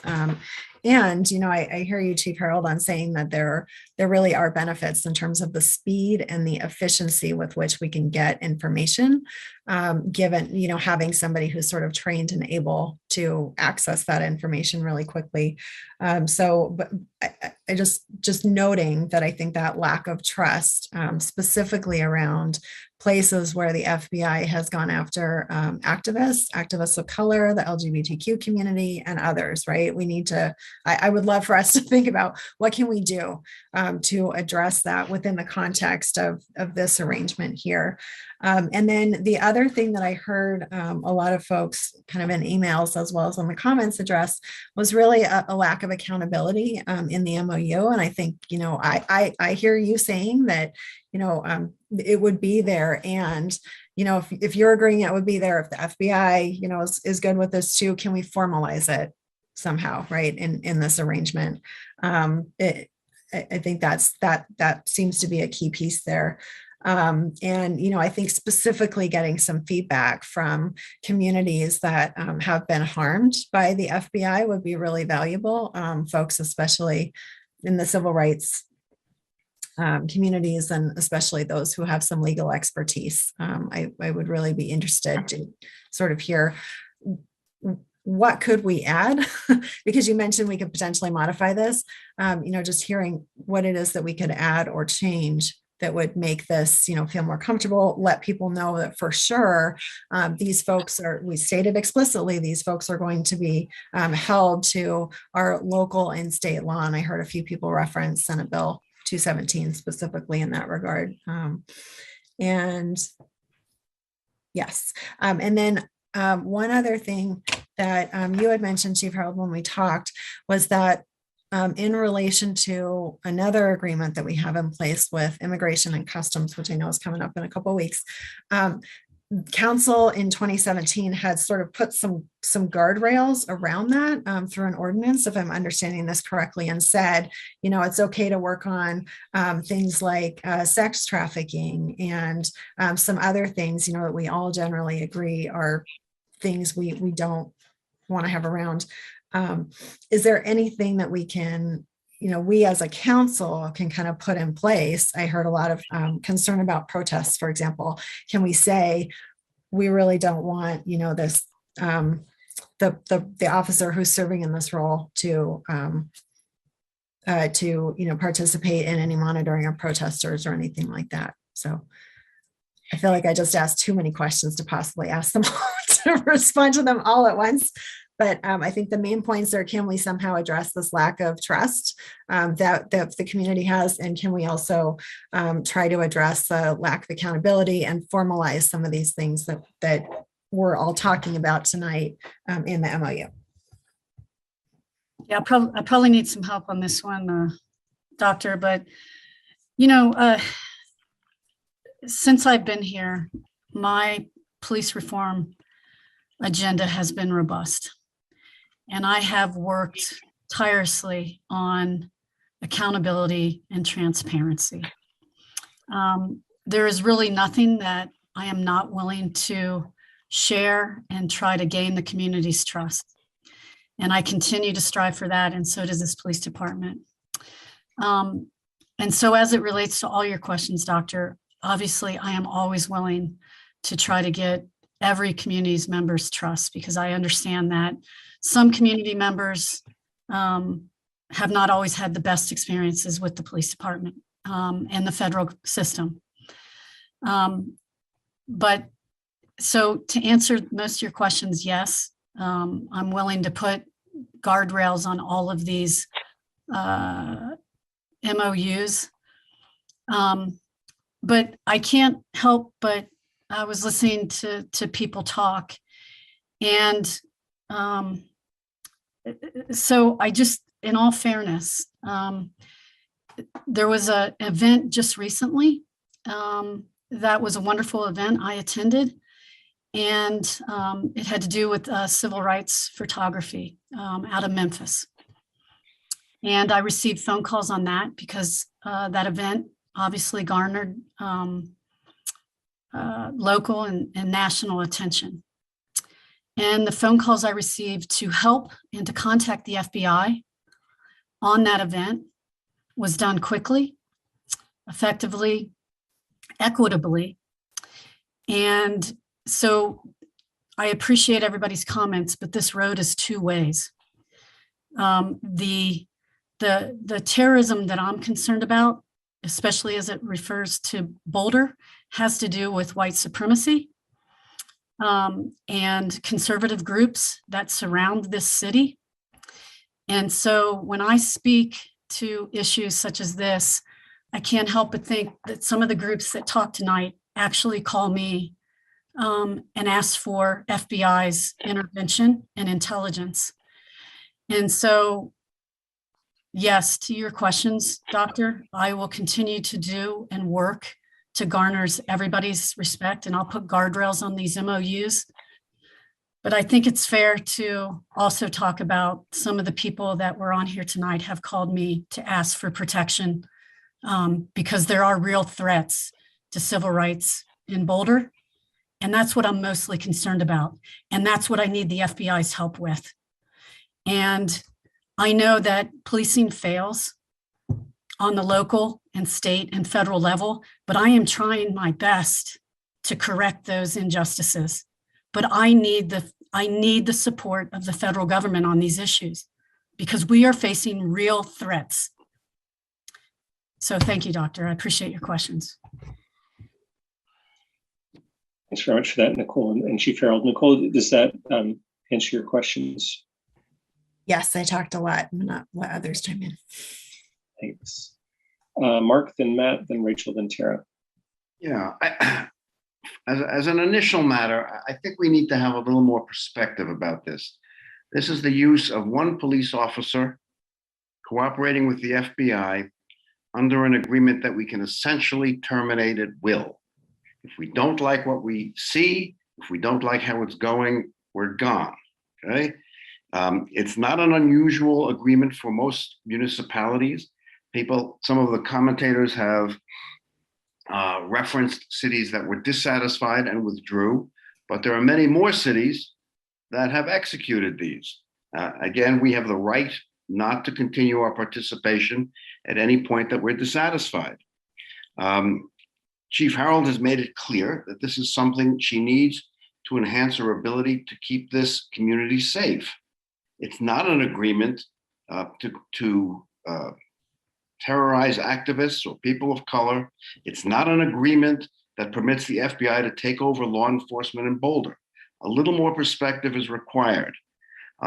My concern here is I don't want to elevate political doctrine over the realities of today's world. Is there anyone here who does not believe that there are racist, extremist, white power domestic groups who look at Boulder and hate us for our values and who might one day seek to do us harm? That's the world we live in. That's the world the chief lives in. And that's the world we have to address.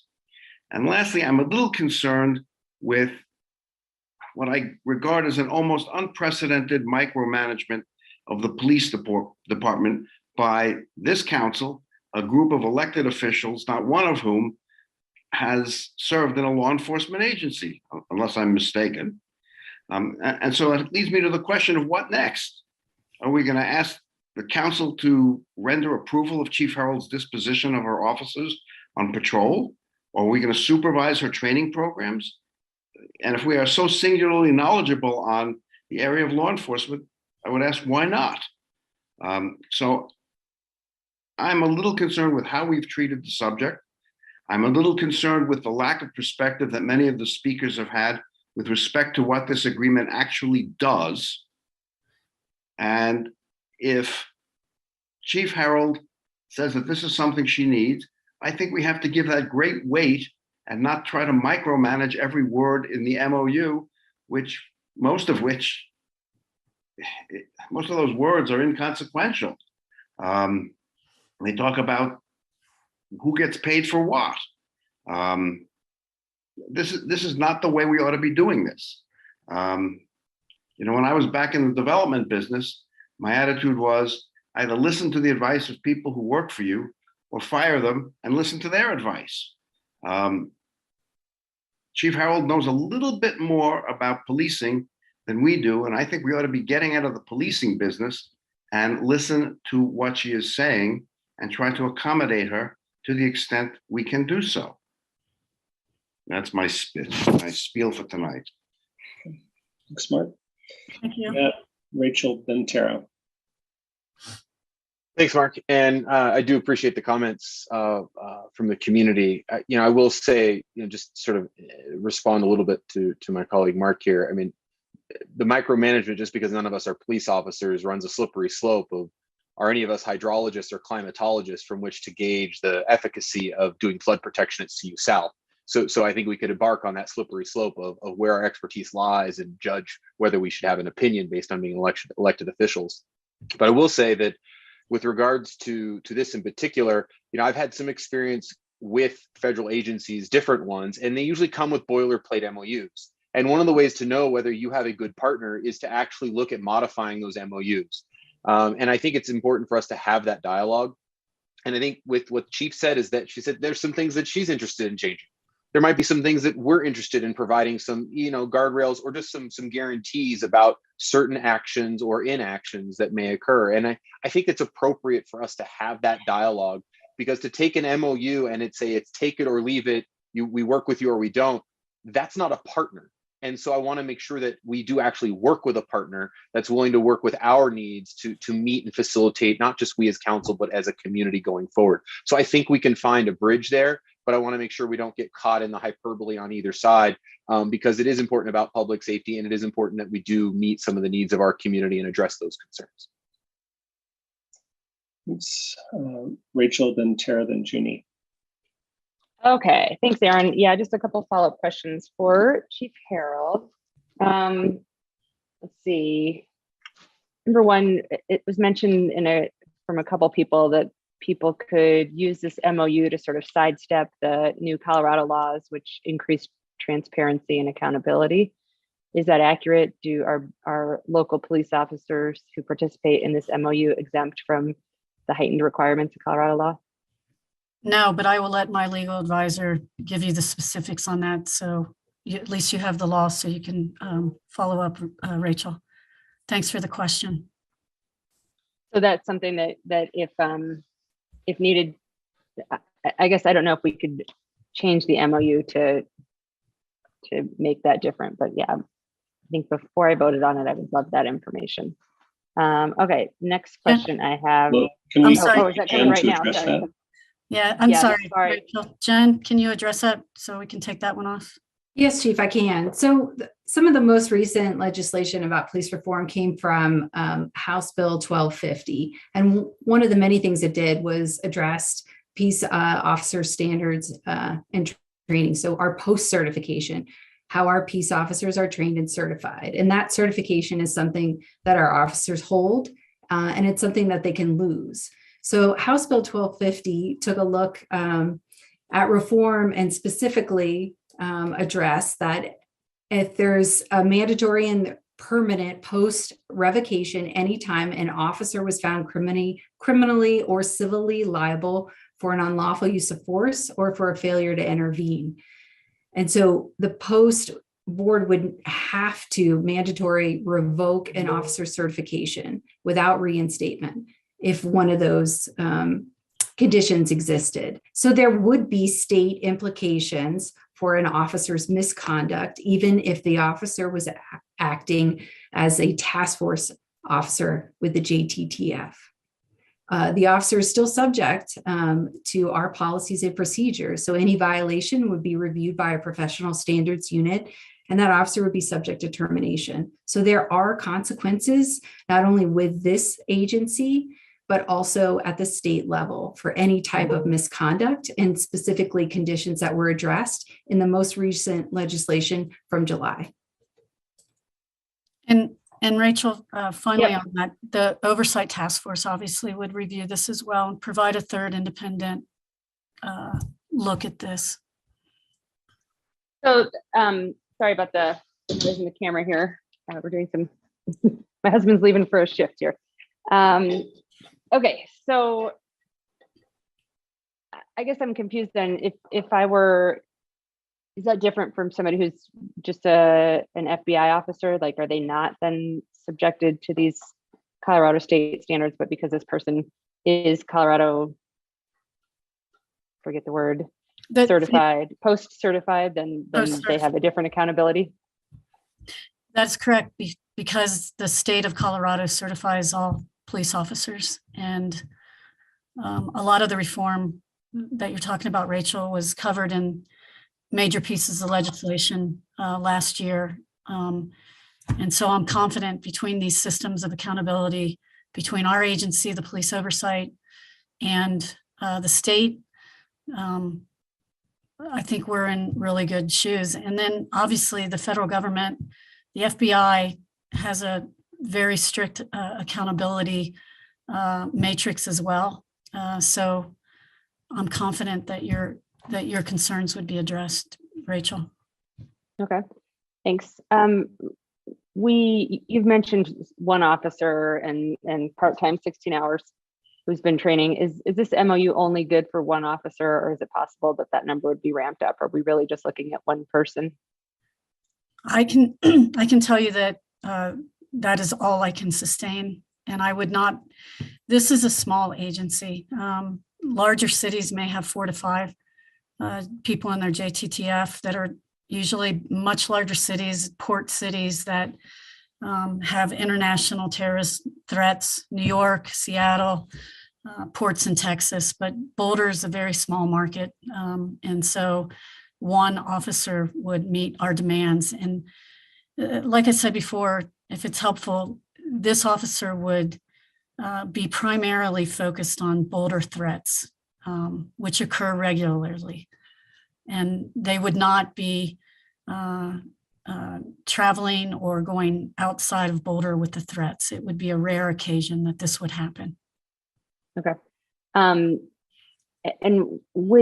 I guess through this MOU, well, one thing back on that last point, could we just say in the agreement then that it's just for one person? I think that might help to alleviate some of the concerns. So I just put that out there so I think that's helpful. Yes. Thanks. So through having this just one person focusing on Boulder, does that somehow in any way that could, I think that people are concerned that this is going to be detrimental to our community and we're going to be more surveyed and more harshly policed. Does having this somehow make surveillance, like the eye, sort of focus on Boulder in a way that might be detrimental in your opinion? No, I think this person for a very small amount of time on a weekly basis will be able to focus in on what I perceive are legitimate threats from domestic violent extremist groups that I believe surround Boulder. And I agree with Mark's assessment. This is my big fear, is that we do have a target-rich environment for white supremacist and far-leaning right groups. And I am trying my best to get a handle on that and respond accordingly. Those are my concerns. Understood. And certainly,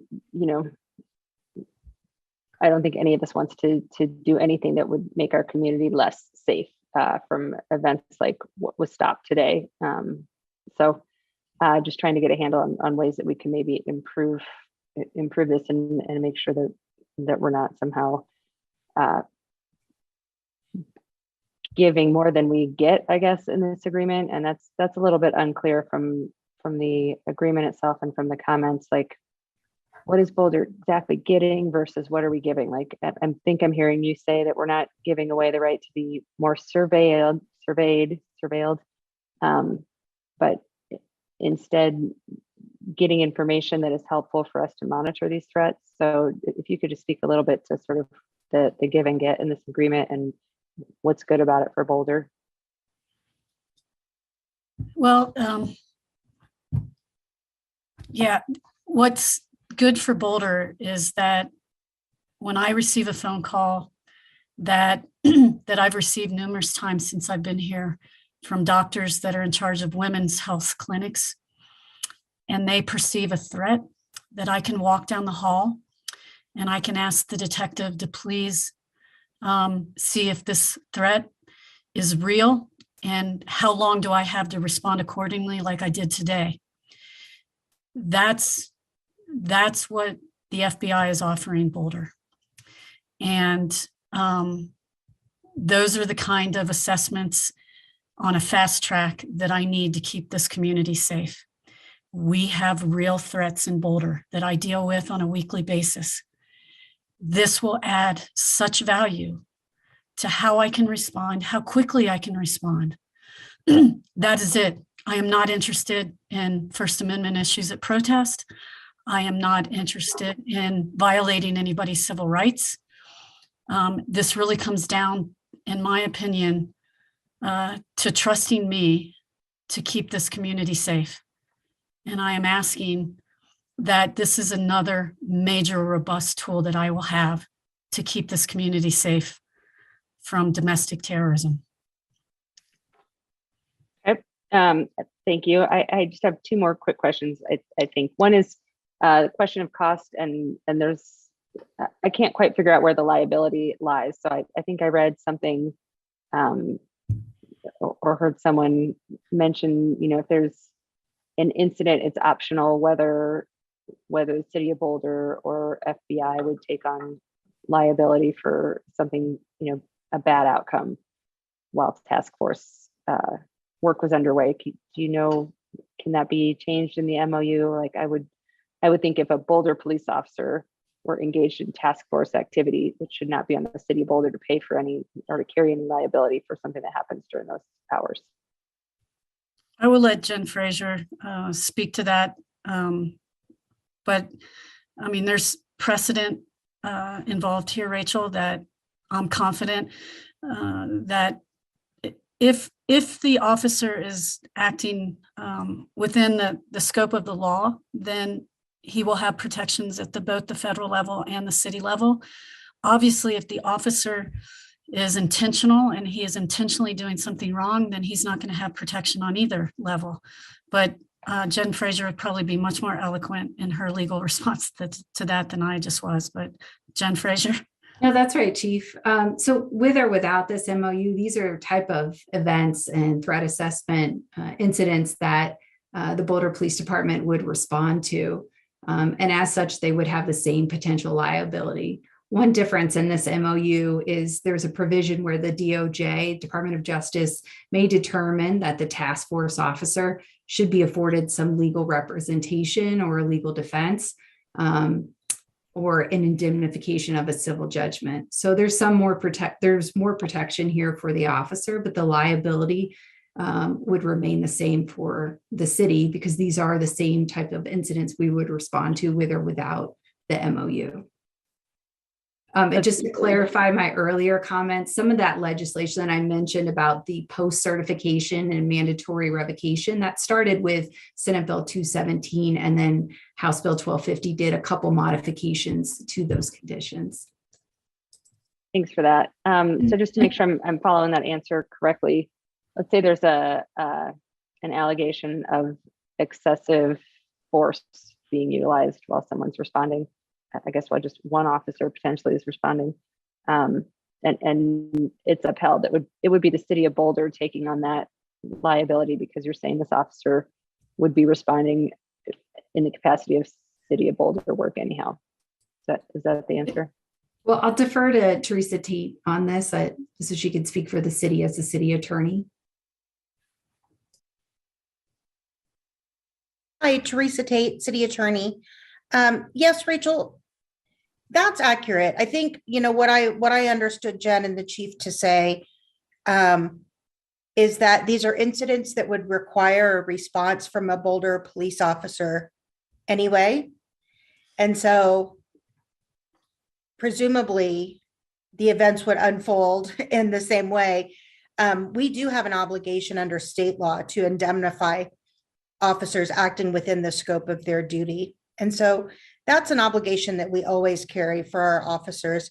Here, there is an opportunity for representation by the DOJ or indemnification from them. So in a way, it's a way for us to think about a second layer of potential protection. Okay, thanks. And actually, I think I'll hold on the last question. So that's all I got. Thanks. Thanks, Rachel. Tara, Junie, Lauren. Hey there. First of all, Boulder Community and City Council, I just want to disclose that I have a migraine, so I'm not going to be my usual concise self. So please excuse me for that. I'm going to do my best. First thing I want to say is I appreciate the passion and the compassion of the people that spoke tonight. And that means a lot. Also, I want to say that those 20 people are important, but also they're not the entire community, right? Because the rest of many people in the community didn't realize that this was happening today. So I feel like it might not have exactly been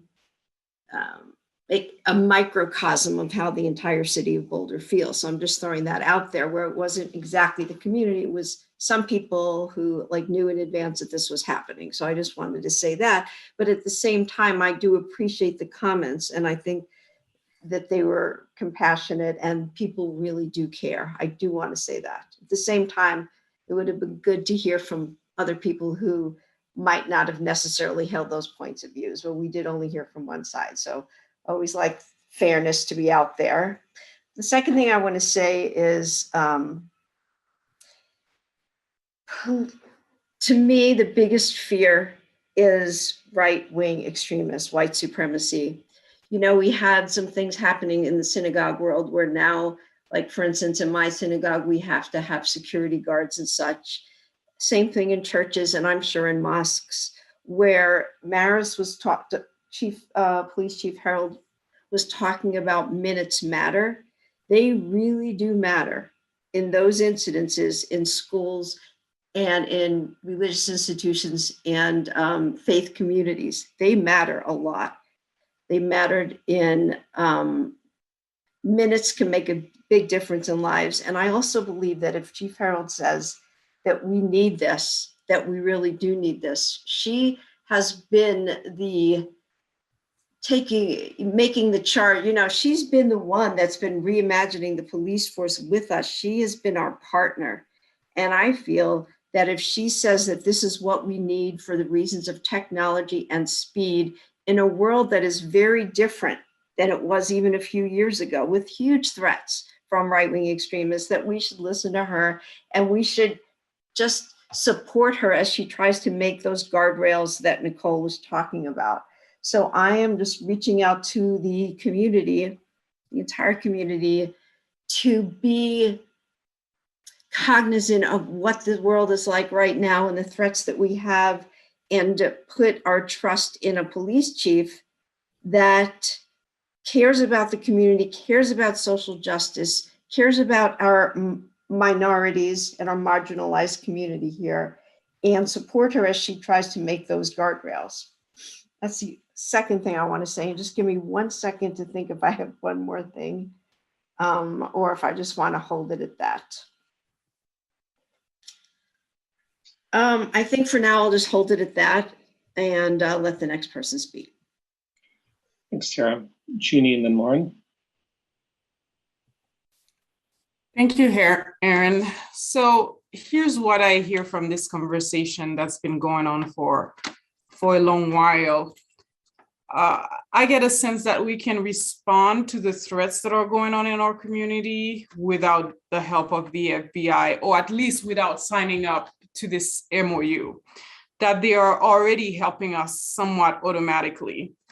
And also, I think I hear tonight that this particular issue that came before council has not yet been vetted by the task force. And if we have a police oversight task force, I think that's the first place this particular issue should have gone to, instead of just coming before us. And I think it goes back to something that Tara just said, that we should hear from more people in the community. And today we only heard from 20, although I really appreciate those 20 people who came because they have educated me as well on some of the issues.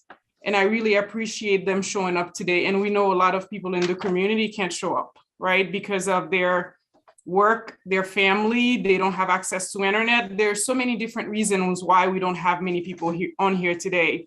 But I really think, honestly, this thing should have gone to the task force before it came before council. We're not the expert on policing.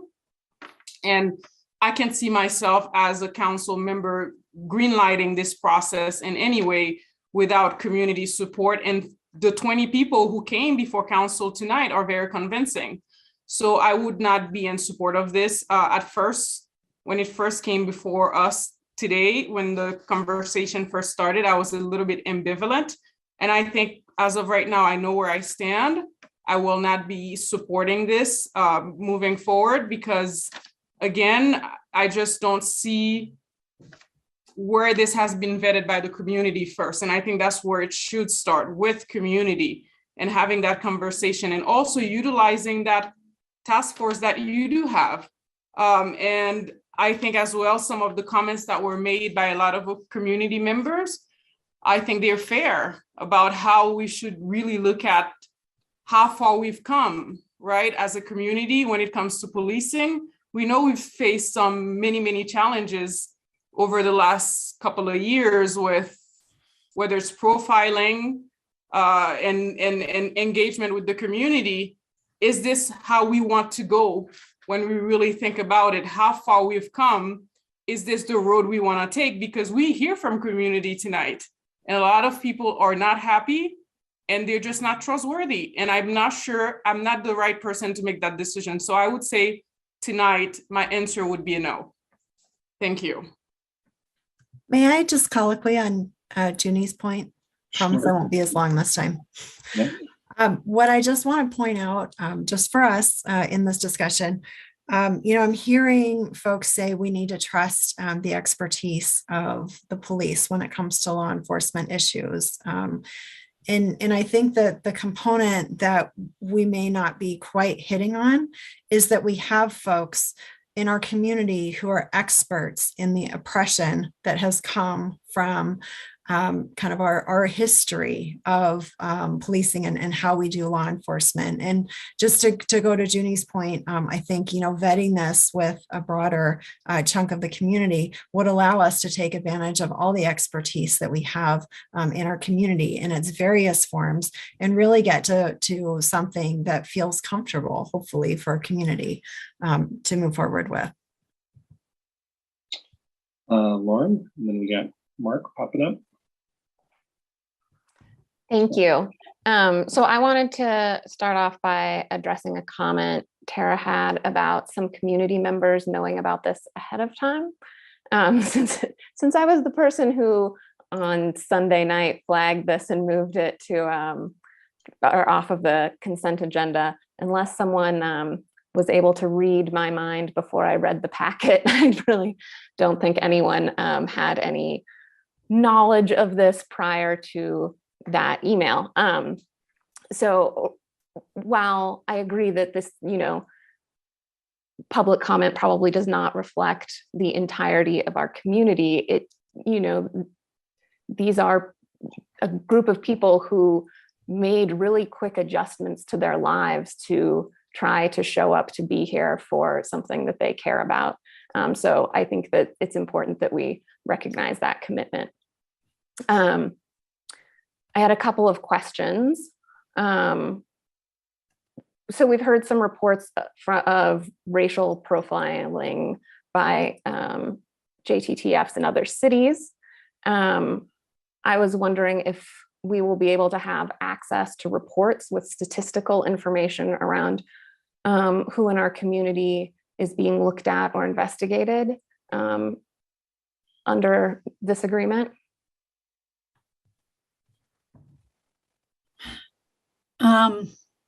You mean as far as like what the investigate, like where we're investigating, Lauren? I'm sorry. Yeah, so just kind of like I understand that we probably won't be able to get specific information around investigations, but can we get statistical information around, racial, ethnic identities of people in our community, like we do for when people are pulled over and things like that? Will we have any ability to sort of review as a community who is being targeted by these investigations in a broader general sense? I would have to talk with the FBI on that point, Lauren. I could speak in generalities about places. If it's a long-term investigation, I'm sure I could get some information, and maybe one of the other deputies or Jen Fraser can jump in here. I don't know, I could not get you specific information about the reason why, but I could most certainly give you general information about our investigations, if that's helpful. Carrie, do you have any other thing, or Jen Fraser? Chief, some of this information could be sought through the Federal Records Act or Freedom of Information Act inquiry from any actions taken by the Joint Terrorism Task Force. If you were looking for specific data or statistics, that would be one avenue the public would have access to, subject to their disclosure requirements. And I guess, Carrie, I know you're probably going to come on here, but I guess if it's our officer doing something, it's going to be captured anyway through traffic stop data, use of force data, reports data. I just probably can't guarantee you that I can get to the FBI, specific detailed stuff. But if our officer is engaged in it, I can probably get general information. Carrie, is that what you think as well? Chief, I think that's accurate. Obviously, we can't share the FBI's data. That will be up to them. But we could share what portion of ours maybe crosses over. But again, I'm not sure. It would depend on the status of the investigation too. And I think it's important to point out that a lot of this is investigative work, including, gathering information from all kinds of sources. It's not constantly contacting people. There's a lot of open source information gathering too that doesn't involve direct contact with people.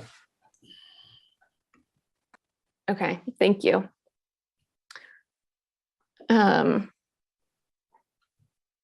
So I'm kind of following along with this theme of oversight.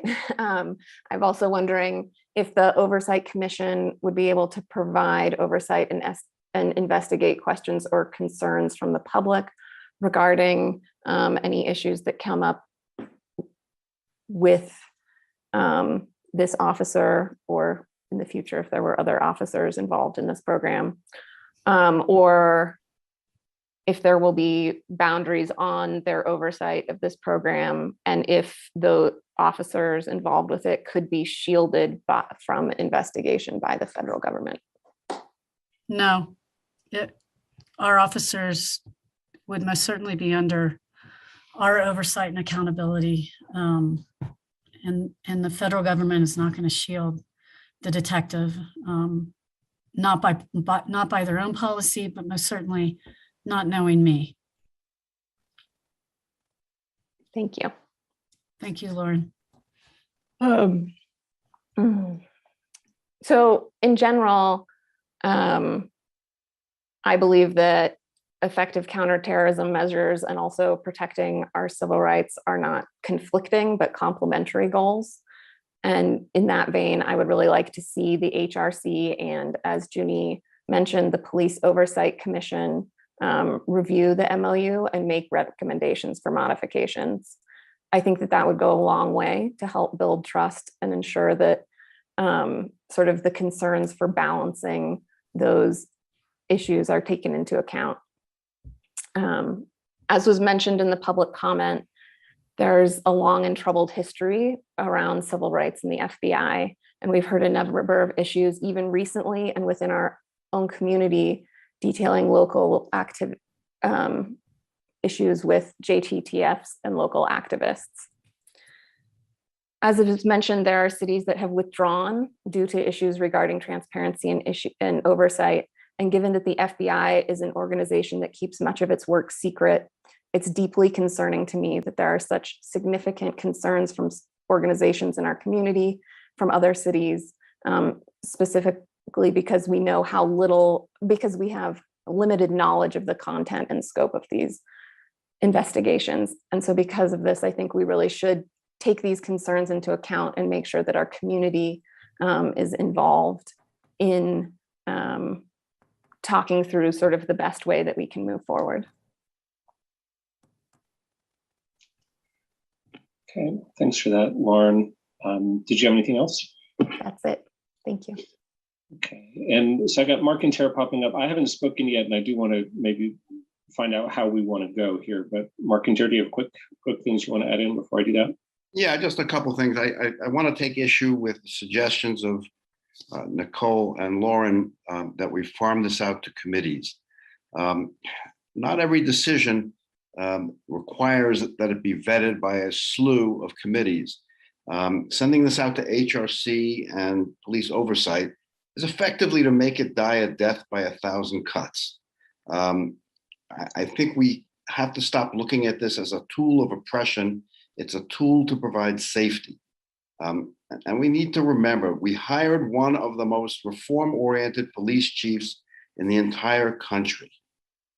And she's asked for something necessary to protect the community.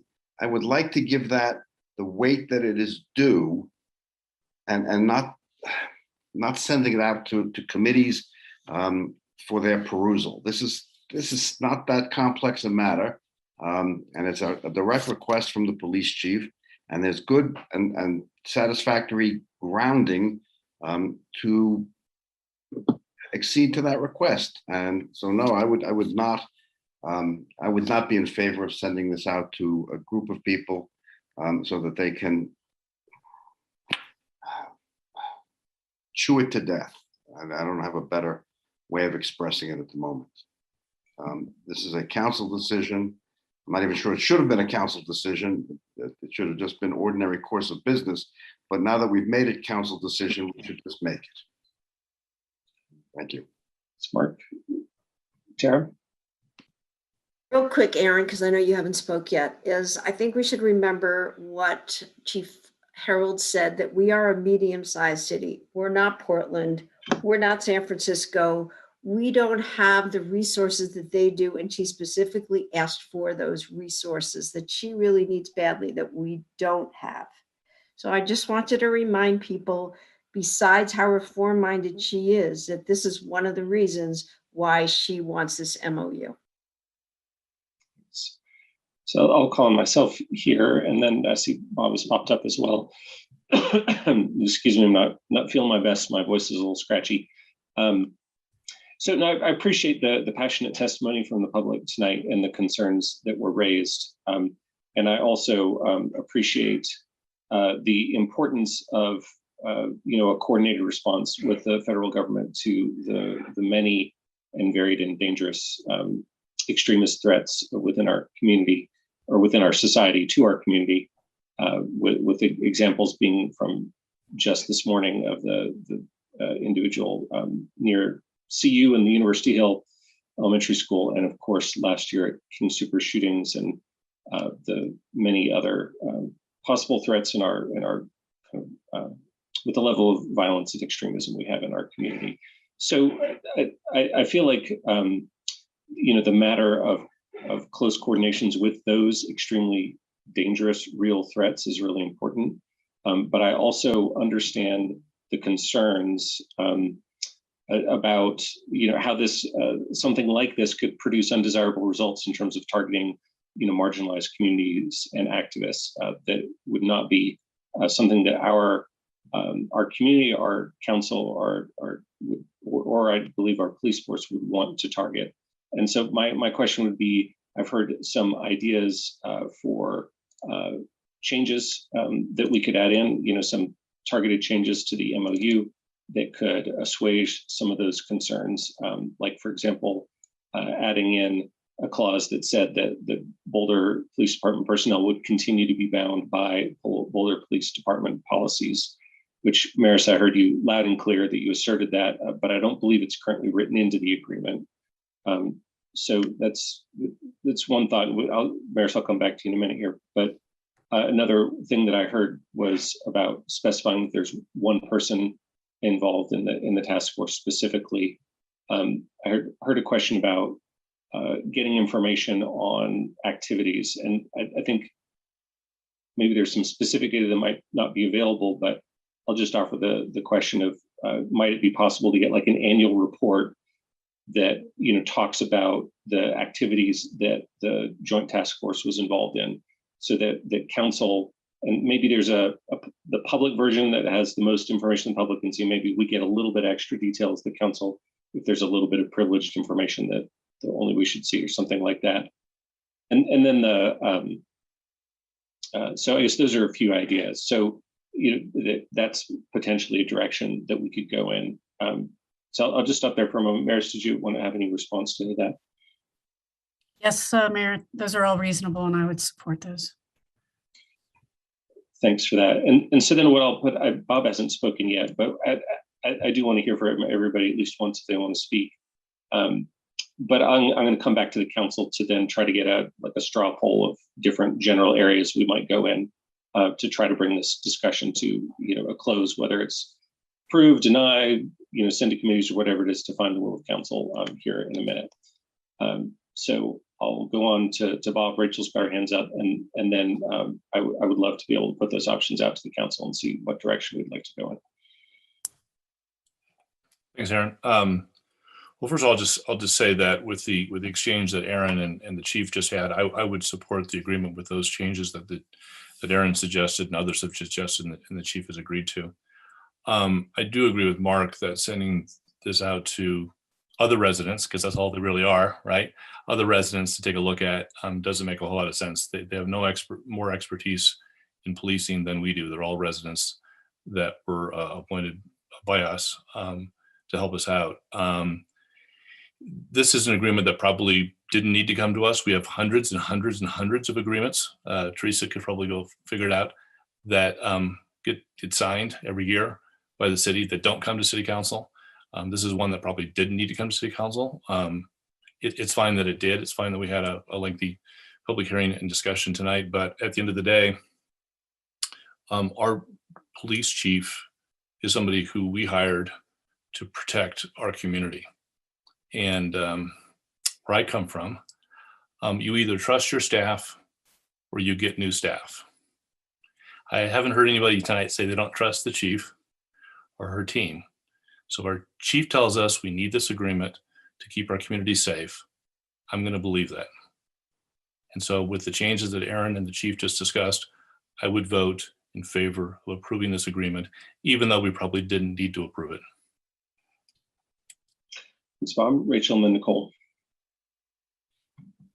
I was just going to suggest that maybe if we wanted to get some community input, we could incorporate it into the reimagining policing efforts. I think one way we could do this, if I'm understanding it correctly, we can opt out of this agreement like pretty easily. So I imagine we can amend it pretty easily if we wanted. So I would propose that we consider maybe getting the revised agreement and voting on that one, with I don't know that we want to vote tonight on an MOU that has not been revised, but if we can get the revisions that it sounds like there's buy-in for that you mentioned, Aaron, and then maybe ask Tara and I as the reimagining policing subcommittee to add in input here. And if the community has helpful feedback, then we can bring it back, or Maris can, Chief Harold can bring it back and we can look at amending the agreement. But I think that in terms of like bang for our buck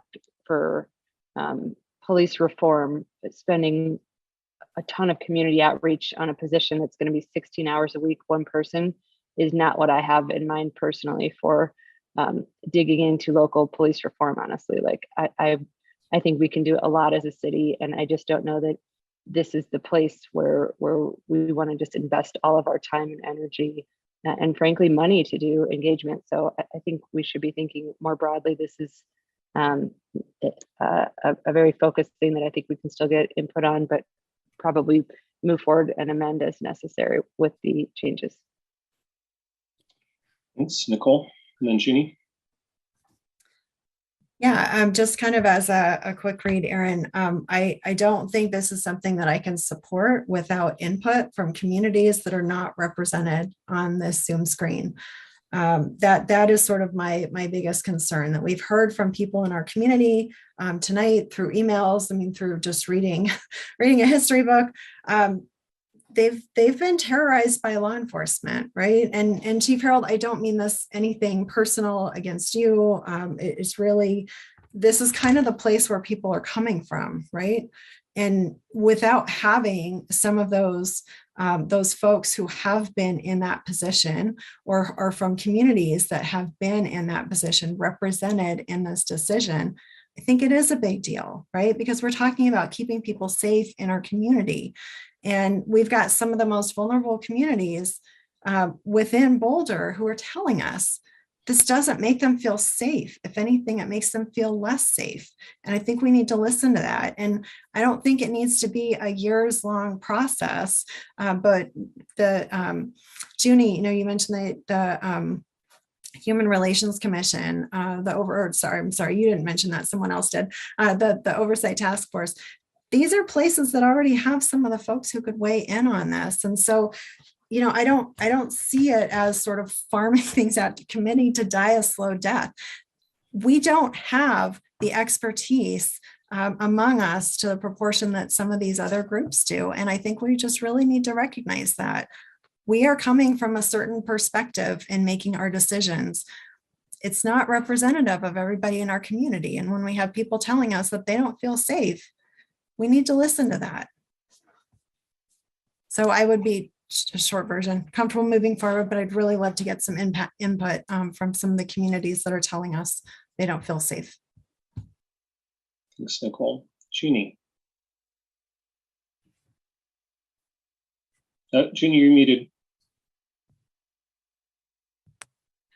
Hello, everyone. So here's my thought. I was listening to Rachel, and my thought was, first, if I remember correctly, the police master plan subcommittee's process, and I'm not sure this discussion that we're having tonight is process. I think delving into this particular MOU feels more like substance than it would be process in a way, Rachel. But yeah, I think I'm still in the same position with Nicole. I do believe the task force would be a really good place to get that community input. And here's my thought or my comment to what Mark said, something about, taking it to committees to have a slow death or death by 1,000 cut. If it is, so be it. If really people who are part of the Human Rights Commission or Human Relations Commission and the Oversight Task Force look into this and say, this is not good for our community and it would harm people, then so be it. If that's really what ended up happening and they said that and they said we should not move forward, we should not move forward with it. So that's where I am when it comes to this particular discussion. I'm still in the same position that we definitely need more community engagement. And I understand you're saying 16 hours, then if 16 hours is not such a large amount of time, then why have it at all? So somehow we find this to be something that is important, that is crucial to our community, and it deserves the amount of community engagement like anything else that is important to us. Thanks, Jeannie. Bob, and then I'm hoping to poll council on the next steps. Yeah, I was going to make a motion. You can go do a poll if you prefer to do that, Aaron. I was going to move that we approve the agreement subject to the revisions that you and Maris discussed. Well, Bob, I was hoping, if you don't mind, to take a step of just to kind of get a straw poll on the direction that council's interested in going before we get to the motion. But no, that's fine. Do whatever poll you want. I'm just trying to move us along. It's 11 o'clock. We still got a lot of work to do. That's my intention too. I just that I see 4 options broadly speaking that we could deny it tonight. We could approve it without amendments. We could approve it with amendments, which we could talk about what those amendments are, or we could send it out to further community input processes. And so just wanted to get people's interest in those different. Does anybody else have a different option that they would see besides those 4? So not seeing any. Can I just get it like a straw poll? Does anybody want to turn this down tonight, like flat? Not really seeing it. So how about approve without any amendments? Is that anybody's preferred approach? Not seeing so much. So how about so that leaves us really with the approve with amendments or send it out to the community for further input. So what's generally people's thoughts on approving with amendments tonight? So that's probably where I am.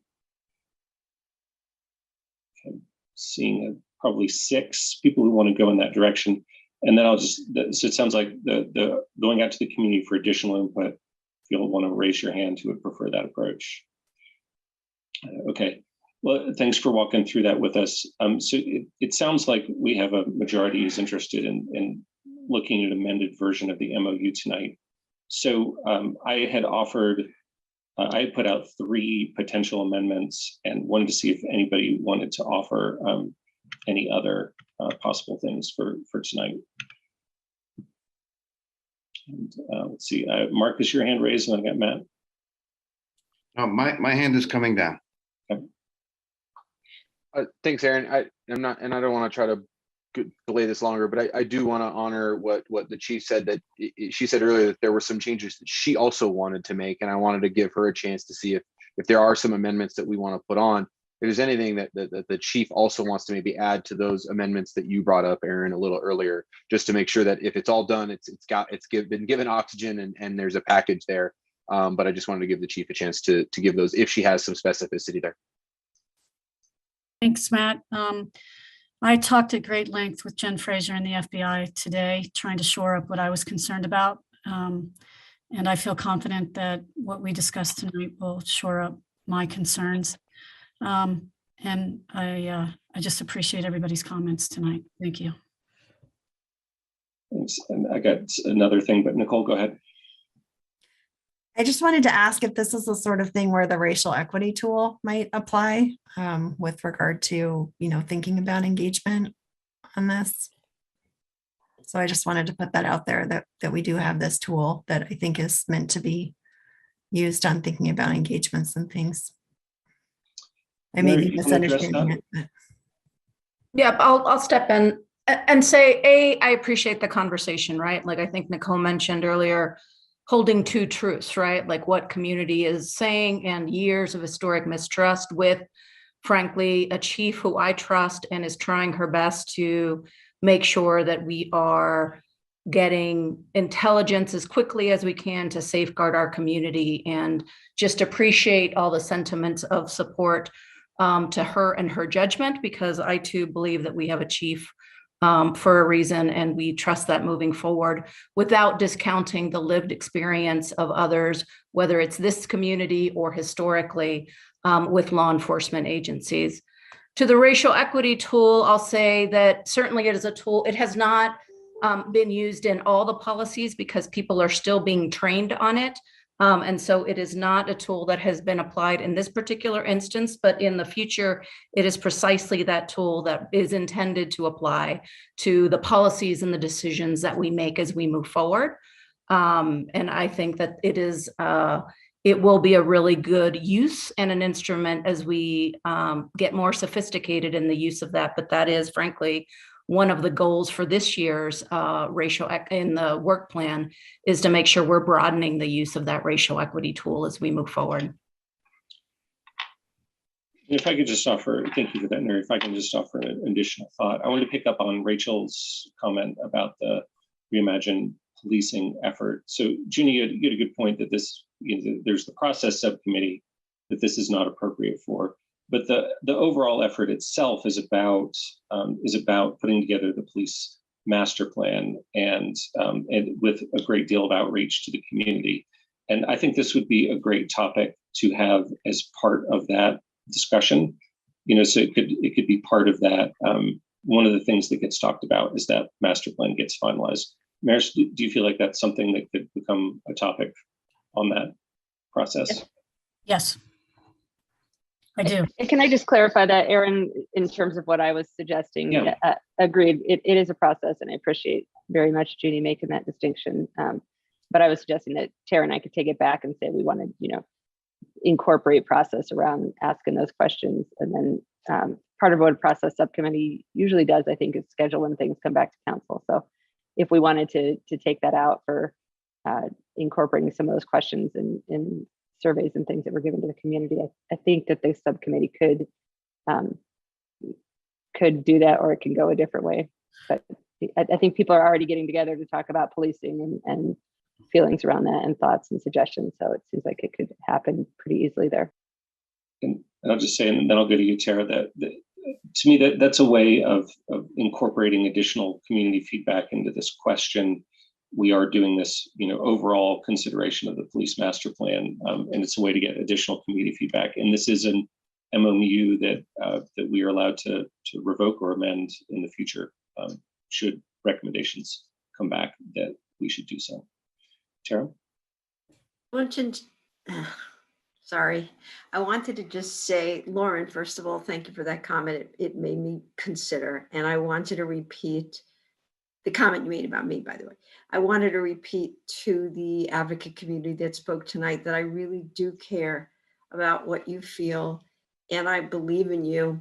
And although, I might have a different way of looking at things, I care about what you say. I care about your feelings, and I care about the injustices as well.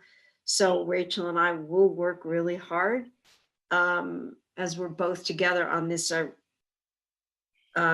committee to really uphold the values of Boulder.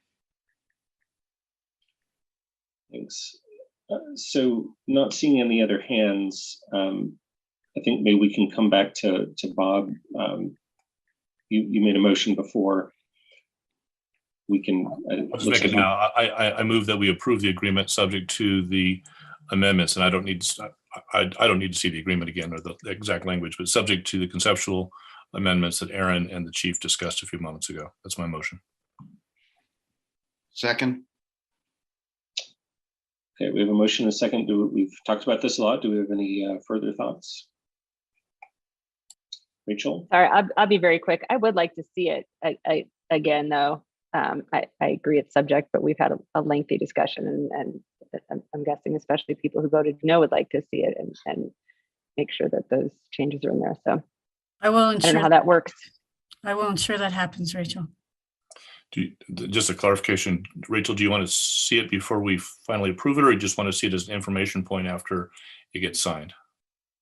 I don't know what the protocol needs to be. I just want to make sure that that it's incorporated in the way that I think we're intending it to be incorporated. Well, let me amend my motion and see if Mark will second it. I move that we authorize the chief and the rest of the city staff to enter into an agreement in form and content similar to what was in the council packet, save for the amendments that were discussed between Aaron and the chief a few moments ago.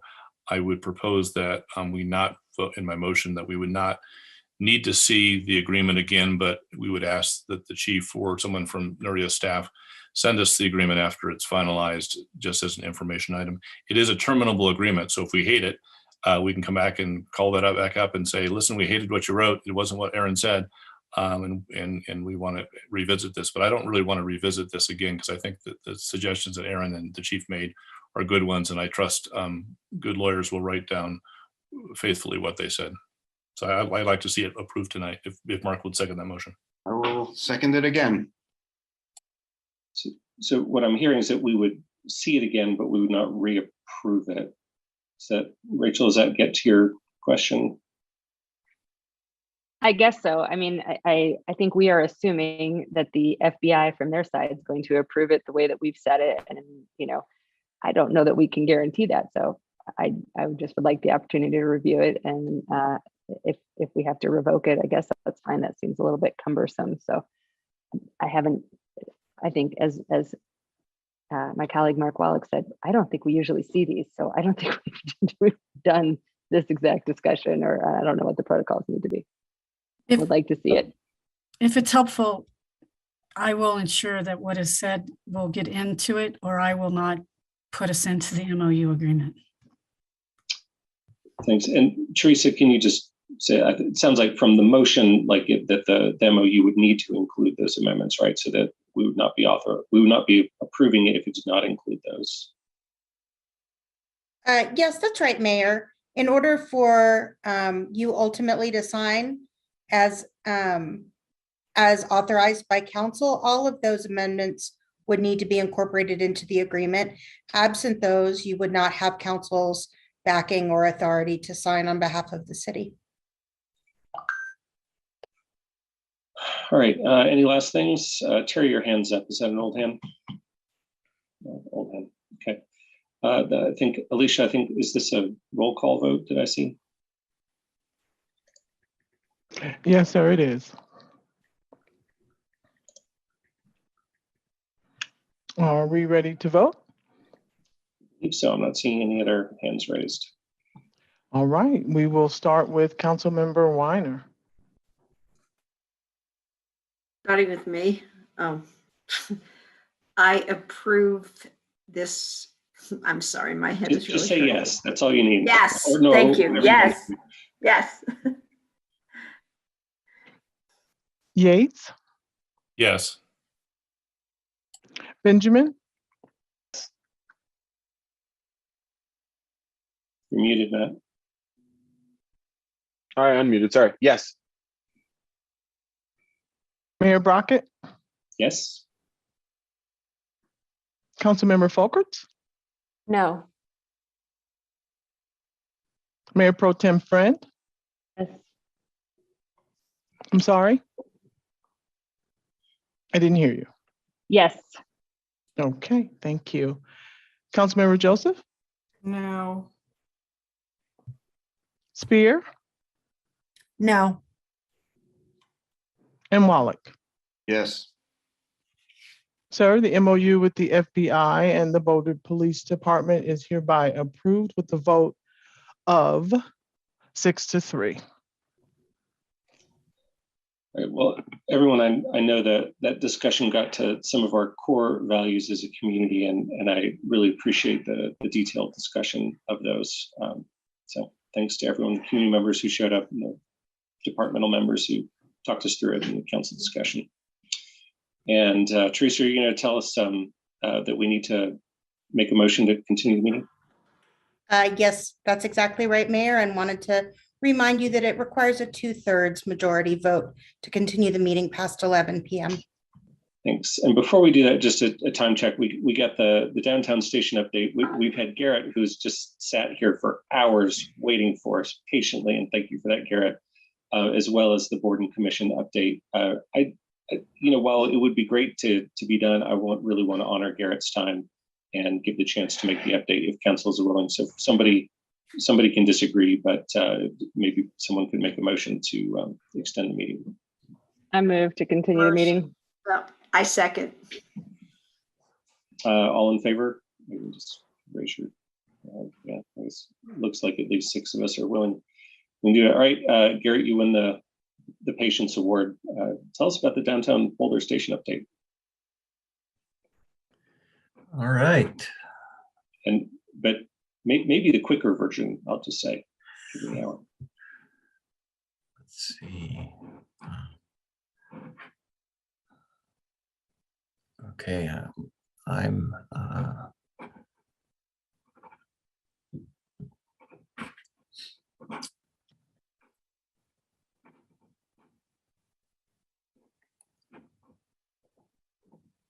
okay, there we go.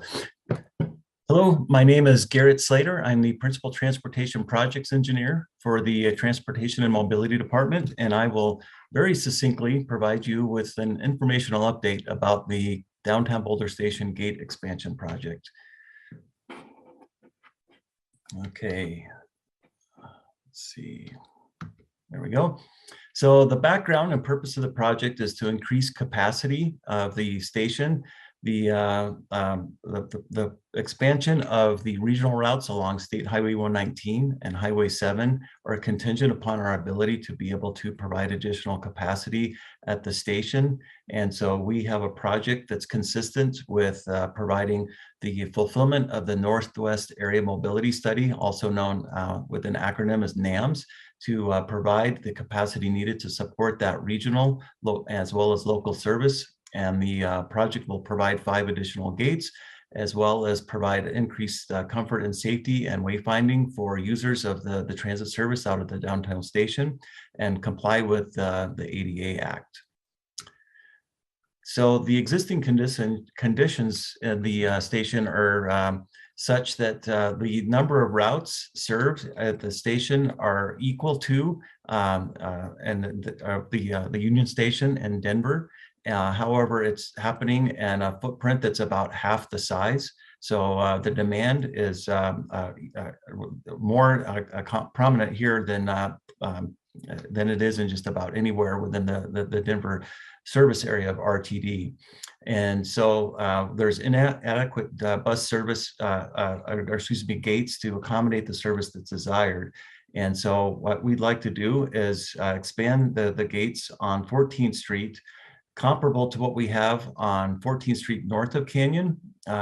However, where 14th Street north of Canyon is a transit-only street, the street that's being proposed south of Canyon would have both vehicle as well as transit service. And this is a graphic that depicts what we are proposing. And this is an outcome of the 2017 Canyon Complete Street Study. And then there was also a downtown station feasibility study, and it was also identified in the 2019-2020 Transportation Master Plan Action Plan as an effort to move forward.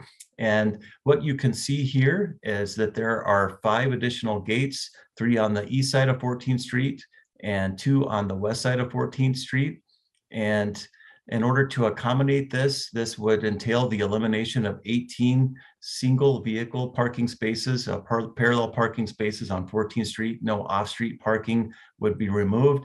It also entails the enhancement of providing ticketing kiosks, bench and shelters, as well as wayfinding opportunities, and as well providing a mid-block crossing that aligns with the White Rock Ditch, also known as the Boulder Slough. It's the same path that extends eastward from the Tea House path.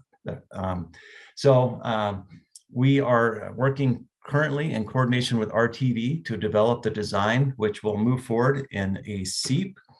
And the budget for this project comes from funds both from RTD as well as federal grant funds that were provided via the last Transportation Improvement Program grant fund opportunity through Dr. Cog. And also comes with city matching funds of nearly $400,000. So as noted, this project will undergo a SEEP, which is the process that we subject our capital improvement projects to make sure that they are consistent with the ideals and objectives and goals of the Boulder Valley Comp Plan, as well as the Transportation Master Plan.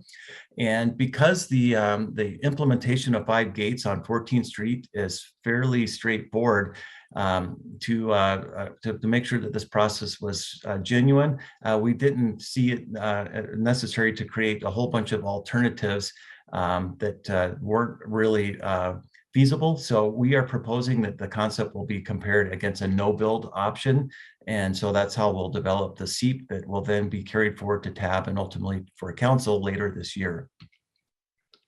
We have already had an information session back in the fall.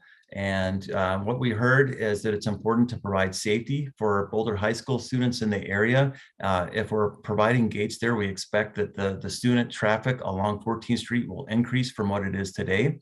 And also heard that it's important to provide amenities along 14th Street, as well as extending the White Rock path, ditch multi-use path to provide connectivity toward the section that was built recently at 15th Street and along the Liquor Mart along the section that they'll be constructing. We've also heard that There's a desire to provide safer pedestrian crossings where possible across Arapahoe as well as Canyon. And also heard some concerns about parking and accessibility to the farmers market on Wednesday and evenings and Saturday mornings. If we're eliminating parking, what that might mean in terms of access. So we will be holding some additional stakeholder engagement meetings with all these entities as the design develops. So our next steps is to continue community engagement this spring, and then move forward with the SEEP recommendation and bring that into City Council later this summer. And then after the approval of the SEEP, work on the final design and approvals, and then get into construction by fall of 2023. And that is the overview of the project. So I'm happy to answer any questions you might have. Thanks so much for that, Garrett. That's a great explanation of the plans and the process. Questions or comments? We got one from Bob. Hey, Garrett, thanks for staying. You probably learned more about policing than you cared to ever have learned, but thanks for hanging there with us. Just a real quick question. Thanks for that great presentation. Thanks for being prompt. Can you expand a little bit more on how the planning around this will coordinate with any planning that we're going to do around the East Bookend? As you know, we're developing the East Bookend. I know that this won't interfere with that or prevent or foreclose advancements, but do you see any type of interaction between the city transportation department, RTD, and the folks in the city staff that'll be kind of envisioning with that block immediately to the west where the buses will park will come together? Yes, we actually have had a couple of meetings with the Planning and Development Services Department about this project and how we can integrate the enhancements that we are looking at into any of the land use planning that they've are considering for the East Bookend. Thanks, Garrett. Let's see, you got Nicole.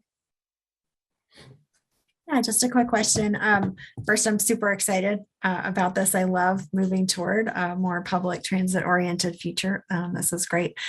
So I was just hearing this week about RTD service cuts, funding issues that they're having. Does any of this impact that project at all? That is an interesting situation that we're in.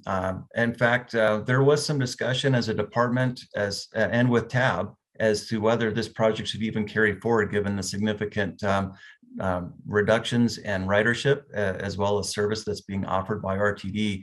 Our thought is that the demand for this service, it might have waned a bit here in this COVID period, but it's likely to return.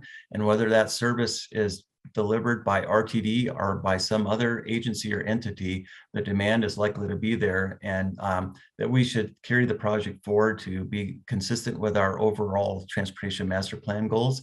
And when we have had conversations with RTD also, because frankly, there are a number of challenges operationally with having gates on both the east and the west side. And we have explored with them potentially only implementing gates on one side of the street.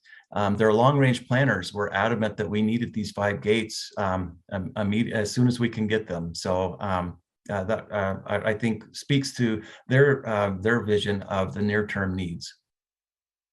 Great, thank you. And thank you for this presentation. Tara, then Lauren. Garrett, thank you so much for being here for so long. And forgive me if you answered this question already. I'm trying really hard to focus. It's pretty late. Is this going to in any way affect the parking lot that is right near this building? We're not going to lose that, are we? Or are No, there will be no impacts to the parking lot that the city owns. There might be some slight reconfiguration of the driveway entrance, but no loss of parking is anticipated. Oh, good, because I use that lot, so that's important to me. Just Lauren? Yeah, I just wanted to say thank you. I think that these design enhancements, particularly the addition of green space in that area, is going to be a huge improvement. And given tree canopy for heat island effect and air quality, and sort of the demographics of bus ridership and all of that, I think that this is absolutely something that we should move forward with. And I look forward to seeing it constructed. Thank you. Thank you. Yeah, and I'll just add in, echo what Lauren and others have said. It looks like a great plan, and we do need to get out ahead of this increasing BRT that we're looking forward to bringing into downtown over the next few years from along 119 and State Highway 7. And so great to see this planning move forward. And one of these days we're going to get through the pandemic, and transit ridership is going to come back up. It's a critical tool for our community and climate and transportation, and everything else. So, and yeah, seeing nobody else, just huge thanks again for sticking with us and for all your work on this project. And Erica, also, I see you here. Thanks for being here and talking this through with us. Thank you for your interest and your comments. Absolutely. Okay, well, we got a couple things left. I just want to see if these can wait a week or not. One of them is talking about the March 22nd meeting or not, and what we do then. Is that something that we could talk over at the study session next week? Would that timing work? It certainly could, Mayor, and in fact, it might work best because we're still ascertaining some of the family's wishes, and they've asked for just a little time to think about what they really want to do moving forward. So well, that's a critically important piece of this decision and process. So as long as nobody disagrees, we'll move that to next week. And the one other one is the boards and commissions update. Tara and Lauren, do you want to tackle that tonight, or do we want to wait a week? What?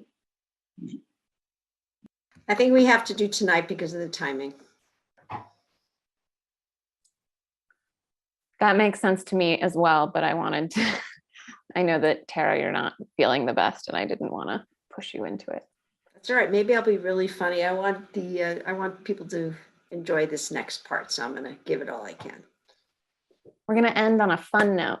Yes, we will. Boards and commissions interview. Yay. Okay, should I start? Yeah. Okay, here I go. Let me just move this so I can read my screen. All right, welcome all to our presentation for the hopefully new and improved method for boards and commissions interviews and appointments. Thank you to Taylor, Pam, and all the staff that work with Lauren and I to come up with these new ideas. But since this is something new, we imagine it might not go 100% smoothly, as no new implementation does. So if we think of it as a pilot program to be improved in future years, that might be good. In the spring or summer of this year, Lauren and I are going to present some more exciting changes to boards and commissions. But for the sake of the deadlines we're under, we're only going to concentrate tonight on the interview and appointment processes for right now. And I think Pam, Lauren, and I will take any questions at the end, if there are any questions, because it might be like midnight, so there might not be any questions. All right, slide 1, board and commission interview proposal. Okay, move on to slide 2.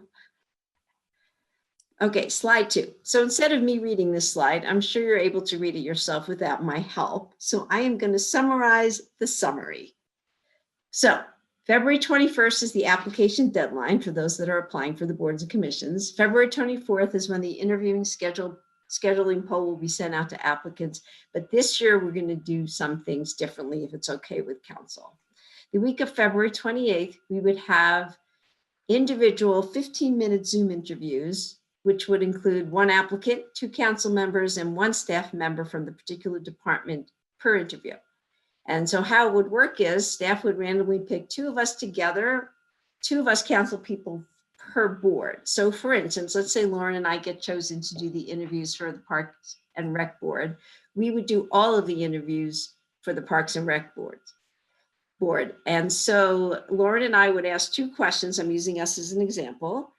And that same question would be for all the Parks and Rec applicants, and it would be predetermined by staff.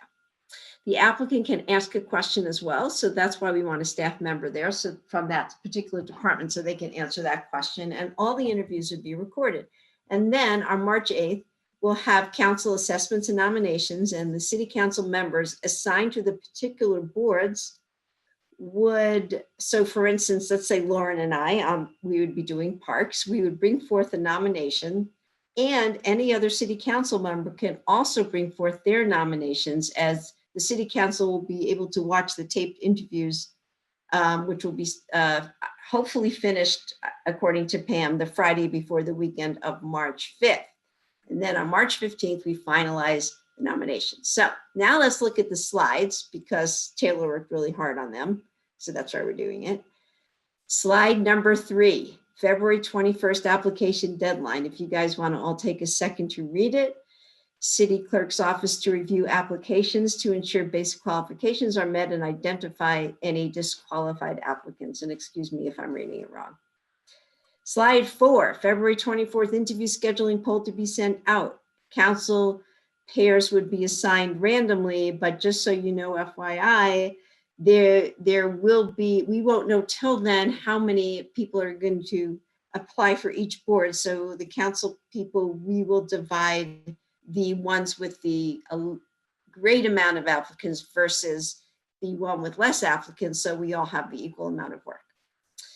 And we estimate each council pair to be responsible for about 3 to 4 boards and commissions, depending on the volume of the applications. Okay, Lauren, take it away, slide 5. Good long one. Okay, so the idea is that these 2 council members and a staff member would individually interview, so one interviewee at a time. And again, about 15-minute interviews. So the idea is that that the council members would ask 2 questions provided in advance, and that the candidate would also have an opportunity to ask questions, probably of the staff member, to try and sort of build that, better understanding of what they're signing up for, and everything. There's also, so one of the things that came up is sort of where the questions might come from. So we're sort of proposing that staff would come up with a list of questions, and then we had 2 options for how that gets narrowed down. One is, me and Tara could pick. The 2 council people appointed to that board or commission could pick. Or we could also provide the applicants with more than just 2 questions, and we could let them decide what question they wanted to answer from a short list. I'm leaning towards this last one in terms of my preference, just because then people get to highlight the thing that they are most excited about, or that they feel like might be most important to council. You get more than just their answer. You get the sense of what they think they should tell you about themselves. So, but the downside to that is you don't get sort of everyone answering the same questions. All of these recordings would then be provided to all of council. Next slide. And so those recordings would be provided around the 5th and the 8th. We would have our discussion where people would nominate the candidates that they would like from the board. So the people who did the interviews would nominate people, and then any additional council members could also nominate people, but wouldn't necessarily have to. At the end of our meeting on the 8th, we will have a list of all the nominated candidates for each board. And that will you go to the next slide?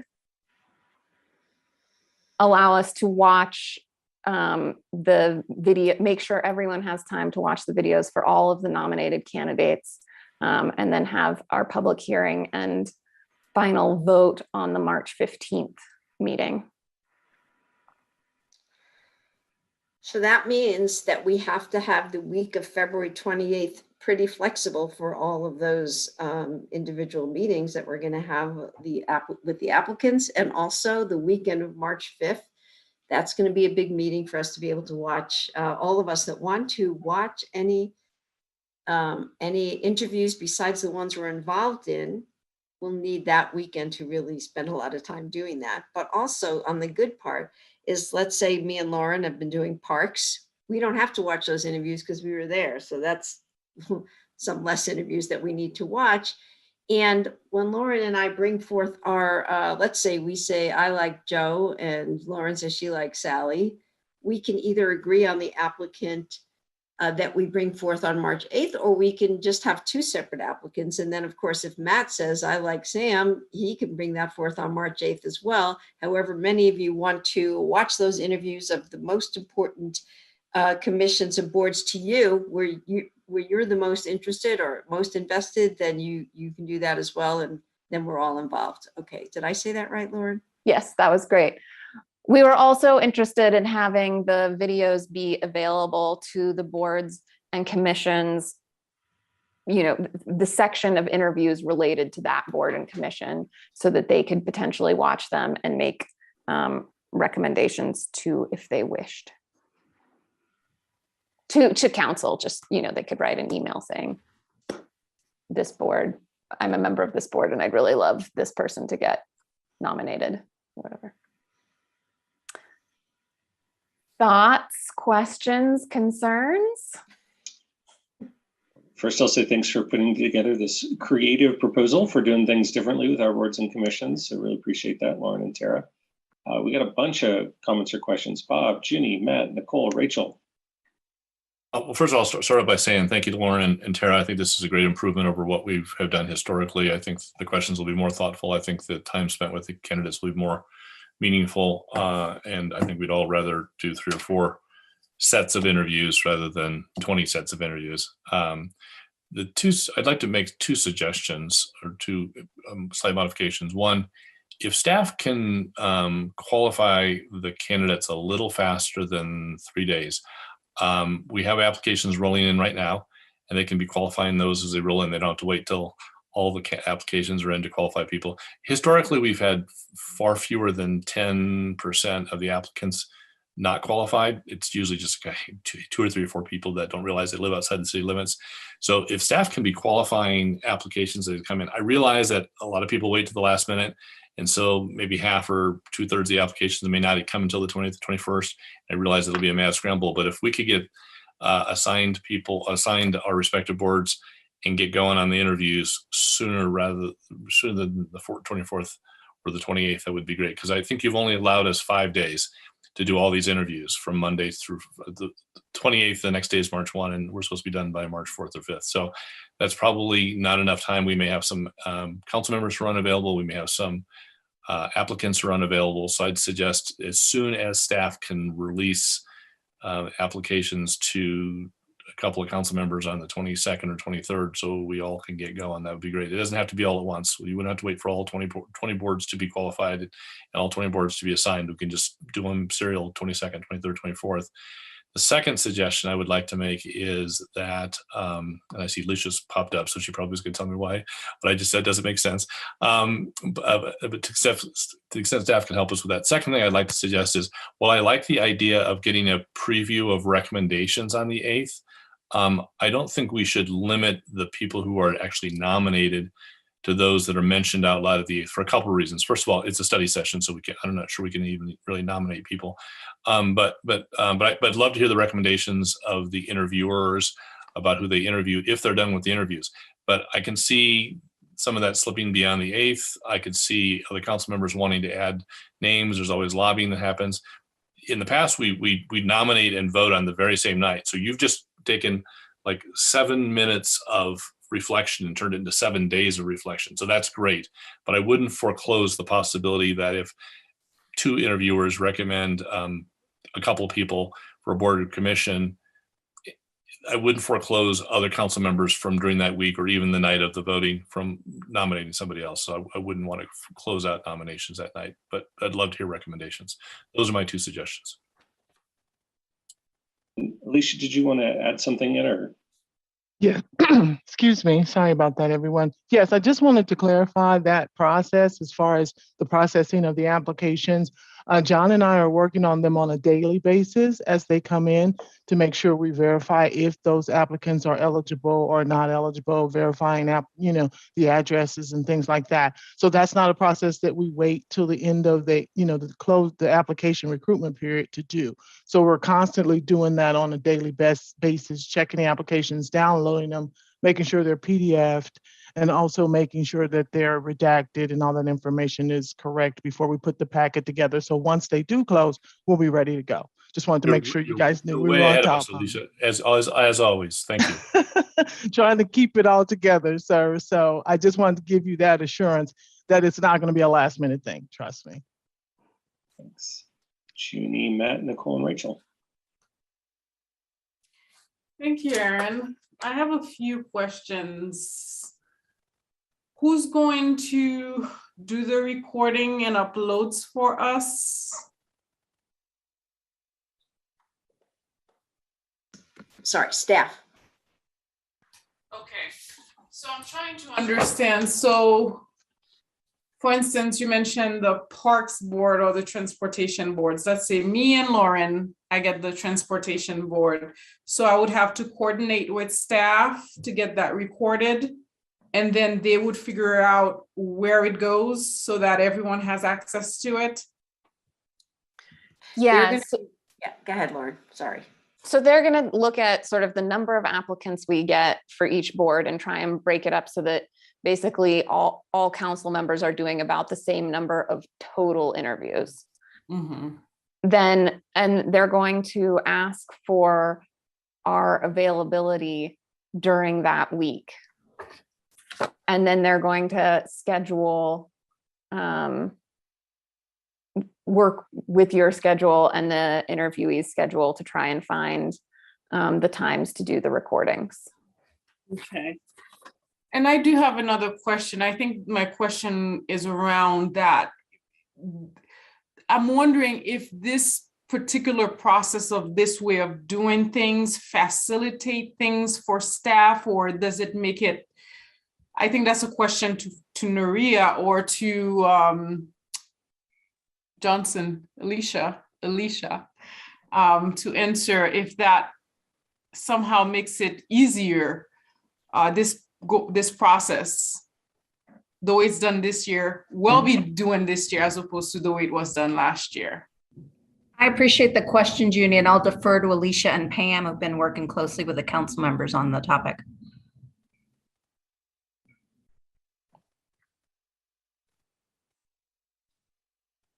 Somebody want to jump in there?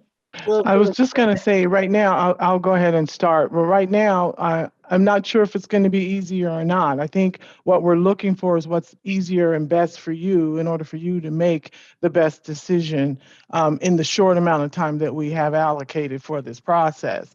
We won't know if it'll be easier or more difficult until after we try it, because again, it is a pilot. But I think just having that combined effort to get it done at different times versus making sure we have the list ready and rushing through the interviews, I think that part will make it easier for all of us all the way around. Thanks for that, Lisa. We are in this process, and I think Lauren and Tara alluded to this in the intro. It's a bit of an experiment. We are trying to balance between making the interview process as accessible to our residents as possible to become part of our boards and commissions as a stated goal of council and our racial equity plan. And on the other hand, recognizing the limitations of schedules, timelines, all of that. And so this effort, each interview will be supported by a staff member. And so we anticipate a combination of our engagement team members, as well as each board and commission at this point does have a trained Zoom facilitator, that those folks will be on hand in some combination based on schedules to be able to support the process as it moves forward. Okay, thank you for that. And I think my last question is, I'm having a hard time understanding the nomination process. And I think maybe that might be a question to all the council members here. And my experience, and I want to talk a little bit about my experience on the reimagining policing. I remember either last year or 2 years ago when I was on it. I don't remember the timeline correctly. And when Bob and I had to choose the 2 community members who had to be on this board, there were some questions that these people were not picked fairly. Somehow me and Bob just colluded to pick people we want, or friends, or people who we are allied to. So my question maybe to all of you here who are council members, how will you ensure that people get a fair chance and a fair process? Because I think that's something that I believe when I first got on council that Rachel has mentioned a few times, that sometimes these nomination processes gets to be very, very political. I've done my best to just listen to people and try to get, people that based on the application, and I'm sure all of you can do the same as well, and look at the application process neutrally and try to get the best person for the job. But how do you ensure that when it's only 2 people picking? Do you want me to answer? Can I? Yeah. Or go ahead, Lauren. So the intention is not that those are the only 2 people picking. It's just that those are the people who are guaranteed to have watched all of those interviews. So any other council person, and I would recommend that people do watch more than just what they get assigned to. But any other council person can make additional recommendations. It's not just those 2 people who are tied to making recommendations. We all can make recommendations for any of the boards or commissions. The idea was in separating sort of the nomination process from the final vote was so that it would give everyone time to make sure and watch the interviews for everyone who's nominated. Because maybe, you're the crazy person who doesn't care about parks in Boulder, and you're just like, I'm not going to watch any of those. But then, there's 3 different people recommended, and you might not have had enough interest to watch all of the interviews, but maybe enough to make sure that you're going to watch those 3 so that you can vote smartly. Also, let me say on that. I'll okay, wait. go ahead, Rachel, go. I'll wait till you. Except I want to know when colloquy became a verb. Is colloquy a verb? I just want to somebody. Let's focus and wrap up, guys. It's oh, okay. Go ahead, Rachel. Well, since Junie mentioned my name, and I did have this down as one of my concerns, I thought maybe I'd jump in, and I also appreciate the creative thinking here. But I guess I would just say something doesn't quite sit right with us pre-vetting for each other, and I don't know if it's for the reasons Junie has described that I also had with the police master plan. And it was just that I see that as part of our job is each of us vetting everything independently. So it seems like on sort of both sides of that, from the community member side, like it's a little bit luck of the draw who does your interviews, and then there's some pre-screening, which is sort of what I feel like I struggle with when we do that. I think we're all supposed to independently evaluate. And then from the other side, like, what if I don't want to nominate anyone? Like, what if I don't really want that job of making a recommendation, one of the 2 people? Like sometimes I don't have I don't want to nominate somebody for every board. And so I get that's we would be stepping into that. But sometimes there are like for any given board, I think people who are more or less passionate about that board, it maybe make more sense to make the nominations. And so I don't know. I don't know if it's better or worse, but something's not quite sitting right with it, and I don't know if there's a way to change it. But I have so how about if we about just okay? Well, how about, and this is a good question. Maybe the people that are doing the interviews don't have to necessarily nominate anybody. That just means that somebody better watch those interviews. No, I'm kidding.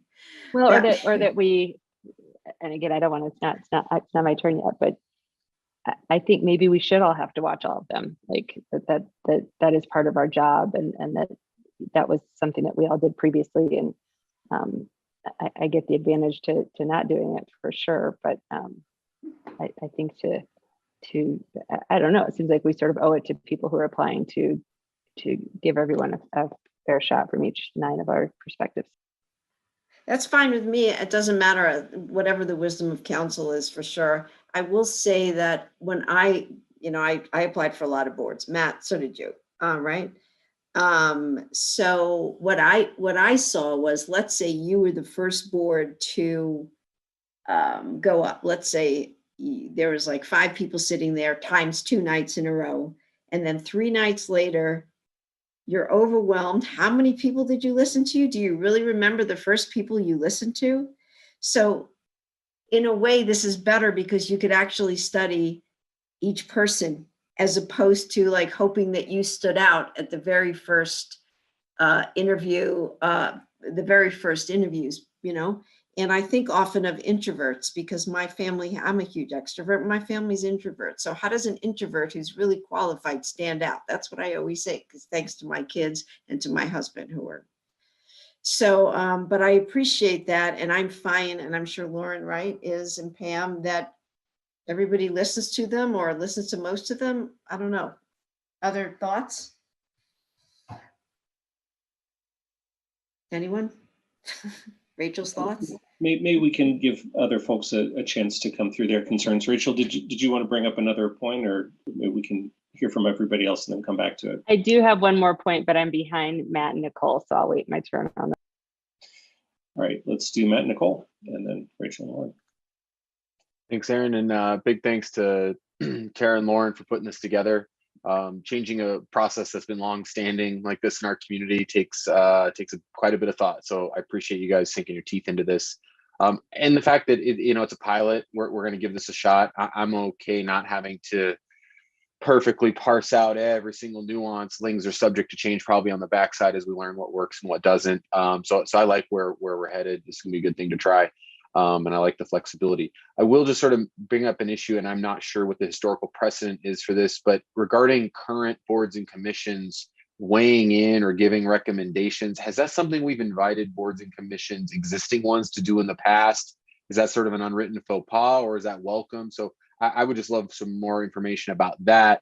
And maybe I'll stop with that question. And then I do have 2 little process things that I'd like to plant a seed on for maybe a future conversation, but just plant it while I got the mic. So if there's an answer to the boards and commissions weighing in, I'd love to know what the precedent is. I'll just say, as somebody who's been around for a while, I think the answer is no. I haven't heard it come up before. Somebody can correct me. I don't think that I've heard that idea come up in the last 11 years or so that I've been watching these things. This is where I usually rely on Chris, our resident historian, but I believe his answer would be no as well. All right. Well, I mean, given that there's not one either way, yeah, I'm okay with that either way. So just real quick, I want to plant 2 process seeds. I know we're going to get to process in June, but since we're talking boards and commissions, it's a specific process regarding it. And it really centers around one, maybe thinking about us creating actually some guided work plans for boards and commissions. We got some boards that are overachieving and are on point. Others seem like they're kind of drifting a little, and some maybe a little too focused on things that aren't necessarily their focus. So I think maybe thinking about how we can help ourselves as council refine some of their work to get into some alignment and keep them sort of on that general task. And then also, it's been brought up by a few folks, but thinking about a council liaison to these boards might be a helpful way to kind of maintain some of that synergy between ourselves and those boards going forward, and creating that constant check-in. So just want to plant the seed process. Obviously no decision made, but I don't want to wait necessarily till June, since we're going to be appointing these brand new boards. Some of these might be things we want to have in place pretty early on in a new board's tenure. So anyway, just plant the seed out for everyone. And if there's process to discuss later on, I welcome that. Thank you. Is that Nicole, Rachel, Lauren? Thank you.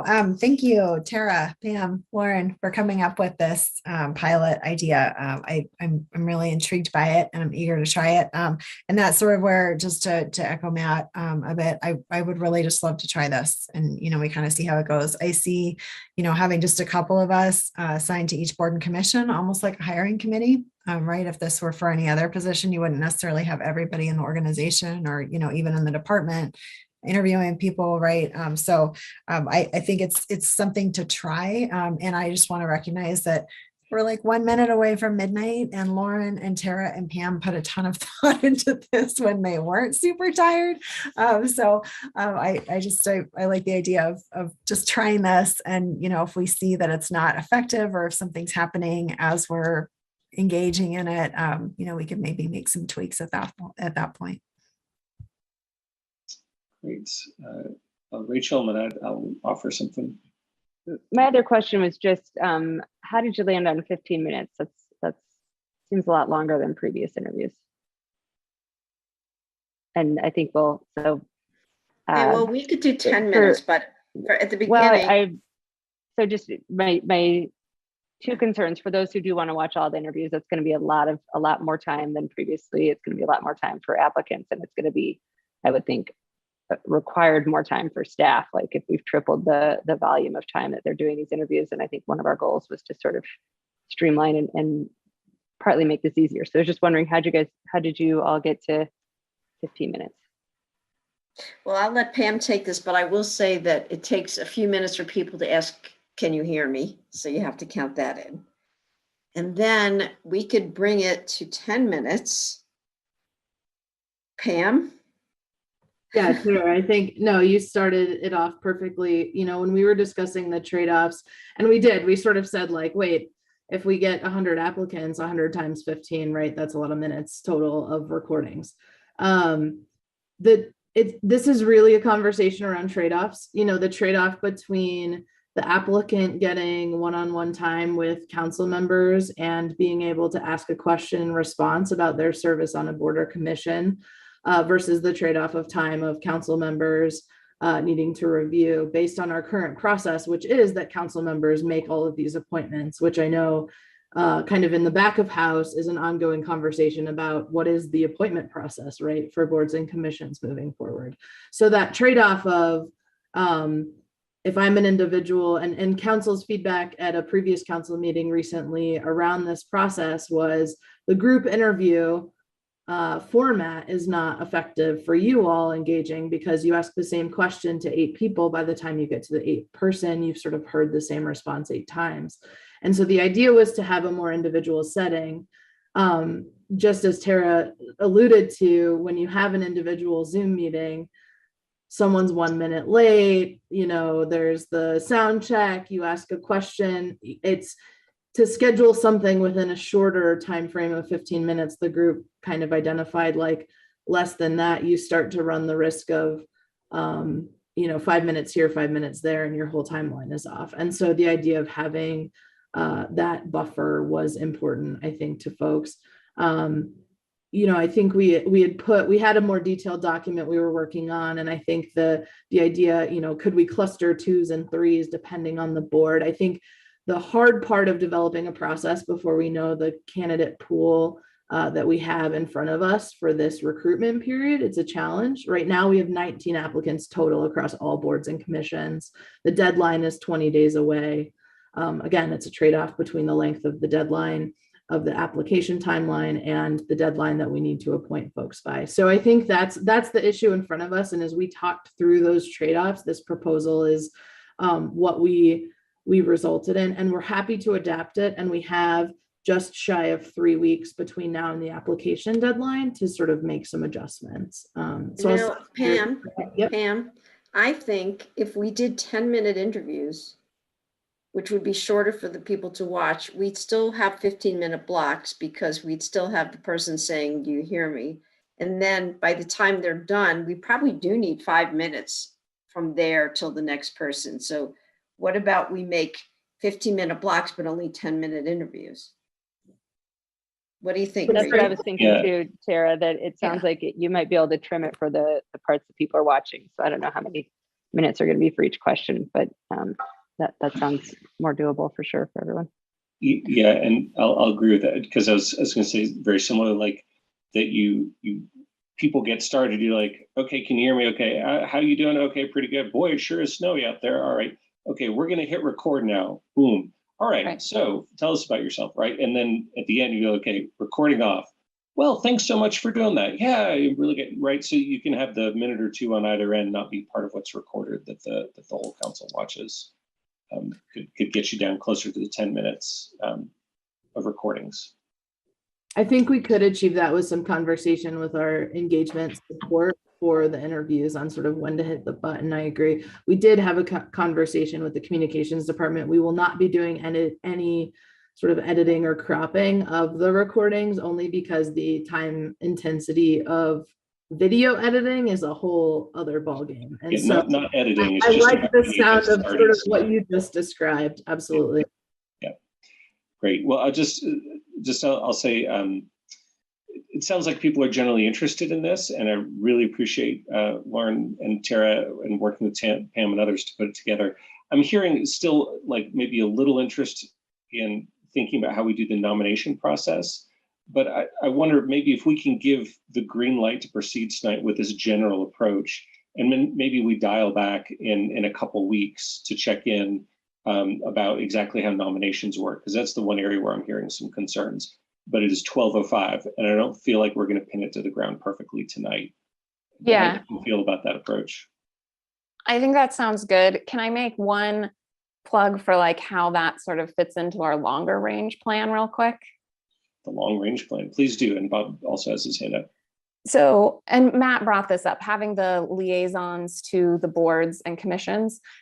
We're sort of thinking that eventually this fits into that plan where the liaisons to the boards and commissions would be the people doing the interviews for those boards and commissions, like in future years. We just don't have the time right now to kind of go through the political of like appointing who to what. And so the thinking was like in the future, the liaisons to the boards are going to know those boards better. They'd have the better questions for asking, you know, and also since they're going to be the point person, that the interviewees would get to meet them, and so that then it sort of starts to make more sense why they would be doing sort of the nominations or the first round of nominations kind of thing.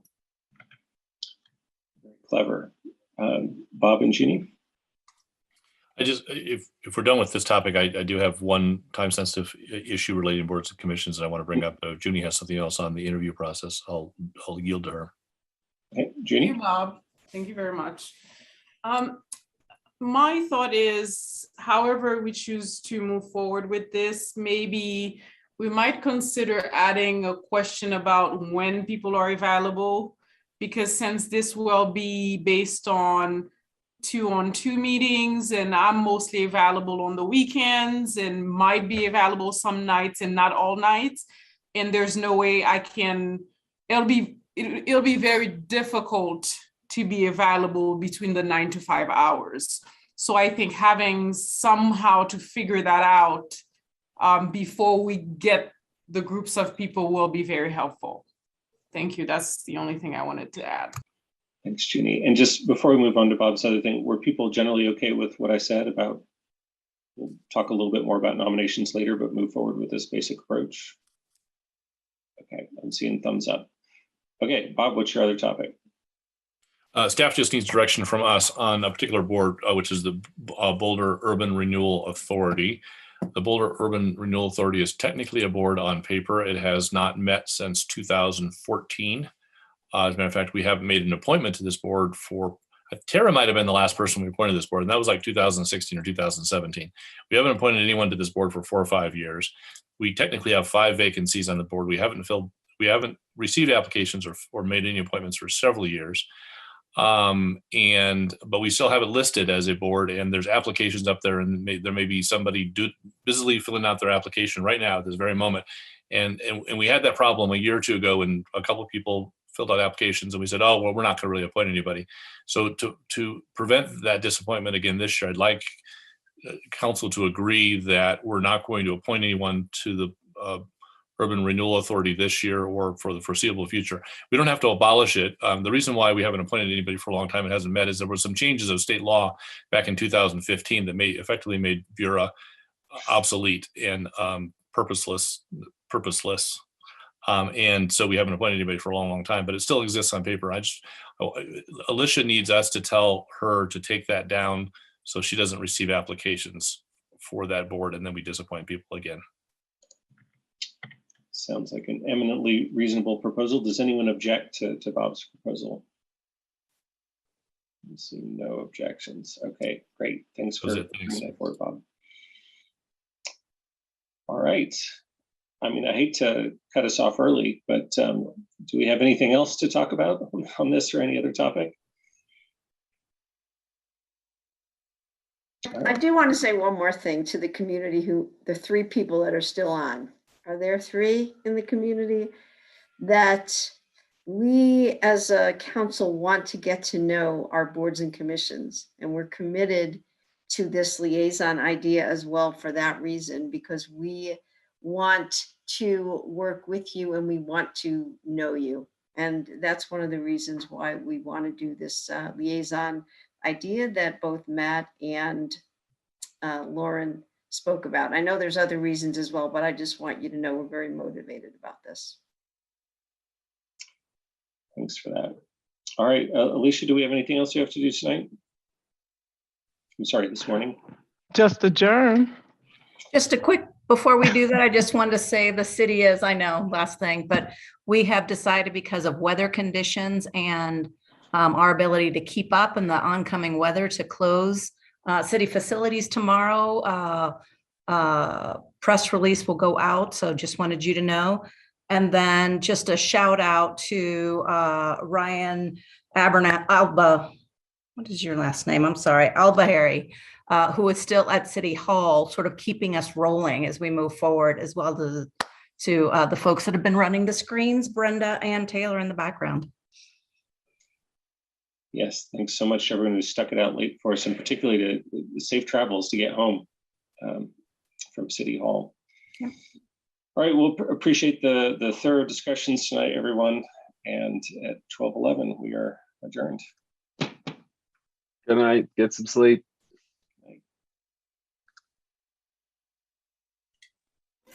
Good night.